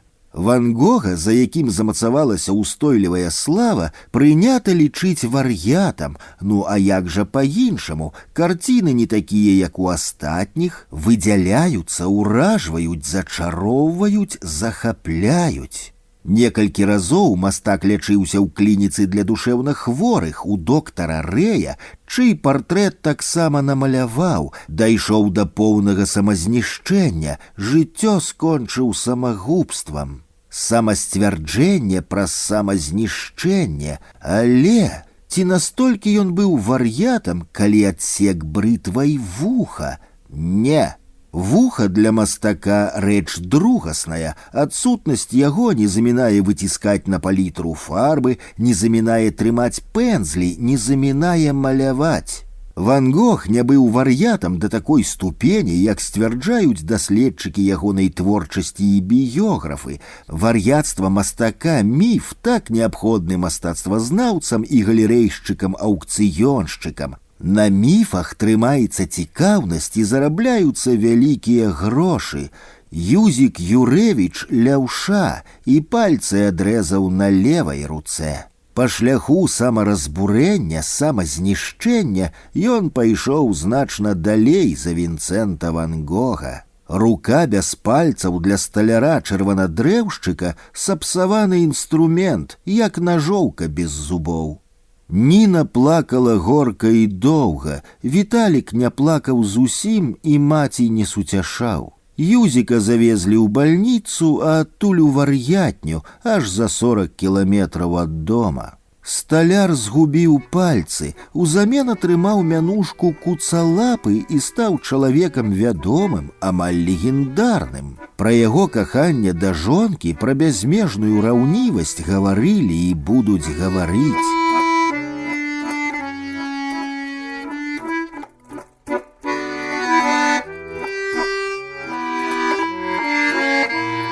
Гады 3 Юзік не піў, на жонку глядзеў скоса, выпіў з мужчынамі ў майстэрні, угаварылі, выпіў мала, чарку няпоўную, схапіў сякеру і прыбег дамоў.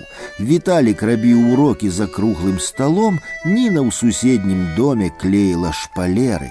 Юзік знішчыў пасек уласнаручна зроблены стол з інкрустацыяй кветкі сланечніка. Ні сына перапалоханага да смерці, ні суседзяў, якія збегліся на грукат, плач і крыкі, сталяр не паслухаў. Пасек стол і знясілена сеў у кут, закрыў твар рукамі і заплакаў.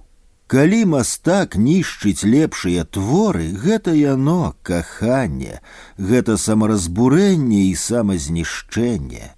Праз месяц Юзік сышоў з дому, гэта было восенню. Яго шукалі, Ніна плакала. Віталік папрасіў мяне дапамагчы, і мы разам зацягнулі рэшткі зламанага, знявечанага стала з пасечанай кветкай сланечніка ў мёртвую без гаспадара майстэрню. І жонка, і сын спадзяваліся на лепшае, чакалі, чакалі. Цела сталяра-чырванадрэўшчыка знайшлі вясной, калі сышоў снег і растаў лёд на тарфяных кар'ерах за 7 кіламетраў ад гарадскога пасёлка. Апазналі па знявечанай руцэ. Жонка і сын на пахаванні не плакалі, маўчалі і адно ківалі знаёмым і сваякам. Віталік паспрабаваў склеіць сабраць пасечаны стол, не атрымалася. Не было ў хлопца бацькавага таленту, стараннасці і спрыту ў руках. Ніна пасадзіла на магіле Юзіка сланечнікі, яны выраслі высокія і прыгожыя, з залатымі пялёсткамі, вышэйшыя за агароджу. І Юзік, і Ніна, і Вінцэнт Ван Гог лічылі кветкі сланечніка ці не самымі прыгожымі на белым свеце. Сланечнікі растуць і на магіле Ніны Юрэвіч. Вінцэнт Ван Гог адрэзаў сабе вуха, Юзік Юрэвіч адрэзаў сабе 3 пальцы. Мастакамі не нараджаюцца, мастакамі паміраюць.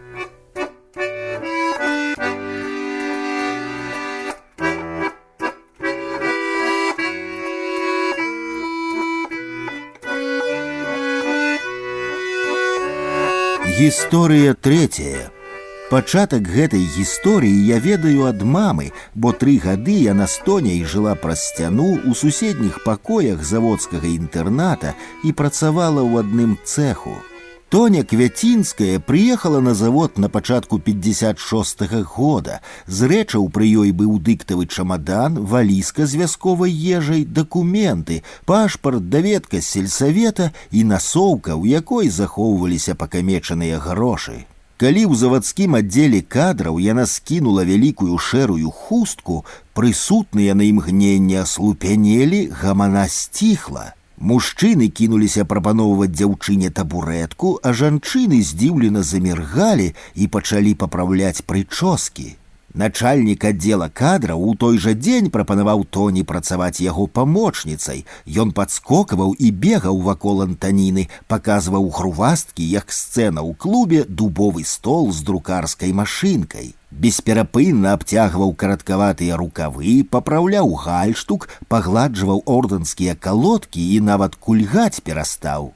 Але гранёная шклянка ў цяжкой металічнай аздобе і сподак з сіняватымі кубікамі цукру заставаліся некранутымі. Тоня хацела працаваць у цэху са знаёмымі дзяўчатамі, рэзаць шкло. Як не ўгаворваў, як не пераконваў лысаваты адстаўны падпалкоўнік, Тоня стаяла на сваім. Я ўяўляю тыя гады адно па фотаздымках у сямейным альбоме, па кінастужках, па ўспамінах бацькоў, якія абвяргаюць тагачасную кінахроніку, і па нешматлікіх рэчах, што захаваліся, дажылі да сённяшняга дня. Праца, вялізныя цэхі, сталы, абцягнутыя шэрым сукном, на іх ззяе шкло, стужка транспартёра і жанчыны з перавязанымі рукамі, каб крый Божа вострая і цяжкая шкліна не зламілася, не абрынулася і не перарэзала вены. Мама прыходзіла з працы ледзь жывая, сядала на табурэтку, апускала рукі і сядзела нерухома з заплюшчанымі вачыма. Магчыма, каб не 100 з глянцавых ганаровых грамат і дыпломаў з чырвонымі сцягамі, зоркамі і профілямі правадыроў, то ні ў які працоўны энтузіязм, подзвігі і здзяйсненні не паверыў бы. А мама захоўвае глянцавыя лісты, беражэ. А вось што танцы ў паўцёмным парку на дошках абгароджанай пляцоўкі былі вясёлымі, у гэта веру ахвотна. Белыя шкарпэткі, квяцістыя сукенкі, цёмныя пінжакі з вялікімі лацканамі, гузікі ў 2 рады кепкі, лёгкія шаўковыя хустачкі, празрыстыя, як каляровы дым. Мужчыны заўсёды чыста паголеныя, стрыжаныя, усмешлівыя, з папяросай, заціснутай у крэпкіх белых зубах. На танцы Тоня не хадзіла. Мама казала, што ёй не даводзілася бачыць прыгажэйшых за Тоню, і што ні да якой другой дзяўчыны так не заляцаліся кавалеры, як да яе суседкі. Рыпелі партупеі вайскоўцаў, шноўкалі абцацы хромавых ботаў. Маладыя лейтэнанты і капітаны клікалі Тоню ў Венгрыю, Германію, інжынеры і тэхнолагі разам з рукой і сэрцам прапаноўвалі асобныя кватэры і ўладкаваны побыт. Начальнікі адпачынак на поўдні і модныя апранахі, маладыя практыканты, каханне да скону, вясёлае жыццё і табун дзяцей. Але на ўсе прапановы Тоня пасміхалася, адмоўна хістала прыгожай галавой і спяшалася ў свой цесны пакойчык, хавалася за шырмай, дзе над акуратна засланым дзявочым ложкам вісела сяміструнная гітара з шаўковым бантам на чорным грыфе. А кавалерам адно заставалася згадваць бездакорную паставу ды падносіць запалку да згаслай папяросы. Зайздрасць была заўсёды, яна нязводная і непераможная, як і само жыццё. З прыгажуні Тоні пачалі здзекліва жартаваць, зразумела за вочы. Казалі, што яна хоць і прыгожая, але не надта каб разумная, і што на яе выкшталцоны густ не дагадзіць. Не інакш як прынца ці генерала чакае. Далей болей дайшло да таго, што папаўзлі чуткі пра тое, што Тоня крыху не ў сабе, што яна хворая, а таму з мужчынамі жыць няздатная, а тым больш нарадзіць дзіця. Ні прынца з-за мора, ні айчыннага генерала на даляглядзе не ўзнікала, а з'явіліся на шклозаводзе 3 дэмабілізаваныя хлопцы. Як і іншыя пачалі заляцацца да Тоні, прапаноўваць ёй руку і сэрца, бо нічога іншага прапанаваць не маглі. І дарма ўсе смяяліся і кпілі, зусім дарма, бо залікам Царлюкевічам Антаніна Квяцінская суботнім вечарам з'явілася на танцпляцоўцы. Танчыла адно з ім, а потым пад зайздросныя позіркі рука ў руцэ яны зніклі ў цёплай травеньскай цемры. Здзіўленне не мела межаў, бо такога, як той Царлюкевіч, магла падхапіць сабе кожная, і што галоўнае, без усялякіх высілкаў. Карацей, радаваліся нядобразычліўцы. Бялявы недагледжаны Алік прафесію меў самую звычайную, працаваў зваршчыкам. Пра свае адносіны з прыгажуняй Тоняй маўчаў, пытанняў, якімі назалялі, унікаў, а планамі на будучыню не хваліўся. 3, а можа 4 разы Тоня і Алік хадзілі на танцы, пару разоў бачылі, як ён частаваў яе марожаным на аўтобусным прыпынку. Зусім нечакана, праз які месяц хлопец звольніўся з завода, разлічыўся з камендантам інтэрната і з рудым плецаком на плячы з'ехаў з гарадскога пасёлка. Ад яго сяброў па пакоі і стала вядома, што Алік не збег, не ўцёк, як спадзяваліся многія, а завербаваўся на паўгода на поўнач, каб зарабіць на вяселле, а галоўнае на матацыкл з люлькай, даўнюю яшчэ юначую мару. Ні тэлеграм, ні лістоў, ні пасылак ад Аліка не было. Праз 3 месяцы ў Антаніны прапаў апетыт, колькі разоў яна губляла прытомнасць. Нават аднойчы ледзь засталася жывой. Вадзіцель паспеў заўважыць, як дзяўчына хіснулася і упала пад ногі пагрузчыка прама ў цэху. Сяброўкі завялі Тоню ў паліклініку, дзе і высветлілася, што яна ўжо на 4-м месяцы цяжарнасці. Як тады пачалі клясці і лаяць Царлюкевіча, як пачалі шкадаваць непадступную Тоню, як чакалі таго Аліка, каб выказаць абурэнне. Але дзе быў той Алік, што рабіў, ніхто не ведаў, а таму праклёны ляцелі ў паветра. Нядобразычліўцы радаваліся, бо казалі, што так і трэба. Няхай папакутае, як і ўсе, бо прыгажосць гэта яшчэ няшчасце, а так сабе сёння ёсць, а заўтра няма. Алік абяцаў зарабіць грошы і вярнуцца праз паўгода. Абяцанне выканаў, прыехаў на завод праз 12 гадоў, прыехаў на таксоўцы з крыху прывялым букетам ружа ў левай руцэ і акуратным чамаданчыкам у правай. Апрануты Алік быў у светлы плашч, на галаве шэры капялюш з шырокімі брылямі і шаўковай стужкай. Ён хутка, быццам ведаў, знайшоў кватэру на 2-м паверсе, націснуў гузік званка, пагрукаў і ўвайшоў у кватэру. Тоня была дома. Яна па-ранейшаму была прыгожай, але не празрыстым хараством дзяўчыны, якое ён памятаў, а завершанай жаноцкай дасканаласцю, якая імгненна кідаецца ў вочы. Мужчына і жанчына прайшлі ў пакой, а праз паўгадзіны Царлюкевіч выходзіў з пад'езда з чамаданчыкам, але без кветак.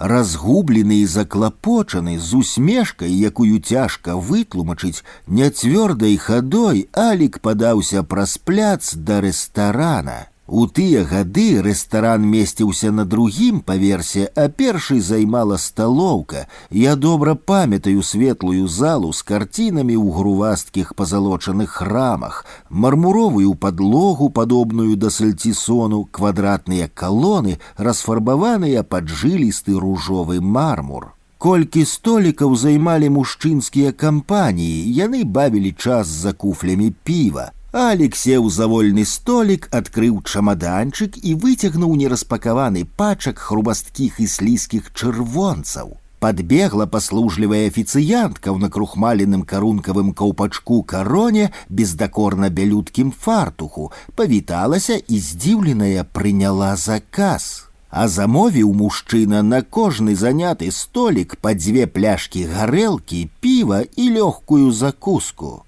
За тыя дні, што Царлюкевіч правёў у рэстаране, ён шмат разоў адкрываў і закрываў чамаданчык, дзе акрамя пачкаў з грашамі ляжалі адно брытва, бутэлечка адэкалона, стракаты гальштук і капэрта з фотаздымкамі. 3 дні гудзеў і патынаў у папяросным дыме рэстаран, 3 дні шчыраваў маленькі аркестрык, бесперапынна выконваў усе тагачасныя шлягеры. Двойчы да Царлюкевіча падыходзілі міліцыянеры, правяралі дакументы, цікавіліся, адкуль у яго такія шалёныя грошы, ці не абрабаваў ён банк або калгасную касу. Але дакументы былі правільныя, на грошы меліся адпаведныя даведкі, а таму міліцыя сыходзіла, прыхапіўшы са шчодрага стала па пляшцы гарэлкі. Усё на гэтым свеце мае як пачатак, так і канец. Скончылася і раптоўнае неверагоднае свята, бо скончыліся ў чамаданчыку грошы. На 4-й дзень няголены Царлюкевіч сядзеў за столікам у пустой зале, падтрымліваў рукамі цяжкую галаву і спакойна, без зацікаўленасці пазіраў на карціны ў грувасткіх рамах. Замовіць нешта са спиртнога ён не мог. Паслужлівая афіцыянтка прапанавала сысці, пакуль не забралі ў міліцыю. На шырокіх мармуровых сходах з'явілася святочна апранутая Тоня.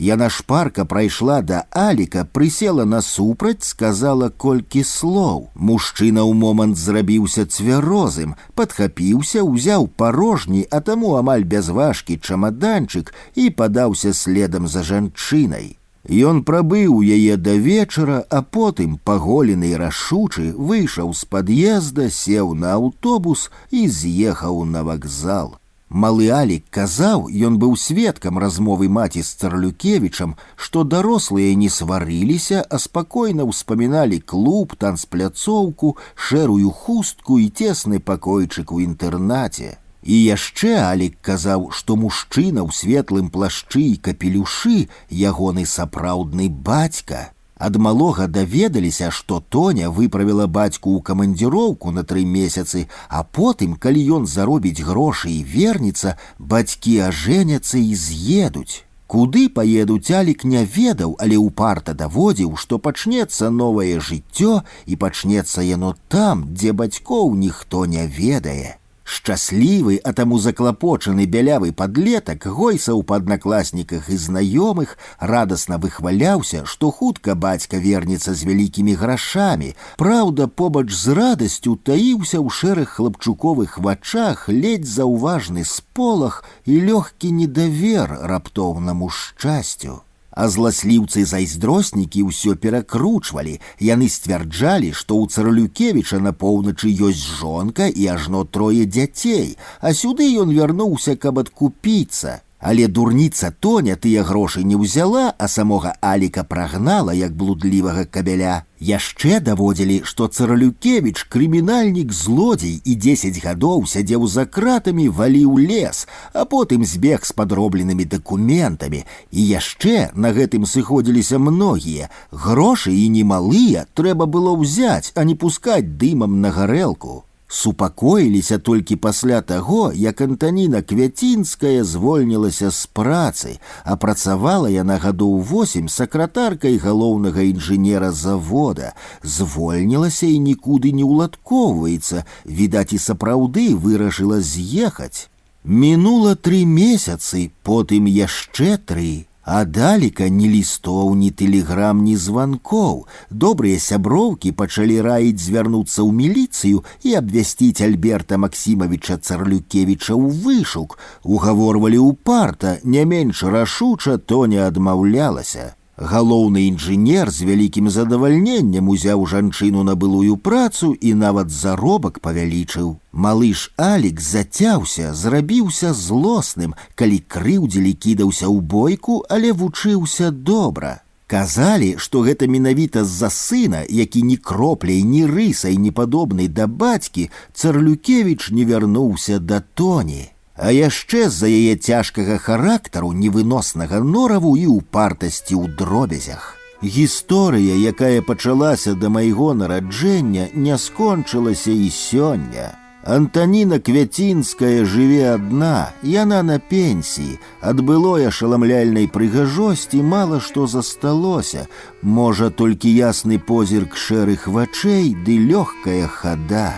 Яе сын Алік Квяцінскі прыязджае дадому нячаста. Ён лысаваты, але з бародкай. Яго дачка нагадвае дзеда, як 2 кроплі. Мая мама неяк сказала, што ў Тоні быў толькі адзін мужчына, ды і той дурань, бо прайшоў побач са сваім шчасцем. А Тоня ўсё яшчэ чакае, спадзяецца. Але мне здаецца, што нават калі Альберт Максімавіч Царлюкевіч і вернецца, Тоня яго абавязкова прагоніць, каб ізноў чакаць.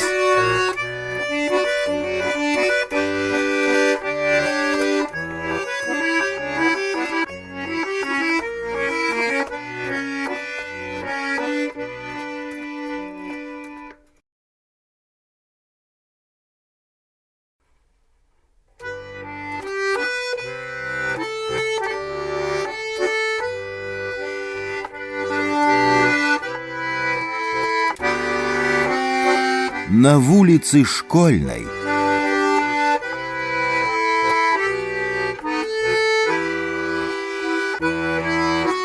У яго не было пры сабе ні мачалкі, ні мыла, ні рушніка, ні веніка.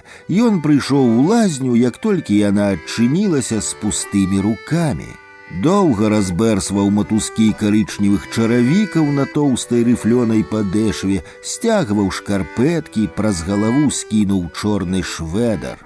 Старанна, нібыта баяўся прапусціць, парасшпіліваў гузікі клятчастай кашулі, акуратна склаў вельветавыя штаны на верхнюю паліцу, дзе ляжала чорная лыжная шапка, і стомлена апусціўся на лаву. Так і сядзеў у цёплай сподняй бялізне. Амаль чвэрць гадзіны адчужана пазіраў на карычневую плітку падлогі, на свае ногі. Распрануўся і зноў сеў, прываліўся спінаю да вузенькай шафкі, а вакол гаманілі, распраналіся, дзеці смяяліся, бацькі на іх пакрыквалі, прыспешвалі, а сівы мужчына ўсё вывучаў свае ногі. Ён узяў з піраміды верхні цынкавы тазік з адной ручкай і няспешна ўвайшоў у лазню, поўную дзіцячага віску, смеху, пырскаў і вільготнай пары. Стаяў пад дожджыкам, на запясці пабліскваў гадзіннік, а на шыі пласцінка медальёна. Ён быў высокі, сівы і ружова-скуры, каб не маршчыністы твар і шыя, ды сівізна па ўсім целе. Набраў поўны тазік вады, паставіў на лаву пад запатнелае закратаванае акно. А потым засмучона і крыху разгублена пакруціў галавой, падумаў, што дарма ўзяў тазік, а як каму не хопіць. Стол быў яшчэ чысты, яго каменная паверхня нагадвала сальцісон хатняга вырабу. У парылцы двое падлеткаў гадоў па 12 сядзелі на другой паліцы і моршчылі насы, а трэці цынкавай конаўкай плюхаў на камяні халодную ваду. Падлеткам давялося падняцца, калі высокі і сівы ружова-скуры незнаёмец увайшоў у сквапна асветленае закратаванай лямпачкай памяшканне і палез на самы верх, на апошнюю паліцу пад брудную столь. Там ён лёг, выпрастаўся і прыкрыў вочы рукой. Падлеткі мужчыну не ведалі, і не таму, што ён, як і ўсе ў лазні, голы. Праз чвэрць гадзіны яго непрытомнага вынеслі з парылкі 4 мужчын і паклалі на доўгі стол пад акном. Аблілі сцюдзёнай вадой, паднялі крык. Калі прыехала хуткая, то незнаёмец яшчэ не апрытомнеў. Жанчына-доктар увайшла ў мужчынскую лазню, маладая, у белым халаце з чамаданчыкам і стэtaскопам на шыі. Зацокалі абцасы па мокра-слізкай падлозе, дзеці сарамліва паадварочваліся. Вузкую шафку адчынілі лёгка, калупнулі ножом замочак і гатова. Дакументаў не было. Пачак цыгарэт, аднаразовая запальнічка, насоўка, пальчаткі, прыгожы сцізорык, грошы па розных кішэнях. У чорным бушлаце знайшлі ключ, 3 каштаны і аўтобусны квіток. На стале доктарка зрабіла старому укол, а потым яго паклалі на насілкі, перанеслі ў машыну і павезлі ў бальніцу. Гэта быў Вітька руды, 50 гадоў таму руды, а цяпер сівы. Пазнала яго санітарка Валянціна, немаладая жанчына з нафарбаванымі вуснамі. Яна ўбачыла правую руку, а на плячы бэзавы шнар.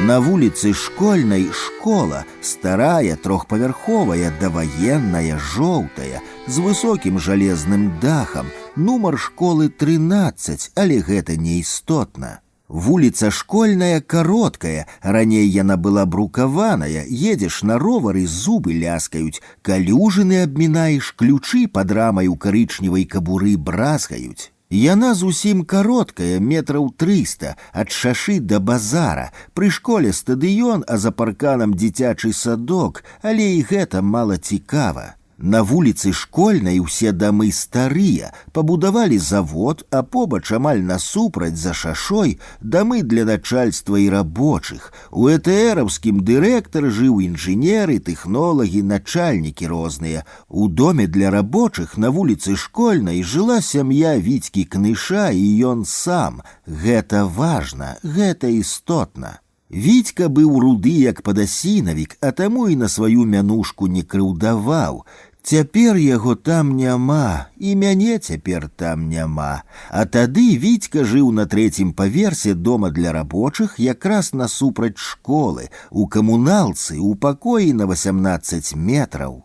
Яна пазнала яго, але не сказала нікому, прыйшла дамоў і пачала перабіраць фотаздымкі. Знайшла нарэшце тое, што шукала. 2 хлопчыкі гадоў па 12 у майках-саколках і чорных доўгіх трусах на школьным стадыёне. Справа караткастрыжаны яе брат Віталік, а побач ён, Вітька Кныш, па мянушцы руды.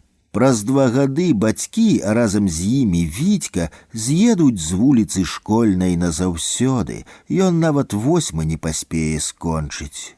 Яна і акуляры ўздзела, каб лепей разгледзець Вітькава плячо, каб яшчэ раз упэўніцца, што яна не памылілася. Праз дзень санітарка зайшла ў рэанімацыйную палату. Белы халат без адзінай плямкі, валасы падкручаныя, вочы падфарбаваныя. Хворы ляжаў пад кропельніцай, твар яго быў як мукой прыцярушаны, шчокі запалі, вочы ўваліліся. Востры кадык зрэдку торгаўся пад сівой шчэццю. Яна абышла вакол ложка, паглядзела на шнар, села побач на крэсла з жалезнымі ножкамі і прасядзела амаль гадзіну, адно галавой хітала ды насоўку камечыла, а калі пачула, што дактары па калідоры ідуць, сышла на свой паверх. Медыкі рабілі, што маглі. На 3-й дзень раніцай хворы расплюшчыў вочы і паварушыў пальцамі правай рукі, а вось усмешка не атрымалася, левая палова твара не рухалася, гаварыць пакуль не дужаў. А яшчэ праз дзень Вітька Кныш памёр. Другі інсульт, і яго не стала на белым свеце. Праз 7 дзён яго пахавалі, бо сваякоў, дзяцей і жонку знайсці не змаглі, нават і не ведалі, дзе тыя ёсць. Валянціна, малодшая сястра Вітькавага аднакласніка, ішла з могілак па вуліцы Школьнай. Яна, як і раней, жыла ў ЭТРаўскім доме. У спіну дзьмуў заходні вецер, гнаў перад сабой пасохлую лістоту. Немаладая жанчына, у якой былі дарослыя дзеці і ўжо 2 ўнукі-студэнты, усміхалася. Яна нават каўзанулася на лядку плыткай калюжыны, праехала колькі крокаў. Сцюдзёны лістападаўскі вецер выдаваў гарачым, як Вітькава дыханне. Ёй здавалася, што яна сядзіць на мулкай раме, а Вітька руды круціць педалі і жарка дыхае ёй у шыю. І адно яе толькі засмучае, што вуліца Школьная такая кароткая.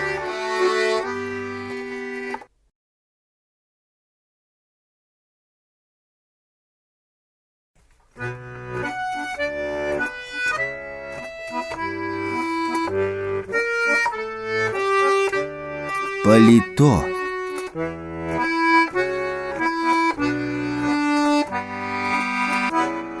Старая аднапавярховая аптэка месціцца насупраць палаца культуры. Калі праходжу побач з ёй, абавязкова падыму галаву, гляну на цёмныя вокны гуртка выяўленчага мастацтва, які наведваў гады 4 ў запар.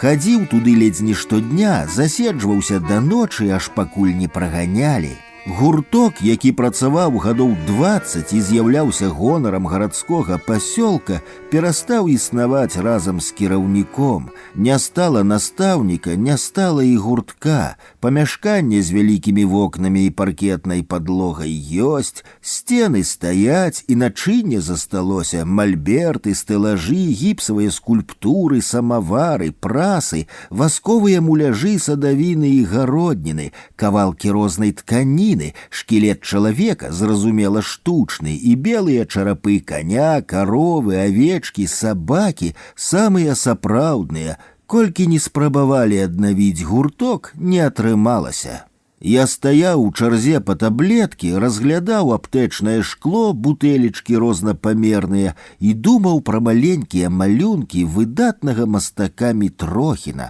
Заўсёды менавіта ў аптэках згадваю яго простую і выразную графіку, а таксама гравюры і малюнкі чорнай тушшу японскіх мастакоў. Мужчына за спінаю кашлянуў, але не так, як кашляюць ад хваробы, а так, каб звярнулі ўвагу. Высокі мужчына ў шэрым зімовым паліто камечыць у руках чорную кудлатую шапку і глядзіць на мяне. Твар яго доўгі, паголены кепска, на падбародку шчэць шэрая, а рот фіялетавы, як атрамантам перапэцканы, рэдкія шэрыя валасы да ілба папрыклейваліся. Незнаёмы твар, зусім незнаёмы. Паціскаю плячыма і працягваю на паліцы дзівіцца, спрабую засяродзіцца, каб зноў пра японскіх паэтаў і аптэчныя бутэлечкі думаць. Што, не пазнаў? Гучыць у вуха. Захварэў? Міргаю, углядаюся ў незнаёмы твар. А я цябе адразу пазнаў, як толькі ў аптэку зайшоў, глянуў і пазнаў. «Бывае», — прамовіў слова і не ведаю, што далей сказаць. «Я Даніленка, Міхась, мы з табой разам у студыю хадзілі, маляваць вучыліся, да Сільвестравіча», — кажа ён абсалютна без усялякіх сантыментаў у голасе. Дзіўна, але так бывае. У пасёлку людзей няшмат, а 30 гадоў не бачыліся. Паціскаем рукі, але маршчыны на мішкавым твары не разгладжваюцца, не знікаюць. Яго доўгі твар не маладзее, а наадварот камянее, шэрыя вочы цямнеюць. Звычайна знаёмыя дзяцінства, аднакласнікі, аднагодкі просяць грошы і прапануюць разам выпіць. Калі грошы ёсць, даю, без надзеі, што яны вернуцца, але бывае, што пазыкі вяртаюцца. Сябры, з якімі басцяўся па пыльных вулках і цёмных калідорах старой аднапавярховай школкі, прыносяць грошы маме і дзякуюць. Пры наступнай сустрэчы праз год-два нагадваюць, што пазыку вярнулі і зноў просяць. Але Даніленка грошы пазычаць не збіраўся. Ты таксама змяніўся, сівы нейкі, а я вось лысы амаль зусім. Гады, кажу банальны жарт, каб не маўчаць, каб запоўніць пустату. Кажаш, гады, паўтарае мой сумны жарт Даніленка, націск падае на першы склад кароткага слова. З аптэкі выходзім разам, стаім перад палацам культуры пад цёмнымі вокнамі гуртка. Маўчу, бо скурай адчуваю, што ён зараз скажа нешта такое, пра што доўга, нястомна і напружана думаў. А ты ніколі не згадваў той вечар, калі мы з табой вось тут пабіліся? Што, не чакаў такога пытання, маўчыш? Значыць, не думаў. Як гэта так, ты слабейшы і меншы за мяне змог тады перамагчы? Змог жа неяк, а як і сам не ведаю. Кажу не без лёгкага, амаль незаўважнага гонару, і вось што цікава, не дапамог ніхто, сам. Значыцца, думаў. На мішкавым твары на імгненне з'яўляецца радасць. Кручу пачак цыгарэт, спрабую ўздзець пальчаткі. На вуліцы сцюдзёна, ветрана, а мой знаёмы шапку камечыць, вочы ад ветру блішчаць. Я табе паддаўся. Ціха і сумна кажа ён і ўглядаецца мне ў вочы. Паддаўся. Адварочваюся, спрабую запаліць, вецер задзімае агеньчык. Як жа я цябе ненавідзеў. Каб ты толькі ведаў, каб ты не з'ехаў, я б цябе забіў. За што, Міша, за тую дурную бойку? Кінь, калі яно было. Прычым тут бойка? Ты мне жыццё зламіў праз калена і нават не задумаўся. Гэта я павінен быў мастаком стаць, у сталіцы вучыцца. Я ў царкву хаджу. На такія словы застаецца адно хітаць згодна, што і раблю. А ты, відаць, і не памятаеш, калі там быў. Бывае, заходжу. Я не п'ю і не палю, вера забараняе. Слова «вера» прагучала як імя жанчыны. Я радваўся, як на крылах лётаў, калі Сільвестравіч цябе з гуртка выгнаў і вітацца нават з табой перастаў. Думаў, што ўсё табе не падняцца і перамога за мной. Мне трэба было тады, каб ты мяне збіў, змясіў як след, вось тут, пад вокнамі. Я крычаў, каб Сільвестравіч у акно пабачыў. Атрымліваецца, дарма. Усё жыццё міма. Немалады мужчына ў доўгім паліто і з кудлатай шапкай у руцэ ішоў па вуліцы, сыходзіў, а я стаяў пад аптэкай і глядзеў, як жанчыны ў белых халатах парадкуюць лекі ў асветленай зале. Аказваецца, не такое яно было і салодзенькае, не такое цукровае, дзяцінства ў пасёлку, не ўсё там празрыста і бесклапотна. Памятаю засяроджаныя і злосныя твары гурткоўцаў, восеньскі вечар, халоднае святло ліхтара. Калі яшчэ толькі сыходзілі па шырокіх лесвіцах з палаца культуры, я напэўна ведаў, што пачнецца на вуліцы. Бойкі не баяўся, рэдка бывае, калі не страшна біцца, тады страшна не было зусім. Мы з сябрам і 5 падлеткаў супраць нас. Мішка сказаў, што будзе біцца толькі са мной, а астатнія, каб не лезлі, стаялі і не заміналі. Ён разлічваў, што я спалохаюся і ўцяку. Не атрымалася, не кінуўся я ў ратавальную цемру. Біліся пад ліхтаром, качаліся па асфальце і клумбе, рвалі адзежу, кусалі, білі кулакамі, куды траплялі.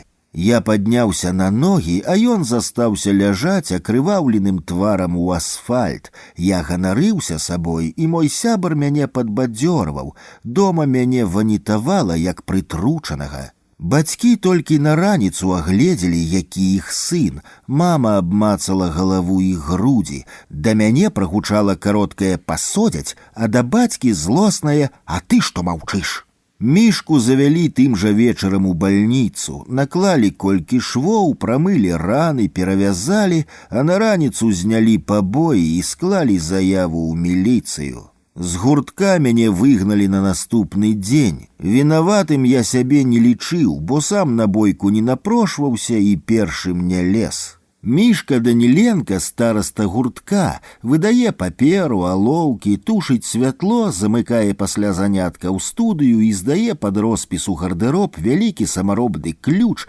які пахне латунню і пакідае на пальцах цёмныя сляды. Калі я прыйшоў у студыю, Мішка займаўся 2 гады і вельмі добра маляваў, а я маляваў кепска ў параўнанні з астатнімі. Усё атрымлівалася нейкім кволым, крывенькім, нязграбным, а галоўнае абсалютна нежывым. Фарбы на маіх краявідах і нацюрмортах былі блёклыя, брудныя, цьмяныя і невясёлыя. Стараўся, хацеў, са скуры быў гатовы вылузнуцца, але не атрымлівалася. Праўда, настаўнік зрэдку казаў што-небудзь суцяшальнае, падбадзёрваў не за малюнкі, а за стараннасць. Але моя стараннасць і працоўны фанатызм былі нішто ў параўнанні з мішкавымі высілкамі і прагай дасканаласці. Ён мог сядзець не разгінаючыся, не адыходзячы ад мальберта паўдня, і як толькі вытрымліваў. Мяне Мішка не залюбіў адразу, не спадабаўся я яму, ну зусім не прыйшоўся, не ведаю за што і чаму. Адно, што прыходзіла ў галаву, дык тое, што Сільвестравіч быў маім суседам, і часам мы разам прыходзілі ў студыю, а бывала, што і сыходзілі. Але я тут ні пры чым, проста ён жыў з нашай суседкай.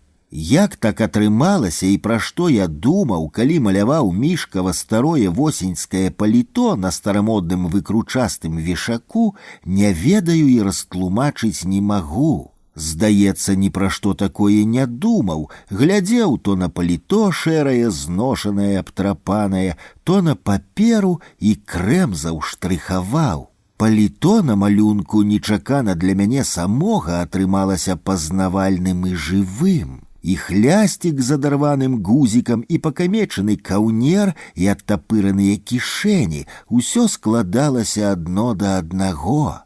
Яно, паліто, рыхтык гаспадар, партрэт Мішкі Даніленкі, яго фотаздымак. А гумку, каб нешта падцерці, падправіць, я ні разу ў руку не ўзяў, нячаста такое бывае.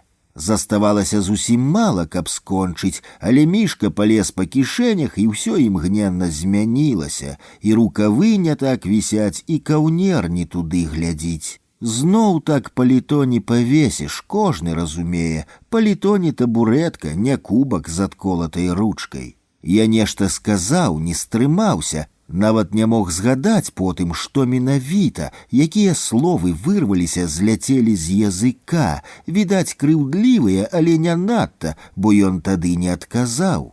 Настаўнік спыніўся толькі перад маім малюнкам. «Твой?» Ён ласкава зірнуў на старасту гуртка.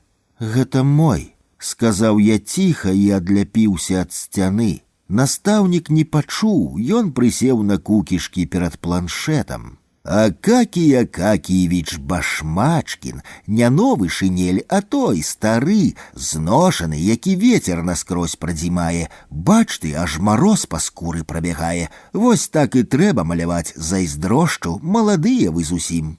«Гэта мой малюнак», — прашаптаў я і пачырванеў, каб потым збялець.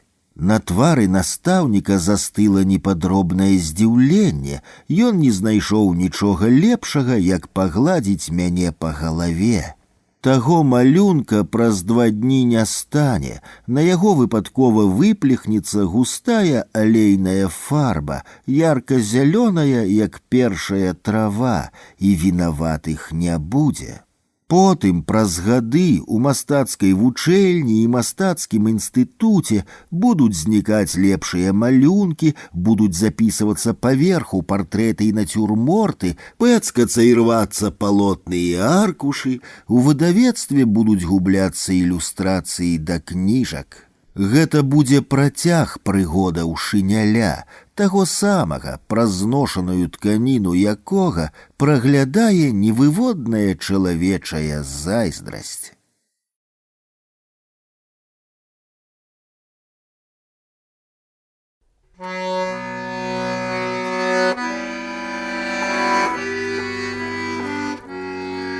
Партрэт.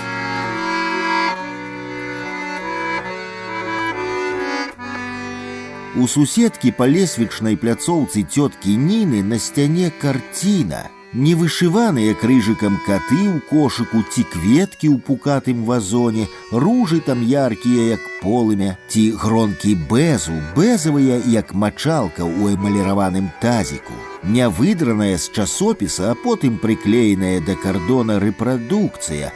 На сцяне над канапай пад шклом сапраўдная карціна. Мора, хвалі, скалы, цёмнае неба невытлумачальнага колеру, пена на высокіх хвалях, пырскі і чайкі. Менавіта такім і павінна быць мора. Калі я трапіў на бераг сапраўднага мора, то моцна здзівіўся і расчараваўся. Думаў, яно бурапеннае, а насамрэч мора аказалася маўклівым і амаль нерухомым, як бязмежная калюжына. У дзяцінстве не сакрэт, многае падаецца таямнічым, велічным, а нязвыклым і будзённым, не такім, як на самой справе. Гэта яна, бяздзетная 40-гадовая жанчына, навучыла мяне 6-гадовага чытаць і пісаць крывымі вялікімі друкаванымі літарамі. Ад той дзіцячай звычкі я не пазбавіўся і сёння. Пішу друкаванымі літарамі, дробнымі, роўнымі, як шрот. Гадзінамі суседка магла сядзець на канапе і чытаць услых дарослыя кнігі. Як чытала, памятаю, а вось пра што, на жаль, забыўся. Яна чытала, а я слухаў і глядзеў на сапраўдную карціну над яе галавой.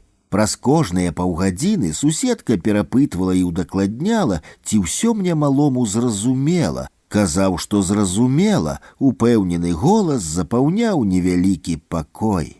А яшчэ былі бенгальскія агні, вось гэта дзіва радасці свята. Яны з'яўляліся, калі цётка Ніна зусім стамлялася чытаць, а я стамляўся глядзець на карціну. Сабе суседка брала скрыначку запалак, а мне давала металічны пруток у шурпатай, як акамянелы попел алмазцы. Язычок полымя кранаўся прутка, і праз колькі імгненняў пруток пстрыкаў, сіпеў, трашчаў, сыпаў зыркімі іскрамі на ўсе бакі. У цемры пакоя былі толькі нашы бліскучыя вочы і пачварныя цені на сценах і столі, і кветка агеньчыка ў маёй руцэ. Зорачкі сыпаліся, ляцелі. Бенгальскія агні згараюць хутка, але запамінальна. У пасёлку няшмат тых, хто не па святах і выхадных носіць адпрасаваны гарнітур, белую кашулю пад гальштук, да бляску наваксаваныя чаравікі, фетрывы капялюш, упрыгожаны шаўковай стужкай, і ў дадатак грувасткія акуляры. Уладзімір Сільвестравіч Камоўскі адзін з нямногіх, а можа і адзіны.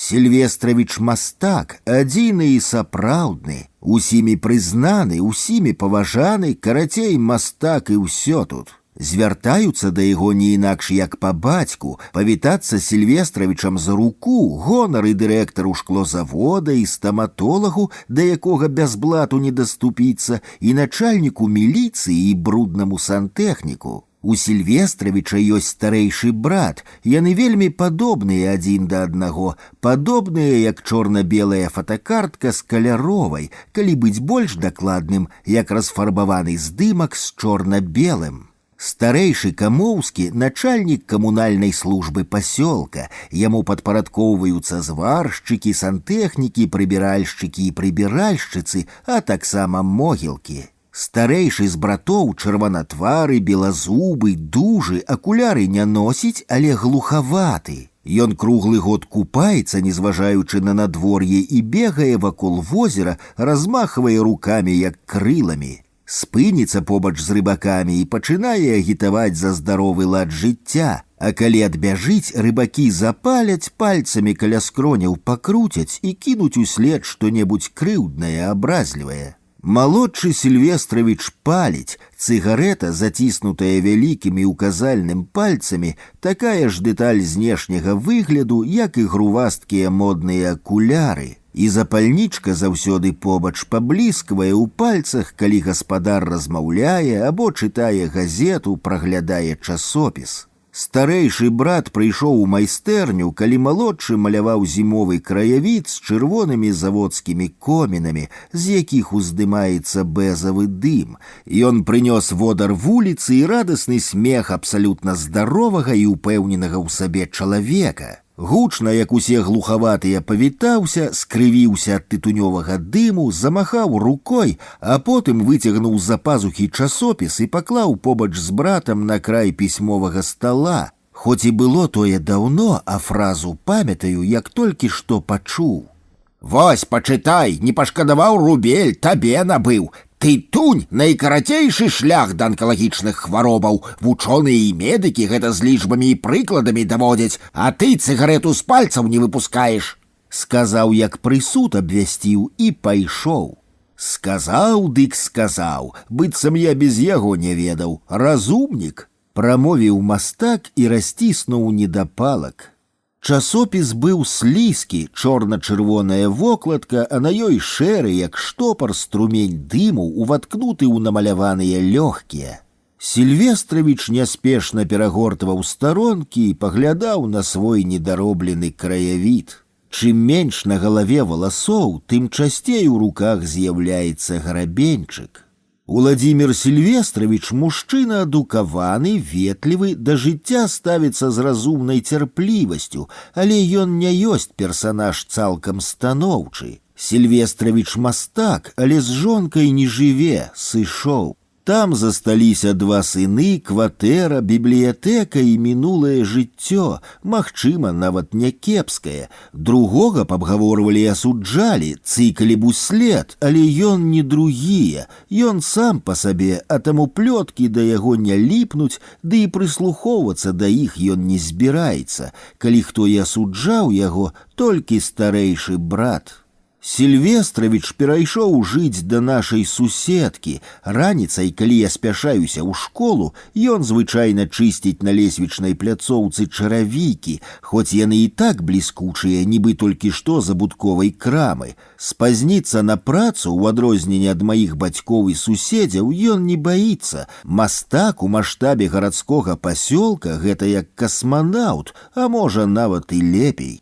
Суседка тётка Ніна паслала мяне ў палац культуры з даручэннем, каб занёс Сільвестравічу кефір, кашу, тэрмас з запаранай травой. Майстэрня на 3-м паверсе, вечар, паўцёмныя шырокія калідоры, бліскучы навошчаны паркет. Дзверы ў майстэрню прычыненыя, праз вузкую шчыліну відаць край палатна і плячо ў сінім халаце. Пензлік дакранаецца да шурпатай паверхні палатна і пакідае след. На палітры толькі дзве фарбы, белая і карычневая. Партрэт робіцца ў два колеры. Так мой настаўнік маляваў правадыроў да святаў, так толькі з большай стараннасцю і імпэтам ён малюе сябе.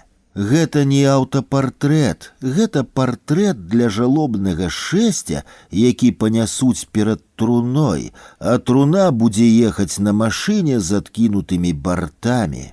Такіх партрэтаў мастак перамаляваў дзясяткі, навучыўся рабіць хутка. Учора замовілі, а на другі дзень пад абед і забіраць можна. Але адна справа маляваць некаму і зусім іншая сабе самому. Сільвестравіч хвалюецца і пензлік калоціцца, а таму рука абапіраецца на муштабель, і тады з'яўляецца дакладнасць. Я таго партрэта спалохаўся, аж пад пахамі мокра зрабілася. Ну як табе, падобна?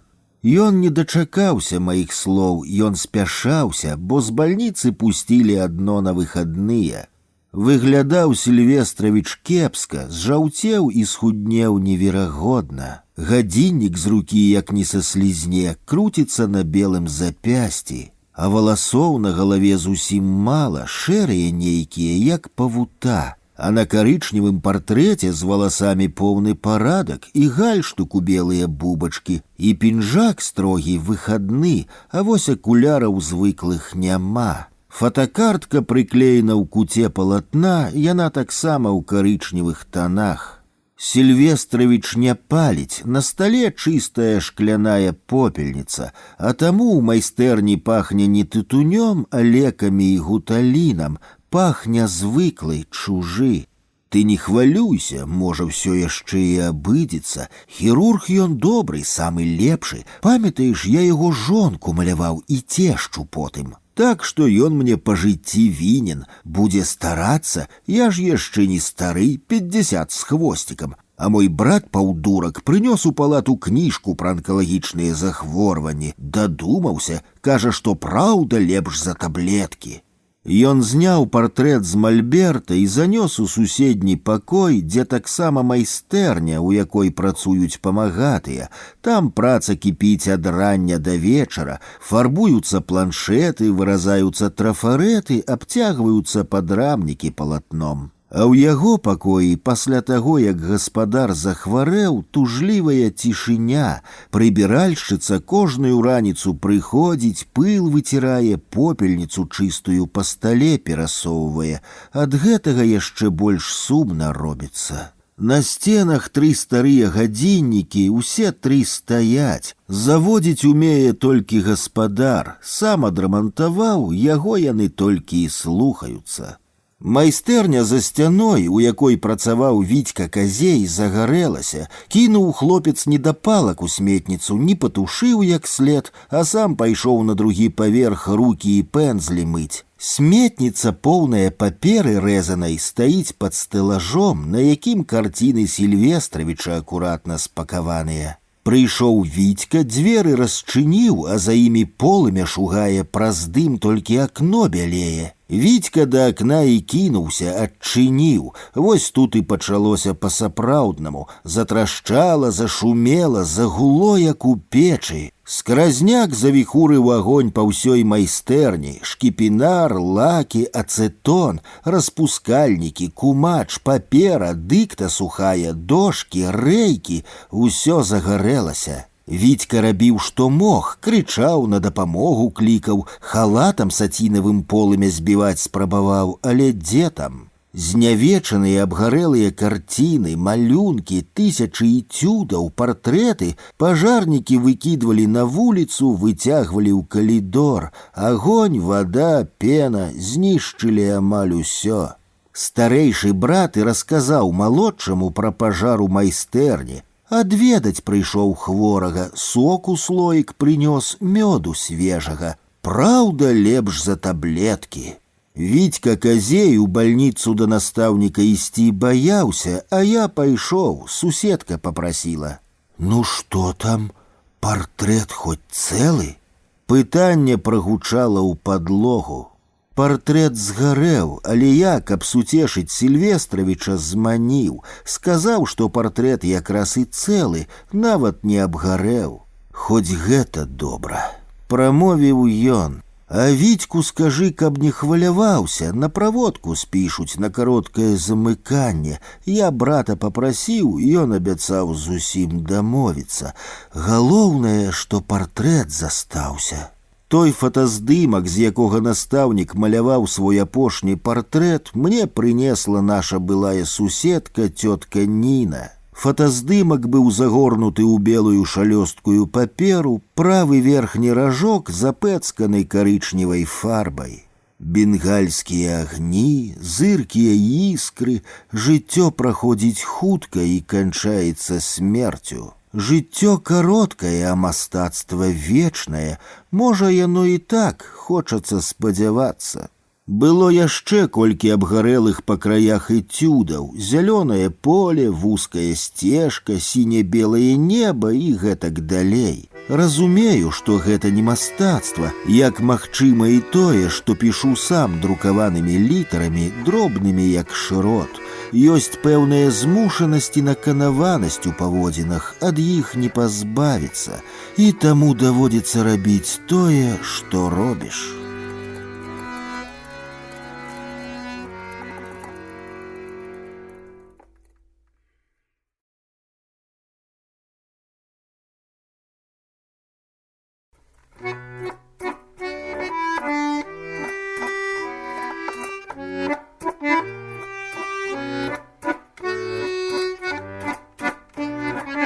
По той бок ночи.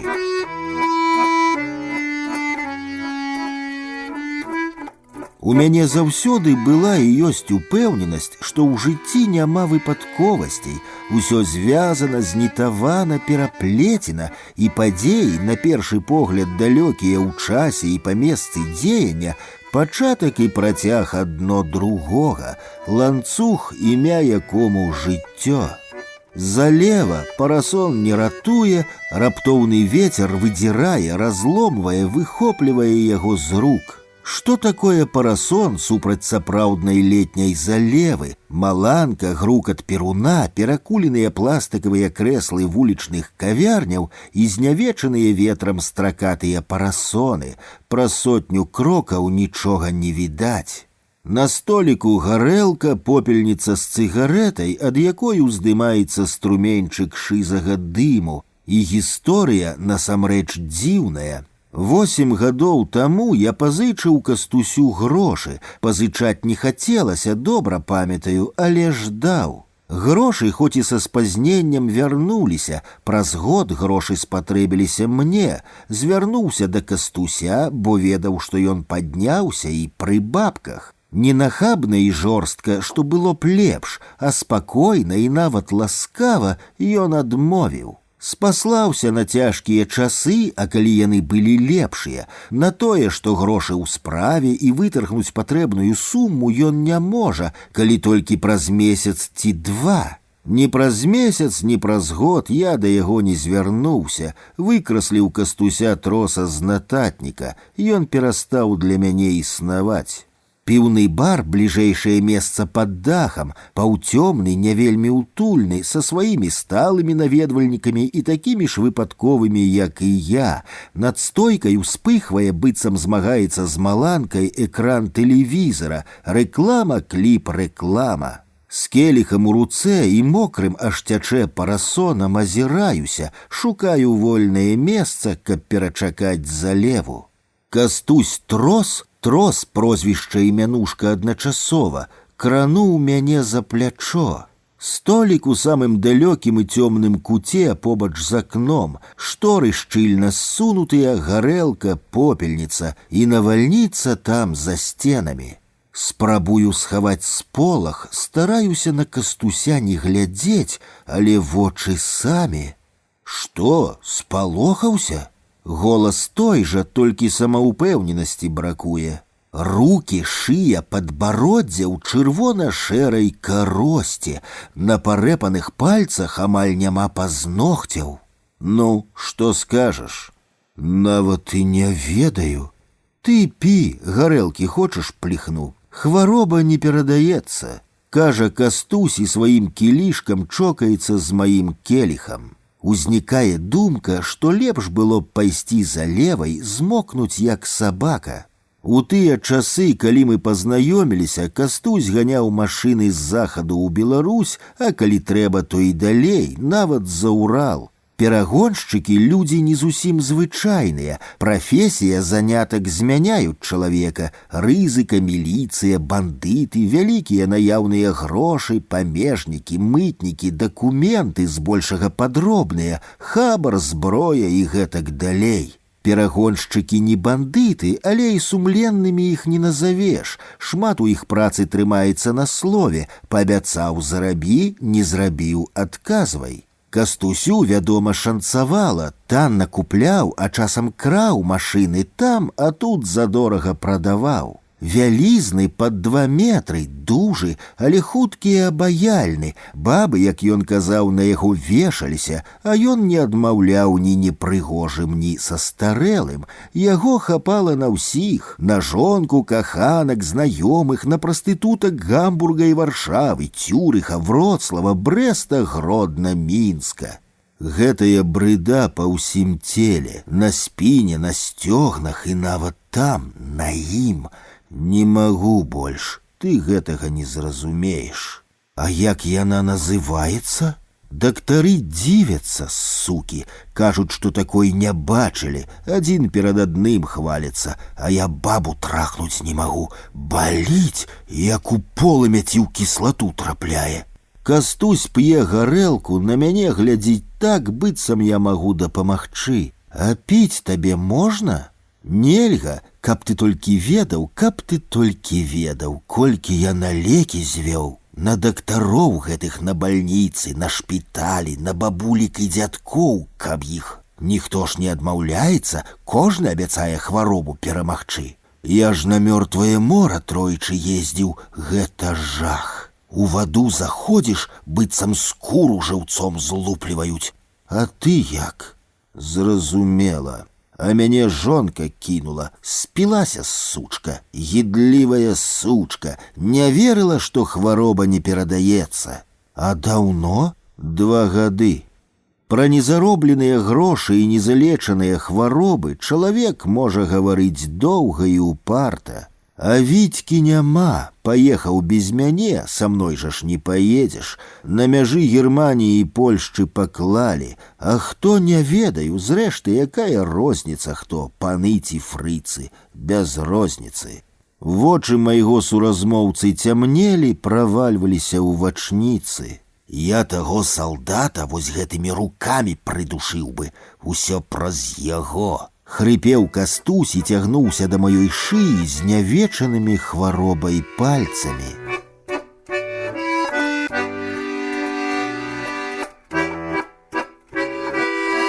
У душы мастака, літаратара-творцы ёсць кволае спадзяванне, слабенькая надзея, што прыдуманае ім, перажытае, а потым перанесенае на палатно, паперу, ператворанае ў словы, выявы, вобразы, уратуе яго і лёс будзе літасцівым, непазбежнае аб мяне. Але гэта, ведаю, адно спадзяванні. На жаль, ад непазбежных навінаў нават адключаны тэлефон не ўратуе. Першы нумар беларускай газеты «Свабода» надрукаваў на разгорцы 4 з 8 карцінаў пад агульнай назвай «Страшны суд». На кожным з палотнаў знявечаная галава, паўразбураная смяротнай хваробай, ракам скуры. Чаму менавіта гэты твор абрала рэдакцыя для першага нумара, цалкам зразумела. А што яшчэ можна прыдумаць і надрукаваць, каб скалануць і зрушыць свядомасць чытача? Шэрыя з паліграфічным растрам фотаздымкі палотна ўбілі па мазгах мацней за самыя гучныя лозунгі, шчырыя артыкулы і самыя дакладныя лічбы. Да моманту надрукавання палотны, амаль 10 гадоў нікому невядомыя, захоўваліся ў сутарэннях дома літаратара разам са стосамі перавязаных шпагатам старых часопісаў, зжаўцелых газет і непатрэбных кніг. Холодной вясной 1979 года я з сябрам набыў у кнігарні «Дружба» насупраць уваходу ў парк чалюскінцаў невялікую польскую кніжачку ў мяккай вокладцы. Раней і пазней у той кнігарні я набываў кніжкі адно па мастацтве. Не памятаю, колькі яна каштавала, але думаю, што няшмат, а вось непрыемнасцей праз яе як у маім жыцці, так і ў жыцці сябра дадалося. Кніжка тая была медыцынская, тэкст і 20 фотаздымкаў на ўсю старонку. Фотокарткі чорна-белыя, дзеці, мужчыны, жанчыны, розныя ўзросты, ад немаўляці да зусім старых. Рак скуры буйным планам, нават у паталагічным набліжэнні, ад здымкаў калаціла, перахоплівала дыханне, круціла ў жываце. Разглядаць доўга такое цяжка, але мы разглядалі. Летом таго ж года нам давялося працаваць на рэстаўрацыі касцёла ў Мсціславе.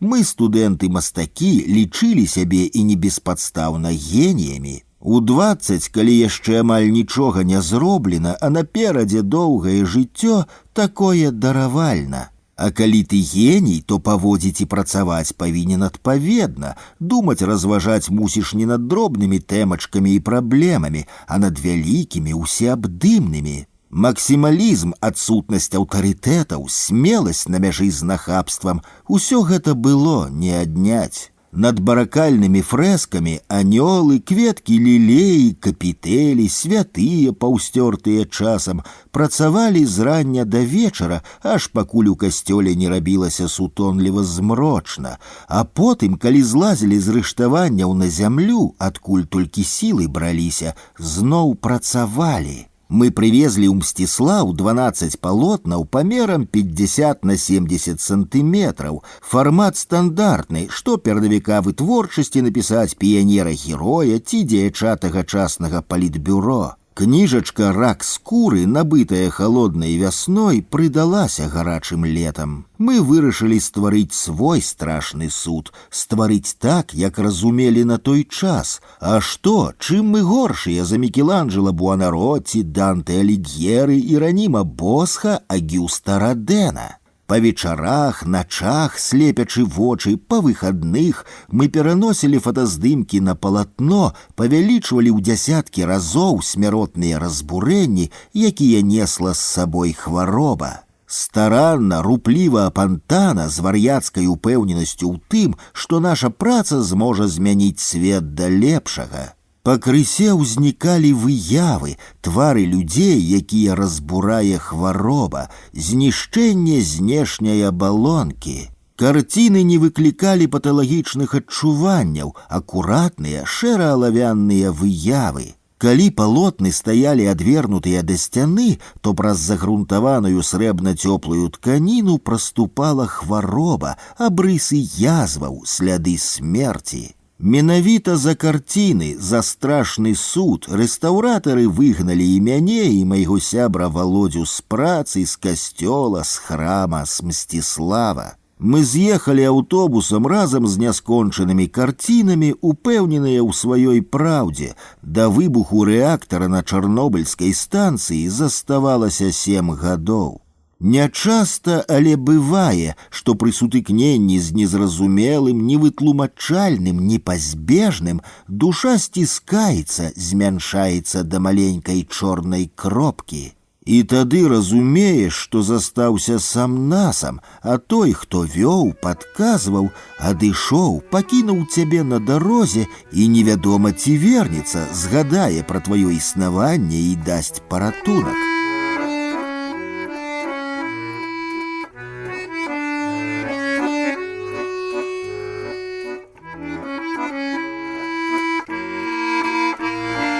Анёл на дарозе. Вялізны, заляпаны гразёй, пыльны, а таму нават колер вызначыць немагчыма, джип імчыць па шашы.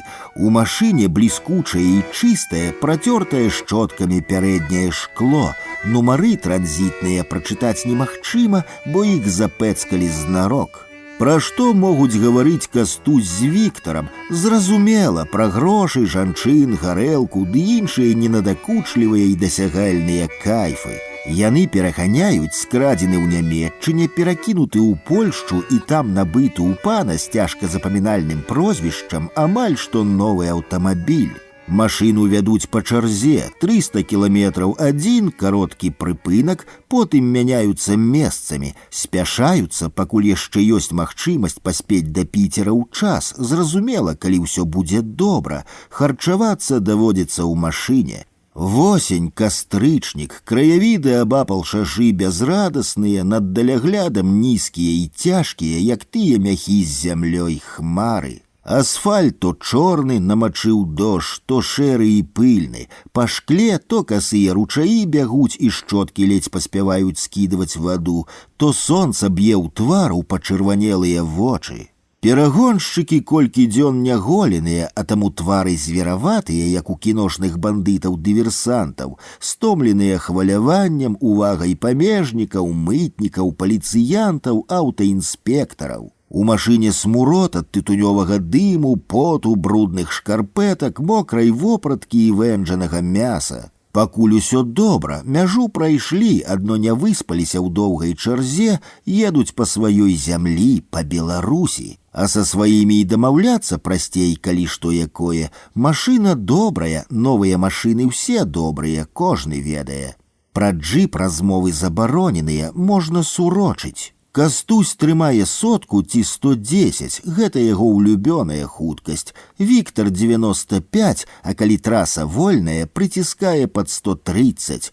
Эх, неба, неба, зноў дождж, чорна-алейны асфальт і даводзіцца скідаць хуткасць. Дарога зачароўвае, закалыхвае, цягне ў сон. Кастусь пачынае ківацца і засынае. Віктар выкалочвае з пачка цыгарэту і запальвае. Машына імчыць, на твары Віктара засяроджанасць. Ён, пакуль Кастусь спіць, абганяе ўсе машыны, палахлівыя легкавікі, нахабныя вялізныя фуры, трактары, аўтобусы. Джип дазваляе імчаць і адчуваць сябе гаспадаром трасы. Кастусь уздрыгвае, расплюшчвае пачырванелыя вочы, скрабе няголеныя шчокі, трэ кулакамі вочы, лаецца на дарогу, на надвор'е, на сваё жыццё, перапоўненае клопатамі і збольшага непрыемнасцямі. На пытанне, дзе мы, адказу не атрымлівае, бярэ пластыкавую бутэльку і п'е мінералку. Вада цячэ па падбароддзі, па вопратцы, ліецца на падлогу, на гумовы дыванок. На заўвагу, што хопіць паскудзіць машыну, Кастусь адно грэбліва моршчыцца і пасміхаецца, машына ж не яго. Кароткі прыпынак, мужчыны мяняюцца месцамі, і джип зрываецца і мчыць на Піцер, да якога, калі верыць указальніку, 600 кіламетраў. На ўскраіне ў мікрараёне з аднолькава шэрымі дамамі Віктар вылазіць з джыпа і тэлефануе. На твары спакой і засяроджанасць. Слухаўку здымаюць хутка, прыемны жаночы голас. Віктар просіць паклікаць да тэлефона мужа, у адказ чуе прабачэнне і прапанову патэлефанаваць на наступны дзень, бо муж з'ехаў у Петрозаводск па пільных справах і вернецца заўтра. Вітька вешае слухаўку і бяжыць да машыны. Шэрая восеньская раніца з пахмурнымі постацямі і чырвонымі агеньчыкамі цыгарэт. Віктар лаецца, кляне гандляра піламатэрыяламі, для якога прыгналі джып. Кастусь пасміхаецца, а што сварыцца, ва ўсіх справы, можна адпачыць, зрабіць кароткае свята. Віктар да сястры адпачыць, памыцца, перабачыцца, а Кастусь загуляў. На наступны дзень перагоншчыкі сустрэліся. Віктар, як зазірнуў у машыну, так і завёўся. Ён пачаў клясці Кастуся, які так убрудзіў машыну, быццам свіней у ёй вазіў. На гэта Кастусь аджартаваўся, стомлены і спакойны.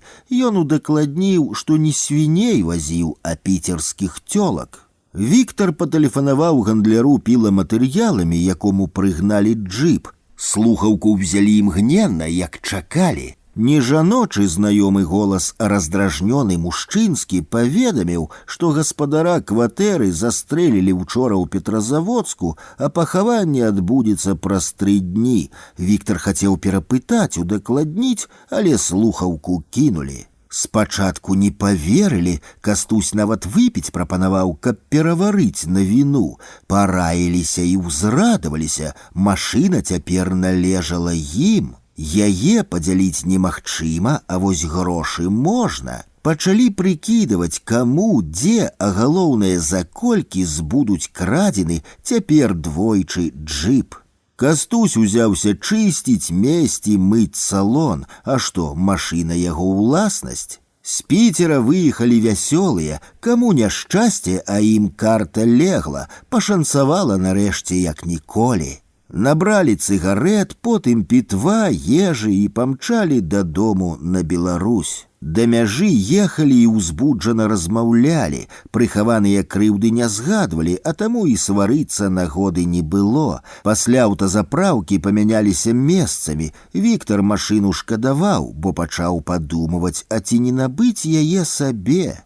Адразу за мяжой, можа, кіламетраў 10 праехалі, убачылі дзяўчыну ў чырвоным, як кроў, паліто.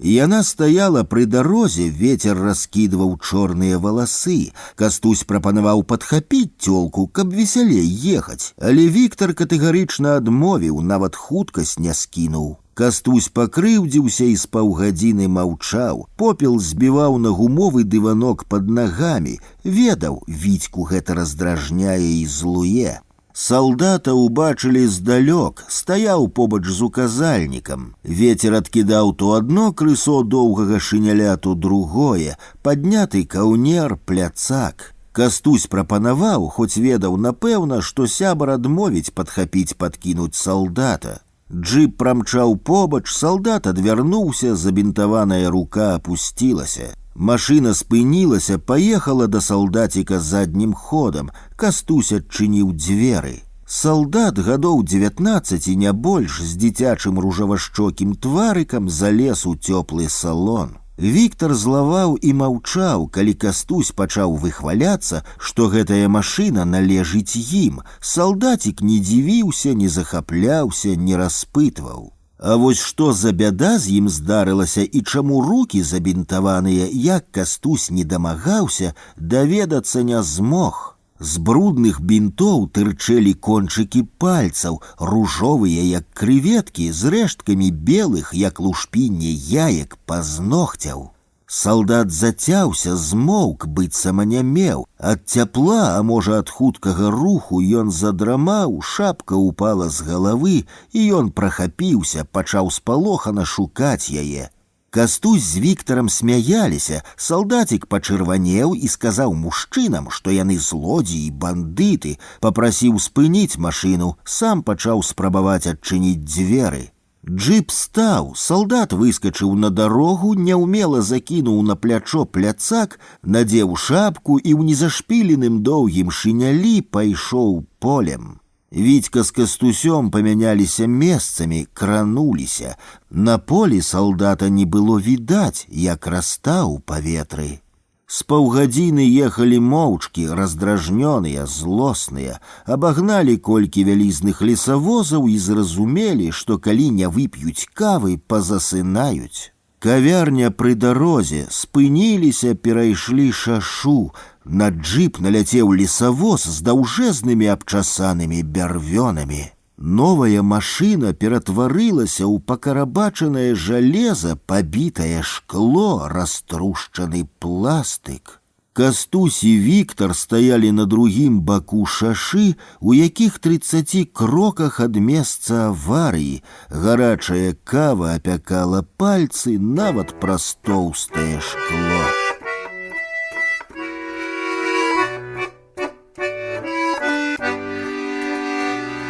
Я бязмэтна ішоў па вуліцы, асфальт блішчаў і плыў пад нагамі. У вушах працягваў гучаць голас Кастуся Троса. Душа сціснулася да чорнай кропкі, і не было ў ёй ні спагады, ні спадзявання, ні шкадобы. Чорная кропка вісела ў пустаце.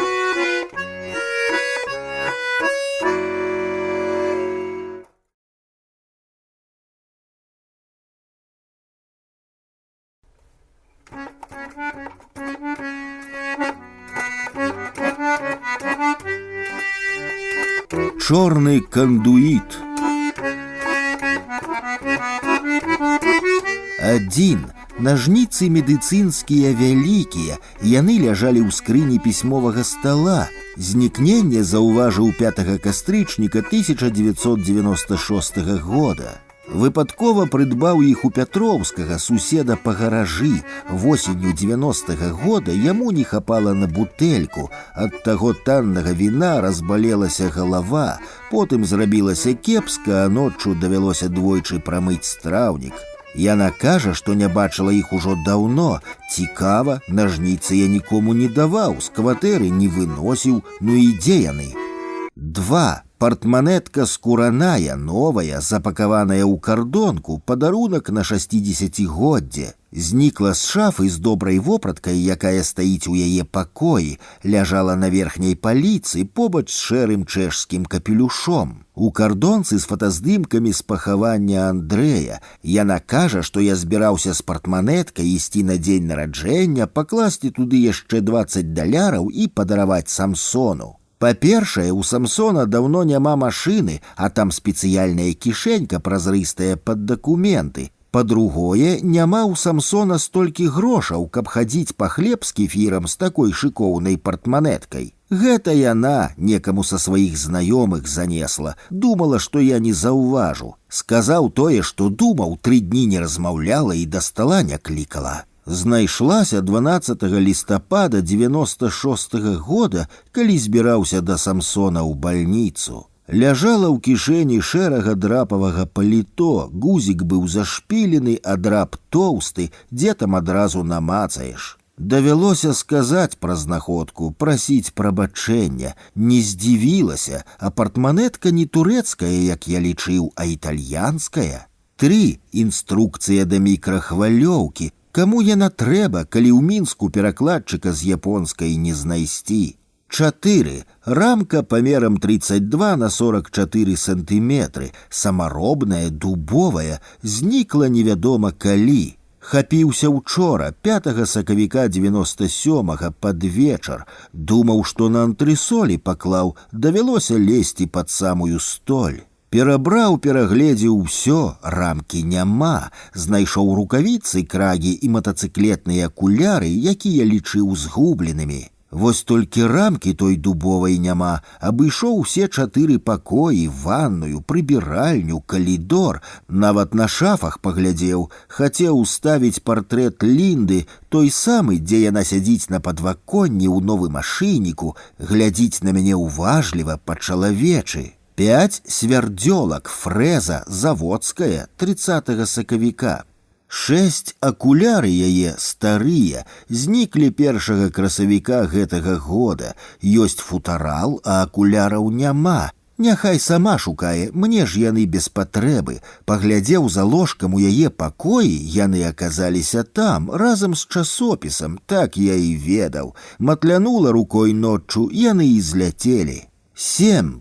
Попельніца крыштальная 20 красавіка стаяла на паліцы ў маленькім пакоі. Калі сыходзіў з працы, прыхапіў яе, не мог не ўзяць. 28 гадоў пераходзіла разам са мной з кабінета ў кабінет. Каму яна магла спатрэбіцца? Можа, сантэхнікі? Яны ж 2 гадзіны круцілі яшчэ новы радыятар, прадзімалі. Паскуды, нічога рабіць не ўмеюць. Я ж ім бутэльку гарэлкі даў і закуску, яны больш няма каму. 8. Тэлефонны даведнік з працы. Акрамя мяне нікому ён не трэба. Даведнік стары, але тэлефонныя нумары новыя. 9. Брусок карэльскай бярозы не знайшоў, а ведаю, што ён стаяў у прыбіральні. З яго планаваў зрабіць падсвечнік і падарыць стаматолагу Чэ. Давядзецца тачыць з грушы. Знайшоў, дзякуй Богу, падклала пад скрыню забудкам у перадпакоі, каб тая не хісталася, дадумалася. Кажа, што я сам і падставіў. Думае, што я бярозу ад сасны не адрозню. 10. Нататнік маленькі ў скураной вокладцы знік 12 траўня 97 года. Там тэлефоны дактароў, акулістаў, тэрапеўтаў і стаматолагаў. Каб не каронка, пад якой разбалеўся зуб, то і не хапіўся б таго нататнічка. Ёсць там яшчэ некалькі патрэбных нумароў. А можа, яна перахавала? Знайшоў попельніцу, была пад ваннай, а ў ёй недапалак. 11. Даведка з падатковай інспекцыі знікла 29 траўня 97 года. 12. Порах 5 патронаў да карабіна. На што пакідаў? Цяпер шукай, хвалюйся, думай. 13. Атлас аўтамабільных дарог СССР з уласнаручнымі запісамі за ўвагамі. Знік 19 чэрвеня 97 года. Абшукаў кніжныя шафы ва ўсіх пакоях, перабраў 2000 кніжак, перапароў падшыўкі газет і часопісаў. Схадзіў у гараж, агледзеў паліцыі скрыні, няма. А я па ім столькі аб'ехаў, цяпер такіх не выдаюць. Пазваніў Мікалаю П., кажа, што атлас мой памятае, але не браў, бо ёсць 3 сваіх. Ды і куды па ім цяпер ездзіць? Каб даехаць да Крыжоўкі, атлас не трэба. Прапанаваў свае, строг на выбар. Хоча, каб я да яго зайшоў, бутэльку прынёс. Нашто мне чужыя, калі свой ёсць? Можа, ён у жалезнай скрыні? 14. Ключ ад жалезнай скрыні самаробны. 27 верасня 97 года шукаў атлас. Падумаў, што ён можа ляжаць у скрыні, яна ж парожняя. Яна сказала, ключа таго не бачыла, але памятае, што раней ён вісеў на цвічку ў малым пакоі. На цвічку, між іншым, паглядзеў адразу, перабраўся запасныя ключы ў шуфлядах пісьмовага стала, на кухні і ў скрыні пад ваннай. Ні адзін не падыходзіць, давядзецца зламаць замок. У скрыні атласа не было. 15. Штаны вельветавыя 2 кастрычніка 98 года. Сабраліся ісці на базар па памідоры. Вырашыў надзець вельветавыя штаны. Шукаў па ўсіх шафах, паглядзеў у ваннай, нават у калідоры на вішаку. На базар не пайшоў, памідораў не купіў, шукаў і злаваўся на сябе, а больш на яе. Разумею, што ёй яны не трэба, але ўпэўнены, гэта яна іх некуды запхала, а цяпер і сама не памятае куды, прызнацца ж сорамна. Можа, ў гаражы? Заўтра пагляджу, абавязкова. 16. Шалік шэры, утульны, махеравы, хапіўся 3 лістапада гэтага года. Спадзяваўся, што ў рукаво запхаў, перабраў курткі і паліто, няма. Крыўдна, такі цёплы і прыгожы. Можа, на пахаванні ТК забыўся. Патэлефанаваў яго дачцэ, насварылася, што на саракавіны не прыйшоў. А мне тыя саракавіны. Каб шалік быў, то можна было б і на могілкі пад'ехаць. 17. Брошка з бурштынам. Знікла невядома калі. Памятаю, што каштавала 36 рублёў. Купілі ў 72 годзе ў Вільнюсе у маленькім мастацкім салоне побач з плошчай. Ёй брошку, а мне пальчаткі, рудыя і цеснаватыя. Быццам без брошкі то і немагчыма да сястры схадзіць. Маўчыць, а я тут пры чым? Перагледзелі ўсё. Думаю, не знойдзем ніколі.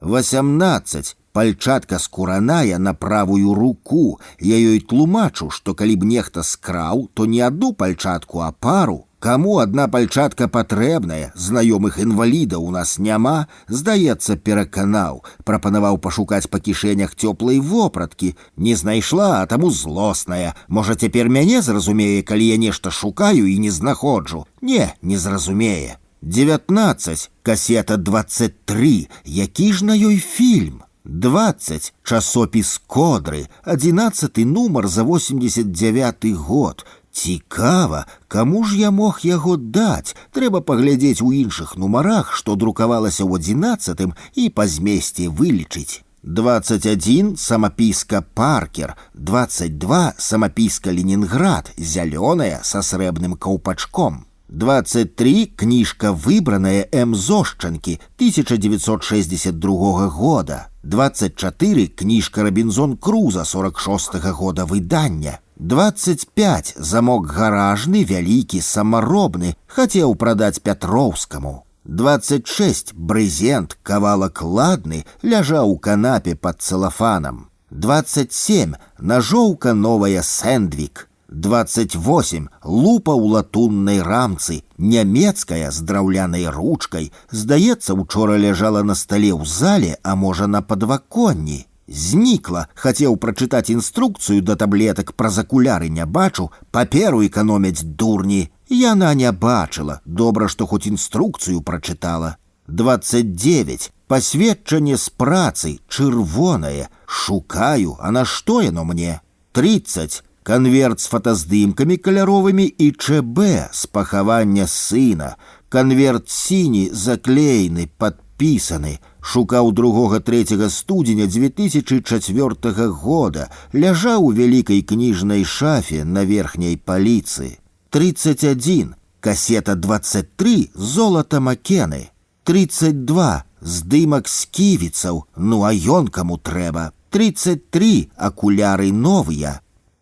Сидорук Яўген Миколаевич, 1933 года нараджэння. На выгляд 70-75. Пайшоў з дома 8 студзеня гэтага года і знік. Апрануты быў у шэрае паліто, зімовую шапку, шэрыя вельветавыя штаны, чорныя зімовыя чаравікі. Пад левым вокам маленькі шнар. Калі хто бачыў, то, калі ласка, патэлефануйце. Аб'ява з газеты «Вечерний Минск» от 10 студзеня 2005 года, прыклеенная ў чорны кандуіт под нумаром 122. Постскриптум. Калі я напісаў гэтую гісторыю, то мае знаёмыя яшчэ былі жывыя, збіраліся пераклеиваць шпалеры і фарбаваць падлогу, рабілі ў тоўстым сшытку запісы пра рэчы, якія згубіліся, сварыліся ў сваёй вялізнай кватэры, запоўненай розным барахлом. Я не захацеў друкаваць гэты тэкст, бо навошта крыўдзіць старых людзей. Першай памерла жонка, раптоўна у гаспадара пачалася дэпрэсія. Ён застаўся адзін, і жыццё згубіла сэнс. Калі адчынілі кватэру, то ў вялікім пакоі знайшлі 4 падрабязныя лісты сваякам жонкі, школьнаму сябру, суседзям, якія дапамагалі з пахаваннем жонкі. 4 ліст у пракуратуру. У ім ён патлумачыў прычыны, па якіх не жадае далей жыць. Мой добры знаёмы скончыў жыццё самагубствам.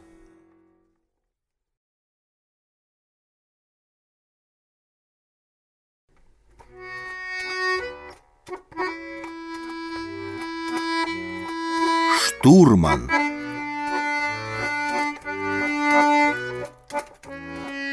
Сведкаў таго, як яны пілі, а потым прымалі роды, не знайшлося. Новонароджаны хлопчык быў здаровы, важыў 3,5 кілаграмы, стомлены цяжкім з'яўленнем на гэты свет заснуў, а яго маці сышла крывёй і памерла. Немалады доктар, загадчык аддзялення, першым дазнаўся пра няшчасны выпадак. Ён абклаў акушэрку мацюкамі, а свайму маладзейшаму калегу даў па зубах. Але позна. Хлопчыка забралі дзед з бабай, сваякі і суседзі. Доктар, які прымаў роды, і акушэрка ад сваякоў хаваліся, на вочы стараліся не патрапіць.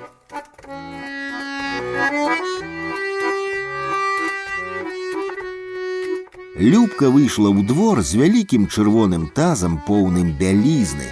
На шыі пагойдваўся матузок з прышчэпкамі. Цяпер такія рэдка ўбачыш, драўляныя, з бліскучымі спружынамі ўсярэдзіне. Прышчэпкі прыемна пастуквалі адна аб другую. Любка развешвала прасціны, рушнікі, навалкі, кашулі. Сонца яркае, прасціны белыя, як сакавіцкі снег пад сонцам. Тень на вільготнай тканіне рэзкі, ультрамарынавы, глядзець балюча. Але штурман глядзеў. Праз 2 дні яму трэба было з'язджаць, квіток ляжаў у кішэні, а ён вачэй не мог адвесці ад прывабнай 18гадовай дзяўчыны, якая то хавалася за прасцінамі, то зноў з'яўлялася перад ім. Ён глядзеў то на тень яе, то на ногі, то на ўскінутыя рукі, на твар, на грудзі. І не мог даўмецца, хто яна, адкуль, што робіць тут у двары і чаму на яго нават не глядзіць. «Хто гэта?» – спытаў ён малога, які сядзеў на лаве пад разгалістай акацыяй і маленькім сцізорыкам упарта заточваў дубчык. Малы агледзеўся, паціснуў плячыма, а потым зразумеў. Любка з 4-га, Шуркава сястра. «На табе жуйку!» Гэтым разам малы зірнуў на штурмана з яшчэ большай павагай і захапленнем.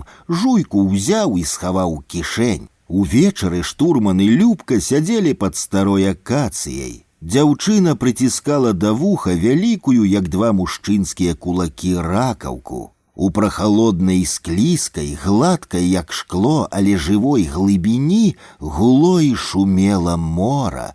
Набягалі на бераг хвалі, сычэла вада, уздыхаў ветер, крычалі чайкі. Ракаўка утрымлівала ў сабе таемнае і неразгаданае жыццё, далёкае і загадкавае. Гібралтар, Сінгапур, Карыбы, Атлантыка, Гальфстрым, Куба, экватар.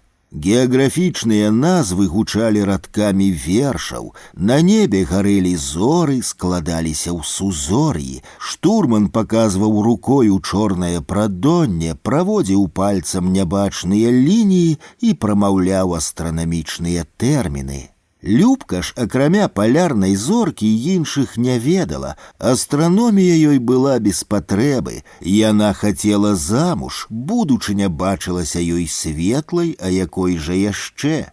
Штурман затрымаўся ў гасцях яшчэ на 2 тыдні. Яны разам з Любкай схадзілі на пошту, дзе склалі і адправілі тэлеграму ў параходства. 2 тыдні праляцелі як 1 дзень. Любка праводзіла штурмана на вакзал, на мурманскі цягнік. Яны цалаваліся, калі пілі шампанскае ў прывакзальным рэстаране, цалаваліся на шматлюдным пероне, цалаваліся ў цесным і вузкім калідоры вагона.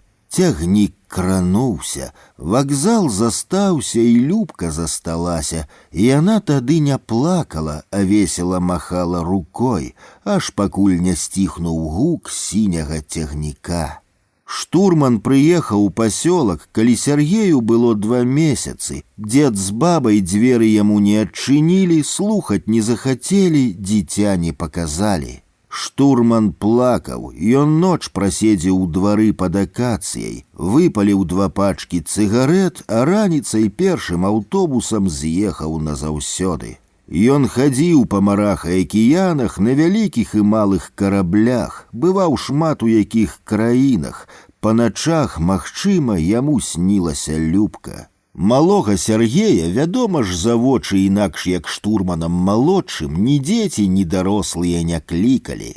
Звычайна штурман меншы сядзеў на канапе ці ў ложку, а ў руках трымаў ракаўку. Нават калі еў сваю кашу, ракаўка была побач. Гэта была не адзіная, але самая любімая цацка малога.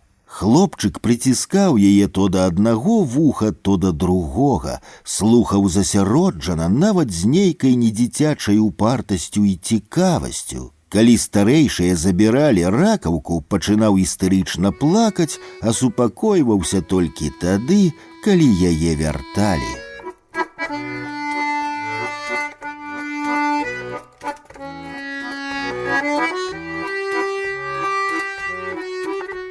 Штурман малодшы сядзеў у глыбокім фатэлі перад тэлевізарам з незапаленай цыгарэтай у доўгіх пальцах. На каленях ляжаў пульт, і час ад часу 35гадовы мужчына браў яго і пераключаў каналы. Ён убачыў спярша мора, потым высокія хвалі, а потым птаха, які ляцеў над хвалямі. Тое была чайка, а можа альбатрос. «Альбатрос», — падумаў мужчына, бо гэтае слова падалося яму прыгажэйшым. Ён больш не глядзеў у зеленавата-алавяны экран. Імкліва падхапіўся, падышоў да акна. Восеньскае неба празрыстае і блакітнае, як каляровае шкло. У двары немаладая суседка здымала сухую бялізну. Штурман расхінуў шафу, адсунуў стос старых нотных сшыткаў на верхняй паліцы, выцягнуў і паставіў на стол кардонную скрыню з-пад абутку. Ён умеў збірацца хутка, жыццё навучыла, мог і патэлефанаваць, але пакінуў жонцы пасярод круглага стала запіску. У яго даўно ўсё было падрыхтавана, заставалася толькі прыняць рашэнне. Праз чвэрць гадзіны ён быў на аўтобусным прыпынку, а яшчэ праз паўгадзіны перасеў з аўтобуса ў тралейбус. У кішэні затрэнькаў мабільнік, ён нават не глянуў на нумар, адключыў. І так ведаў, што тэлефануюць з музычнай школы, каб дазнацца, ці будуць сёння заняткі. Ён то мармытаў, то насвістваў сабе пад нос знакамітую модную арыю. Атрымлівалася, слых у яго быў абсалютны. На чыгуначным вакзале, калі квіток ляжаў у пашпарце, а да цягніка заставалася гадзіна, зайшоў у рэстаран і замовіў 2 па 100 гарэлкі і 3 пачкі цыгарэт. Праз акно глядзеў на пасажырскія цягнікі, якія адыходзілі ад перонаў, і на таварнякі, якія прапаўзалі, чорныя, брудныя, доўгія. Сіні мурманскі цягнік крануўся, вакзал пачаў адплываць як бераг. Ён стаяў у цесным вагонным калідоры і прыціскаў далоні да прахалоднага шкла. У купе з падарожнікамі аказаліся малады праваслаўны святар у чорнай сутане і 2 жанчыны ў гадах. Святар, што прыемна здзівіла штурмана, быў негаваркі і чытаў газеты. Час ад часу папраўляў срэбны крыж, а жанчыны ў яго прысутнасці адно шапталіся і лускалі чорныя семкі. За ўсю дарогу штурман тройчы хадзіў у вагон-рэстаран, аднойчы сядзеў са святаром за адным столікам, гаманілі пра надвор'е. Жанчыны займалі ніжнія паліцы, мужчыны верхнія. Перад тым, як легчы, святар шэптам маліўся, распранаўся і па-салдацку спрытна заскокваў на сваю паліцу, хутка засынаў, вопратка святара пахла бальніцай.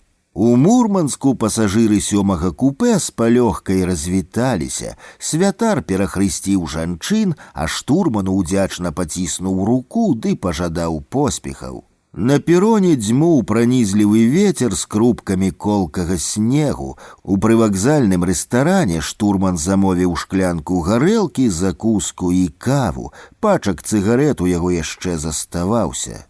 Ён няспешна ішоў па незнаёмым горадзе, патрэбную вуліцу і дом знайшоў праз гадзіну, падняўся на 3-й паверх і націснуў кнопку. З-за дзвярэй жаночы голас пацікавіўся, хто там, і дзверы адчыніліся. З кватэры дыхнула цяплом і карыцай з ванілінам. Гаспадар сядзеў на канапе перад тэлевізарам і хутчэй слухаў, чым глядзеў. Штурман 1000 разоў уяўляў сабе сустрэчу з бацькам, якога ніколі не бачыў, але ўсё адбылося зусім не так, як яму бачылася. Насустрач падняўся высокі, сівы і няголены мужчына, уздзеў акуляры з пукатымі лінзамі і падаў руку. «Я Валентин Сергеевич, Чым магу? Вы наконт пенсіі, з параходства?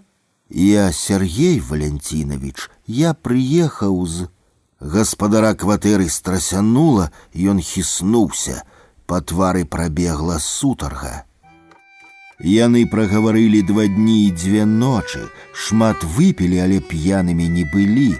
Жонка подносила закуски, сыходзіла і вярталася, прыбірала брудныя талеркі, порожнія бутэлькі, выносіла поўную недапалкамі попельніцу. У мужчынскую размову яна не ўступала, да стала не садзілася.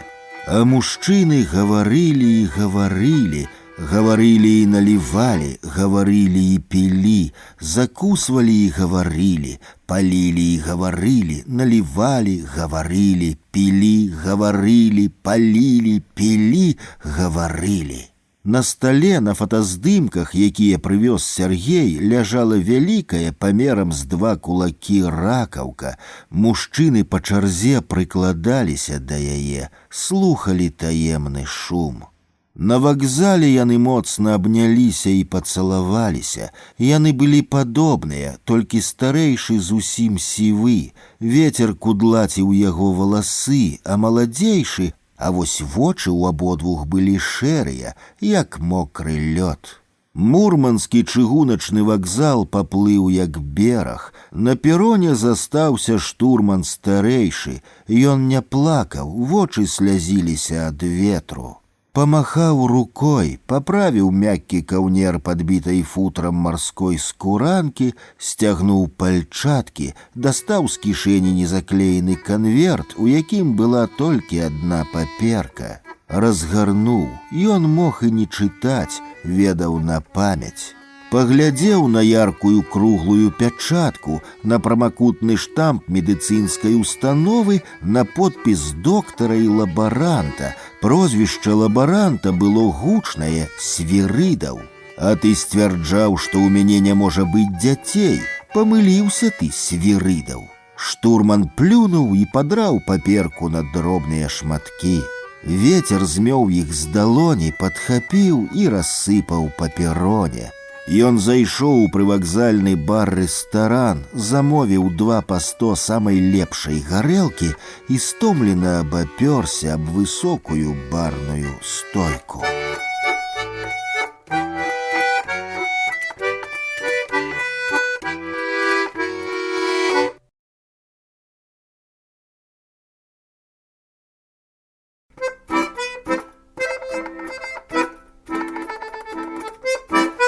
Безназоўная рака. Хлопчык спаў гадзіну, праз сон пачуў тупат, але не зразумеў, што гэта, гукі, народжаныя памяццю аб пражытым дні ці... Расчыніліся дзверы, і ў пакой увайшоў бацька.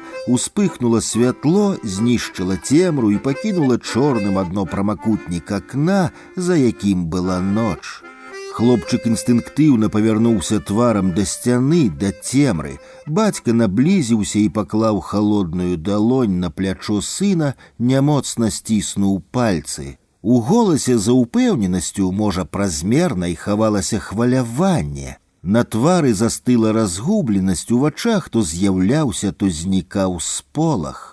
Плямістая камізэлька са шматлікімі кішэнямі, такія ж порткі і чаравікі на тоўстай падэшве не рабілі мужчыну ваяўнічым і самаўпэўненым, і ён нервова сціскаў і расціскаў пальцы. Хлопчык збіраўся хутка, так хутка, як ніколі раней. Пры гэтым заняты, захоплены пошукамі і складаннем, увесь час намагаўся прыгадаць, чым жа скончыўся сон, каляровы, доўгі і неверагодна яркі, у якім жа месцы бацькаў голас перасек нітку, тонкую і жывую, напятую, як жылка, калі на кручку трапечацца вялікая рыбіна. Тую нітку, якая звязвае сапраўднае з несапраўдным, жывое і існае з прыдуманым.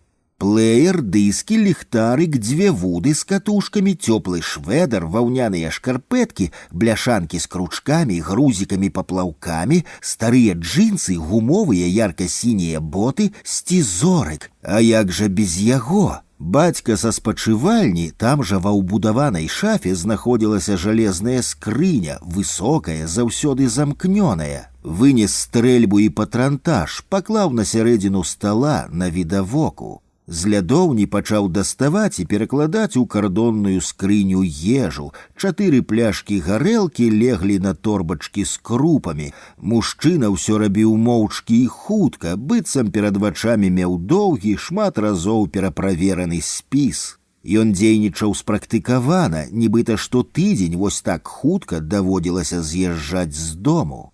За 2 разы бацька з 12гадовым сынам перанеслі ўсё неабходнае з кватэры ў машыну пад пад'ездам. Хлопчык зірнуў на гадзіннік, 1:30. У іх кватэры на 3-м паверсе пачало згасаць святло ў вокнах. Спачатку ў спачывальні, потым у гасцёўні, кухні і перадпакоі. Бацька з'явіўся на ганку з коўдрамі і падушкамі, на плячы вісеў патрантаж, а стрэльба ляжала на падушцы, як спала. Рэчы зніклі ў багажніку, пстрыкнуў замок. Хлопчык цёр кулакамі вочы. Машына выехала з паўцёмнага двара на праспект, які падаўся ноччу неверагодна шырокім, памчала на ўсход. Хлопчык спрабаваў пералічыць у памяці ўсё, што захапіў, хоць і разумеў, што калі на нешта забыўся, вярнуцца не атрымаецца. За горадам бацька спыніў машыну і загадаў сыну перасесці. Там, на заднім сядзенні, паклаўшы галаву на цыгейкавы каўнер бушлата, хлопчык заснуў. Шырокі і брудны форт з'ехаў з асфальту шашы на гравійку і спыніўся, а рухавік працягваў вуркатаць. Шэры ад пылу, як ніколі не мыты, легкавік з мінуту вуркатаў побач з бетонным слупам, на якім не было ўказальніка, а потым змоўк. 3 мужчын выйшлі з машыны. Гравійка, шэра-вільготная, паблісквала белымі каменьчыкамі і крокаў праз 50 прападала ў шчыльным тумане. Там пачыналася лагчына. Мужчына ў шэра-чорным, як скура жабы рапухі камуфляжы з маёрскімі зоркамі на пагонах і цёмнай ад поту спінай запаліў цыгарэту. Другі праціраў шкельца гадзінніка рукавом швэдара і заціскаў пад пахай перакладзеную ў колькі столак навюткую карту. Трэці кіроўца маладзён адарваў травінку і ўзяўся яе грызці. Травінка тырчэла з рота, як змяінае джала, уздрыгвала, трымцела. «Мы вось тут, чуеш, Франц, на маім 4,32». І мізенцам скінуў кроплю з каляровай слізкай паперы мужчына па-мянушцы кіслы. «І што з таго, што мы тут? І я тут, і ты тут?» Тонкім, не па паставе голасам адказаў Франц і пачаў прысядаць. «А ён там?» Кіроўца маладзён углядаўся ў туман, жаваў травінку, а потым падняў з дарогі каменьчык, белы як яйка, і шпурнуў кусты алешніку. «Недзе там!» Туман пачынаў мяняць колер, ён ружавеў зверху, а над самай зямлёй рабіўся бэзавым, быццам зверху ў малако трапіла кропля крыві, а знізу атраманту. «Дзверы зачыні, камароў наляціць!» Загадна сказаў Франц і шпурнуў недапалак у траву. Бухнулі дзверы не старога, але добра такі дабітага форда, і стала ціха-ціха. І ў гэтай цішыні, птушкі яшчэ не спявалі, з'явіўся незразумелы гук. Нечым ён нагадваў бразгат зброі на плячы салдата, звон маністы, бразгат ключоў на дне кішэні. Гэта быў гук, народжаны ў тумане, незразумелы, таемны. Мужчыны наблізіліся да машыны, ад капота ўздымалася пара. Незразумелы гук павольна набліжаўся. «Што гэта?» Маладзён кіроўца кінуў складзеную карту ў машыну. З каляровага туману ўзнік чорны конь, вялізны з доўгай грывай, а за ім на тонкіх нагах выбегла на сярэдзіну гравійкі цыбатая жарабя. «Конь? Кабыла! А якая розніца?» З шыі кабылы звісаў і прападаў у тумане доўгі ланцуг. «Стой!» Пачуўся стомлены голас, і на дарогу выйшаў высокі мужчына ў гадах. Кабыла зрабіла колькі крокаў і стала. Мужчына паспеў схапіць ланцуг. «Каб ты здохла, халера!» Нягучна і ўзрадавана сказаў ён і таргануў за ланцуг. «Можа спытаць, Франц?» «Стой!» Гаспадар чорнай кабылы і прыгожага жарабяці пастаяў хвіліну на краі туману, падзівіўся на пыльны легкавік побач са слупам на 3 незнаёмцаў, развярнуўся і прапаў, як праваліўся ў тумане. Адно ланцуг яшчэ бразгаў і пазвоніваў, але яго гук больш не здаваўся незразумелым, а таму таемным. Нарэшце і гук прапаў.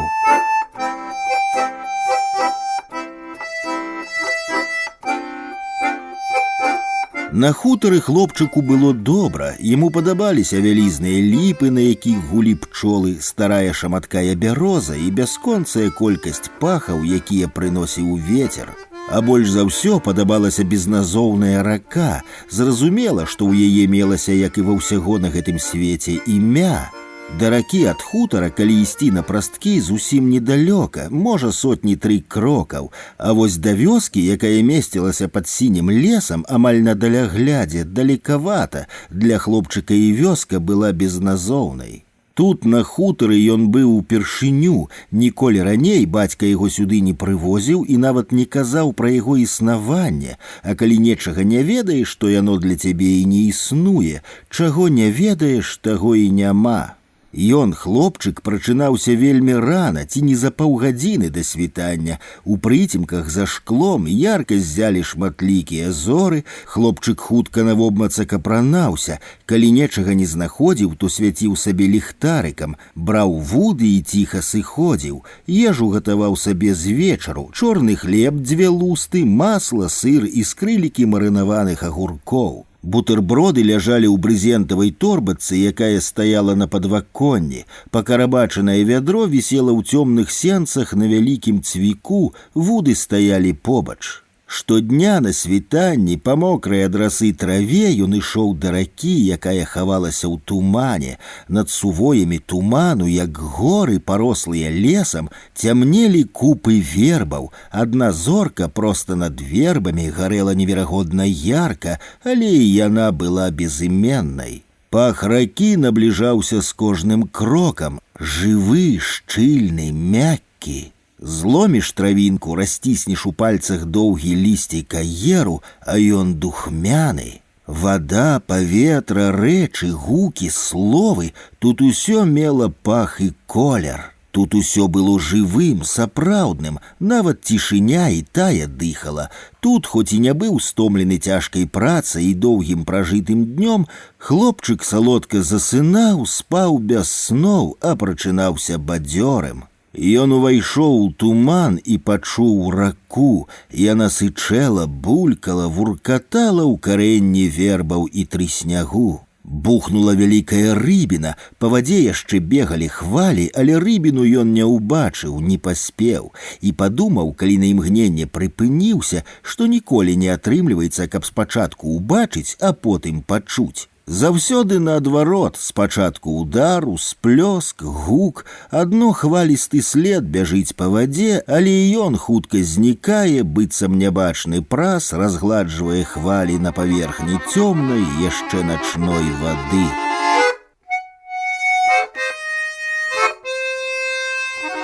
Мужчыны паселі ў машыну, рухавік затахкаў, захрабусцелі каменьчыкі пад коламі, і форд няпэўнага колеру заехаў пад фарбаваны сонцам туман. Ехалі павольна, як на пахаванні, быццам колы намацвалі дарогу. Той у шэра-чорным камуфляжы нервова паліў і збіваў попел сабе пад ногі. Кіроўца, самы малады, яму крыху за 20, да каламуці ў вачах узіраўся ў туман, хапаў пакамечаную анучу і пачынаў церці перад сабой шкло, а яно амаль імгненна рабілася вільготным. Вільгаць хутка збіралася ў кроплі, і яны збягалі. На тым месцы, дзе звычайна месціцца магнітола, чарнела дзірка, з якой віселі разнакаляровыя ніткі дроту. «А ты ўпэўнены, што так трэба ехаць?» — спытаў Франц і зацягнуўся. «Дай даб'ю». Пакамечаны пачак цыгарэт паляцеў на задняе сядзенне на калені кісламу. Здаецца, гэтай дарогай ехалі. З сумненнем прамовіў кіроўца і нервова перакінуў пагрызеную травіну ў роце з боку на бок. Машына раптам спынілася. Што? Чаго стаў? Там нехта ёсць? Кіроўца цёр шкло. З туману выбегла рудое танканогае жарабя, з каротенькай, як знарок абрэзанай грывай шчоткай, матлянула хвастом. Высокі мужчына з чорнай а ў тумане, як мокрай кабылай, стаяў на краі дарогі, і ён сам і кабыла і цыбатая жарабя правялі позіркам легкавік. Мужчына таргануў за повад, грымнуў ланцуг, і яны ўтрох сышлі з гравейкі на толькі ім вядомую і ў тумане нябачную сцежку. Кіламетры праз 4 гравейка скончылася. Здаецца, тут паварочвалі, лес быў. Няўпэўнена прамовіў кіроўца маладзён.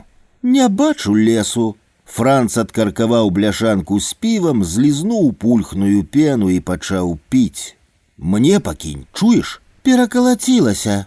Легкавік выехаў з лагчыны і апынуўся ў цёмным ельніку. Давялося пазачыняць вокны, яловыя лапкі білі па шкле, хвасталі машыну, размазвалі пыл, змешвалі вільгаць з брудам. Стас сказаў, каб да вечару вярнуліся з ім. Пачулася з задняга сядзення. Вернемся, а куды дзецца? Франц высмактаў піва да апошняй кроплі, расціснуў бляшанку і перадаў праз плячо.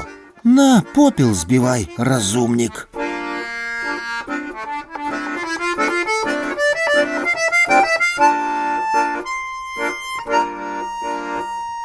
Учора з раніцы хлопчыку пашанцавала, ён злавіў 3 галаўнёў, ладнага акуня і 7 плотак.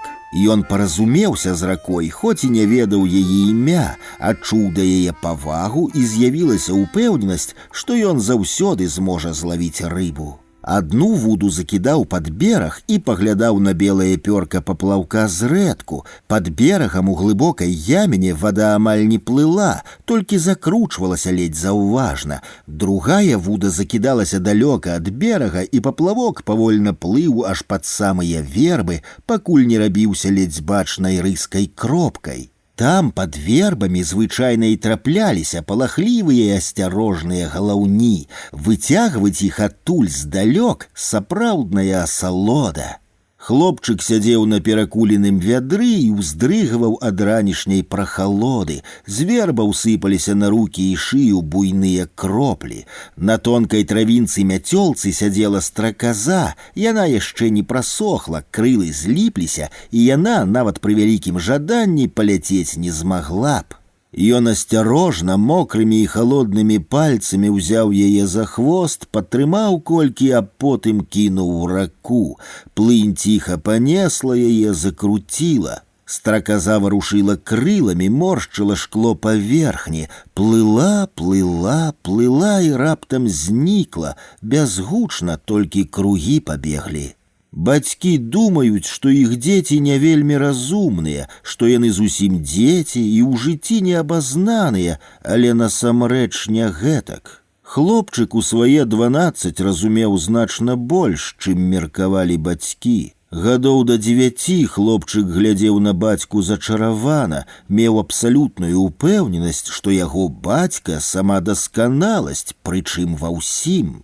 Цяперака ж бачыў і нервовую мітуслівасць, і спалоханасць, разгубленасць, якую бацька спрабаваў хаваць, не паказваць, але атрымлівалася непераканаўча. Нават не сполах, а сапраўдны жах жыў у вачах, быў прыклеены да твару, трымцеў у голасе, у кожным сказе, слове, гуку. Хлопчык засынаў, а бацька сядзеў за сталом, засланым цыратай, з бутэлькай і шклянкай, круціў прыёмнік, прыслухоўваўся да галасоў дыктараў, аднастайна ўпэўненых, а таму ідыёцкіх. А за сценамі дома ўскрыквалі ў цемры начныя птахі і ржалі далёка-далёка пад вёскай коні. Як толькі навіны заканчваліся надвор'ем і пачынала гучаць музыка, бацька пераключаўся на іншую станцыю ці хвалю, а хлопчык засынаў.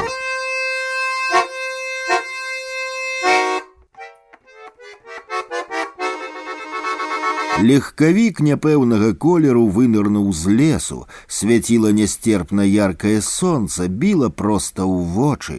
Кіроўца маладзёны Франц адначасова апусцілі брылькі, але сонца вісела нізка, і гэта амаль не дапамагала. Яны мружыліся, крывіліся, прыкрывалі вочы далонямі. Форд ледзь сунуўся, цяжка перавальваўся па разбітай трактарамі дарозе. У тры бакі разгарнулася панарама, менавіта такія краявіды здымаюць фатографы для тоўстых альбомаў, краявіды візітоўкі краіны, луг, поле і стужка ракі са старымі вербамі па берагах. Над ракой вісеў залацісты туман, а вада дзе-нідзе сляпуча зіхцела. Неба сіняе-сіняе з празрыстай квадрай і кропкамі птушак. Шэрая чапля ляцела над ракой, цяжка ўзмахвала крыламі. «Стой, адліць трэба!» – загадаў Франц. «Вунь там!» – кіроўца паказаў на раку, на цёмную купку дрэваў амаль на даляглядзе. Усе трое зрабілі сваю справу з задавальненнем.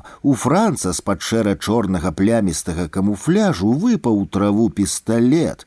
Ён нязлосна мацюкнуўся, зашпіліўся, падняў зброю і выцер крысом курткі, пахукаў, як на азяблыя рукі, і запхаў пад пас. Пісталет быў халодны да непрытомнасці, і гаспадара зброі аж калатнула. А як праз раку? Спытаў маладзёна кіроўца кіслы і, прыкрыў вочы складзенай картай, пачаў углядацца. Можна праз мост і праз вёску, а яшчэ як? Не ведаю, я тут толькі раз быў, ноччу прыехалі, па цемры і з'язджалі, восень, дождж, брыда.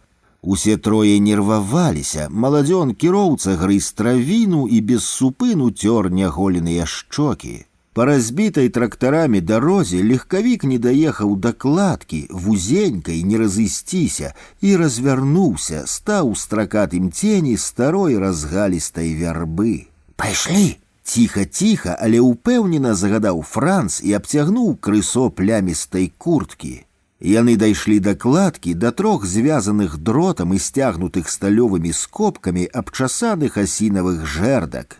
Кладка прагіналася ці не да вады, пахіствалася, плынь калыхала доўгія ярка-зялёныя водарасці, паблісквалі срэбнымі бакамі імклівыя, як тыя іскры рыбкі.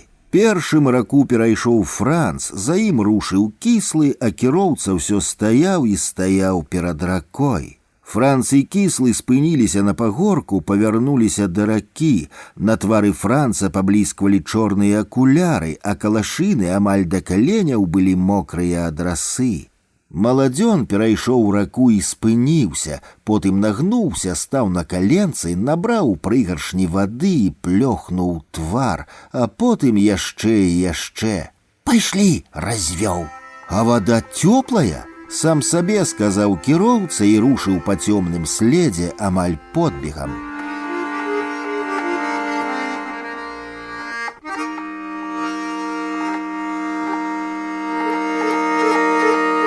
Чырвонае з белым пасам пёрка паплаўка вуды, закінутая ў ціхае глыбокае месца пад берагам, хіснулася, загайдалася, а потым хіснулася яшчэ двойчы. Хлопчык убачыў гэта краем вока, пачырванелыя ад світальнай прахалоды пальцы выслізнулі з-за доўгіх рукавоў тоўстага швэдара. Чырвона-белая пёрка выперла з вады, паплавок упаў на бок і закруціўся на паверхні, быццам вада змяніла, прычым імгненна, сваю шчыльнасць. Зрабілася цвёрдай, як шкло. Ледзь бачная жылка, што да гэтага моманту вісела над паверхняй, упала на ваду. Заўчасна зрудзелы, сохлы лісцік вярбы зачапіўся за жылку і пацягнуў яе. Хлопчык, як вучылі, палічыў да 5. Азяблыя пальцы леглі на вудзільна, сціснулі яго. Павольны ўзмах, жылка напялася, з яе веерам сыпануліся кроплі, катушка піскнула і застракатала. Нябачная рыбіна пайшла ў бок, потым супраць плыні, потым пад супрацьлеглы бераг у трыснёг, дазволіць рыбіне ўбіцца ў траву, страціць яе. Галавень, акунь, лешч?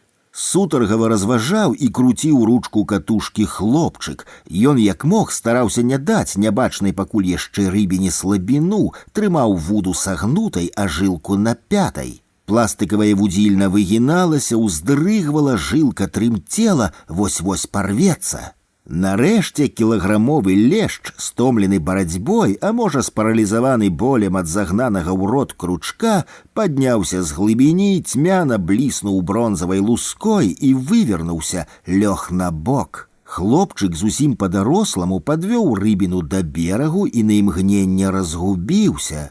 А потым апусціўся на калені, вудаў левай, а правай рукой сціснуў слізкую цвёрдую галаву ляшча і спрытна выкінуў рыбіну на бераг у траву да перакуленага вядра. Пляскаты, як патэльня, слізкі лешч заскакаў, зяхаючы ротам, і давялося яго прыціснуць далонямі да зямлі, прытрымаць. На гадзінніку было 5:17. Рукі хлопчыка калаціліся ад стомы і хвалявання. Ён шмыгаў носам і выціраў рукавом мокры твар, распораз скідаў пераможныя позіркі на рыбіну і часта дыхаў. Калі б ён быў дарослым, то, напэўна, мацюгнуўся б за салодай, а потым выбіў з пачка цыгарету і, каб перамагчы, пазбавіцца хвалявання, запаліў, але яму было толькі 12.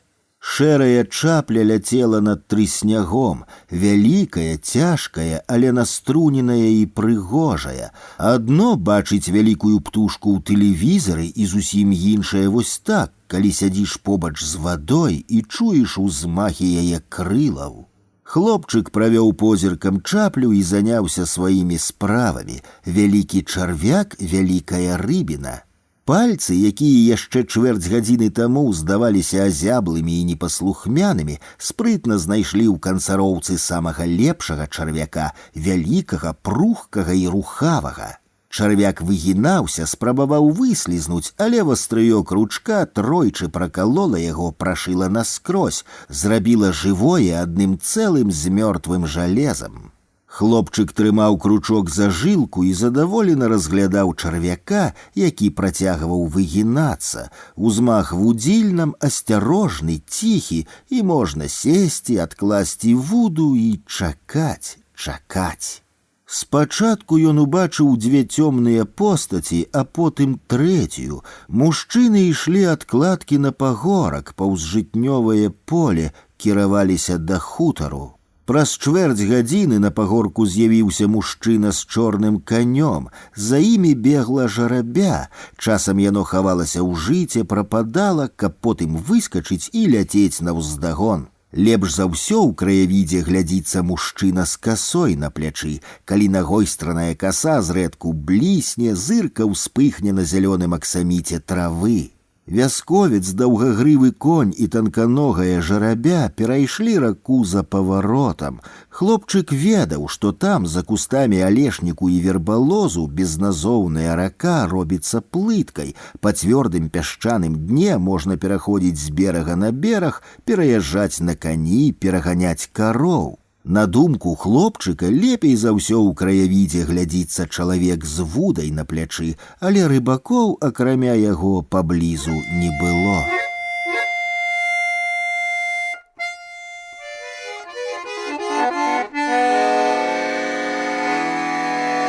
Высокае жыта, за сцяной якога можна было ісці і не прыгінацца, скончылася. Да хутара на пагорку засталася 100 крокаў.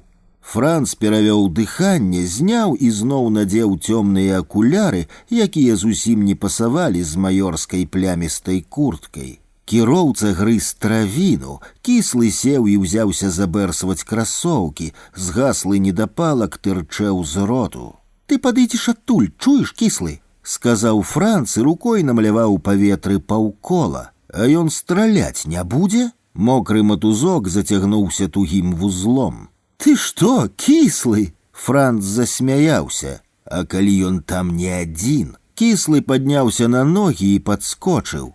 «А з кім?» «З жанчынай», — сумна прамовіў кіроўца.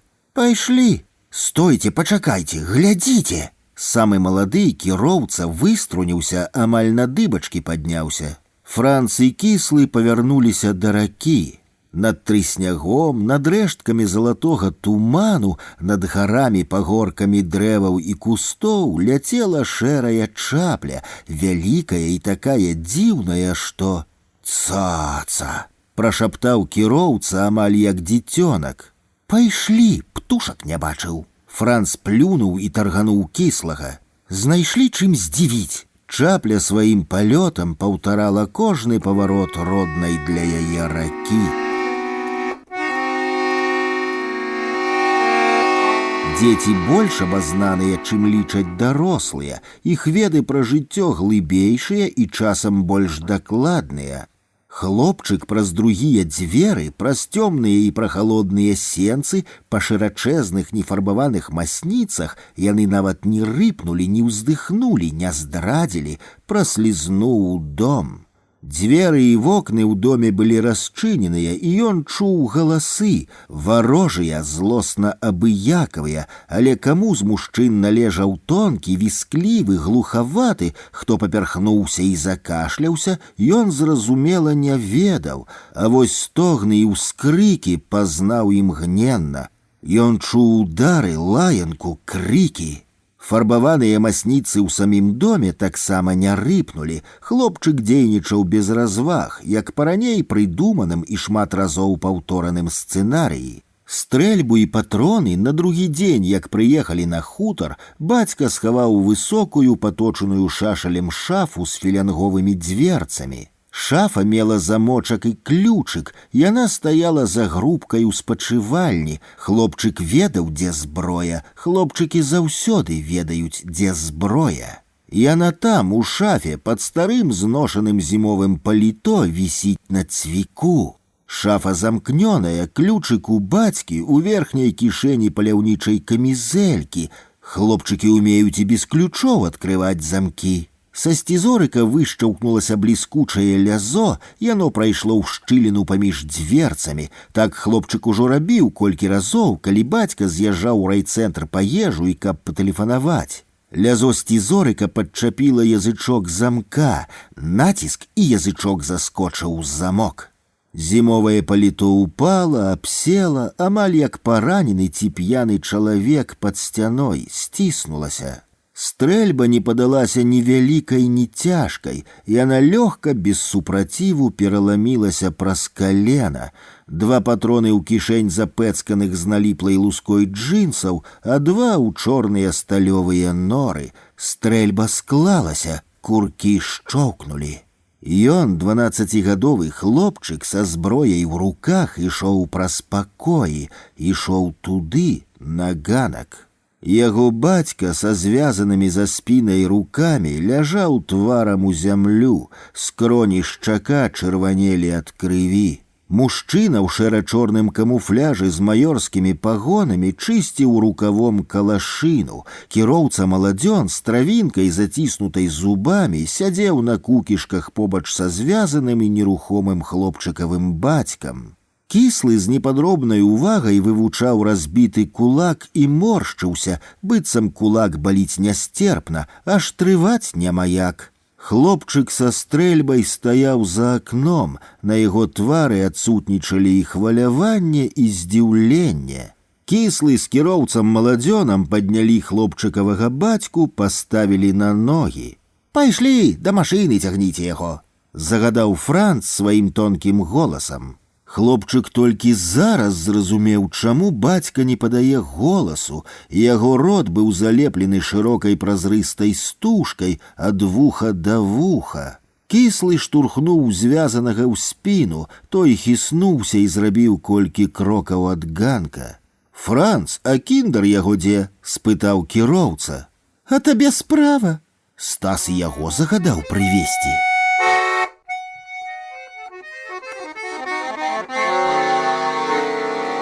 Дзверы грымнулі, ляснулі, старыя, цяжкія, скразняк расхінуў іх. На верхняй прыступцы нізкага ганка стаяў хлопчык з паляўнічай стрэльбай. Спакойны, рашучы, немітуслівы, можа, нават абыякавы да ўсяго, акрамя трох незнаёмцаў. «Кіндер!» – прамовіў нават з нейкай радасцю кіроўца. «Кінь стрэльбу!» – не вельмі цвёрда загадаў кіслы і зрабіў крок. Хлопчыкаў бацька хістаў галавой. Вось зараз, а не тады, калі білі, калі схапілі, ён па-сапраўднаму спалохаўся. Кіслы зрабіў крок, выставіў руку з разбітым кулаком, наблізіўся да ўзброенага хлопчыка. «Кінь!» — крыкнуў Кіслы і падаўся наперад. Стрэл быў гучны. Ніхто з дарослых яго не чакаў, але з 6 крокаў не патрапіць шротам немагчыма, асабліва калі патрапіць жадаеш. Шэрыя свінцовыя шарікі памерам з гарошыну, такія прыдатныя на грузікі, упіліся, разарвалі, развалілі жывот Кісламу, павалілі, кінулі на зямлю. Ён зайшоўся ад пякучага болю, скурчыўся, пачаў заціскаць далонямі скрываўлены жывот. Ён, які не верыў у сур'ёзнасць намераў хлопчыка, цяпер паверыў. Уласная бездапаможнасць і нястерпны боль пераконваюць лепш за іншыя аргументы. Травінка ў зубах кіроўцы стала нерухомай, як кавалачак дроту, умураванага ў сцяну. Ён і сам скамянеў, адно вачамі пераводзіў то на скрываўленага смяротна параненага Кіслага, то на 12гадовага забойцу. Рукі кіроўцы ўзняліся да гары. «Чаго стаіш?» — крыкнуў у спіну кіроўцу Франц. Грымнуў другі стрэл, ён не быў такі гучны, як папярэдні. Буйны шрот ударыў маладзёну кіроўцу ў твар, у шыю, у грудзі. Франц і хлопчык колькі імгнення ўглядзелі адзін на аднога. Мужчына не вытрымаў і пабег. Хлопчык пераламіў стрэльбу, 2 гарачыя і бліскучыя гільзы выпалі з руляў пад ногі. Франц спыніўся, ён згадаў пра сваю зброю, пра пісталет, схаваны пад курткай. Хлопчык засунуў першы патрон і пачаў запіхваць другі. Патрон выслізнуў, упаў, пакаціўся, заскакаў па прыступках. Франц набліжаўся няспешна. Хлопчыкаў бацька памкнуўся стаць паміж сынам і Францам, загарадзіць сына, але зачапіўся за смяротна параненага Кіслага і упаў. Рука з пісталетам пачала падымацца, 2 стрэлы прагучалі адначасова. 2 стрэлы прагучалі адначасова. Франц прапоўз колькі крокаў і знерухомеў. Хлопчык хацеў пераламіць стрэльбу праз калена, але яна выпала з рук. Стрэльба зрабілася занадта цяжкай. Ён ляжаў на заднім сядзенні машыны, нястерпна пякло ў грудзях, хацелася піць. Яму здавалася, што цяпер ноч, што ўсё толькі пачынаецца і ён едзе на хутар. Бацька ў голас і яшчэ адзін зусім незнаёмы, але не варожы, а заклапочаны, спалоханы, гучалі побач. Яны перасеклі нітку, тонкую і жывую, напятую як жылка. Тую нітку, якая звязвала сапраўднае з несапраўдным, жывое і існае з прыдуманым. Шэрая чапля ляцела павольна, так павольна, што здавалася нерухомай. Шэрая чапля ляцела да безназоўнай ракі.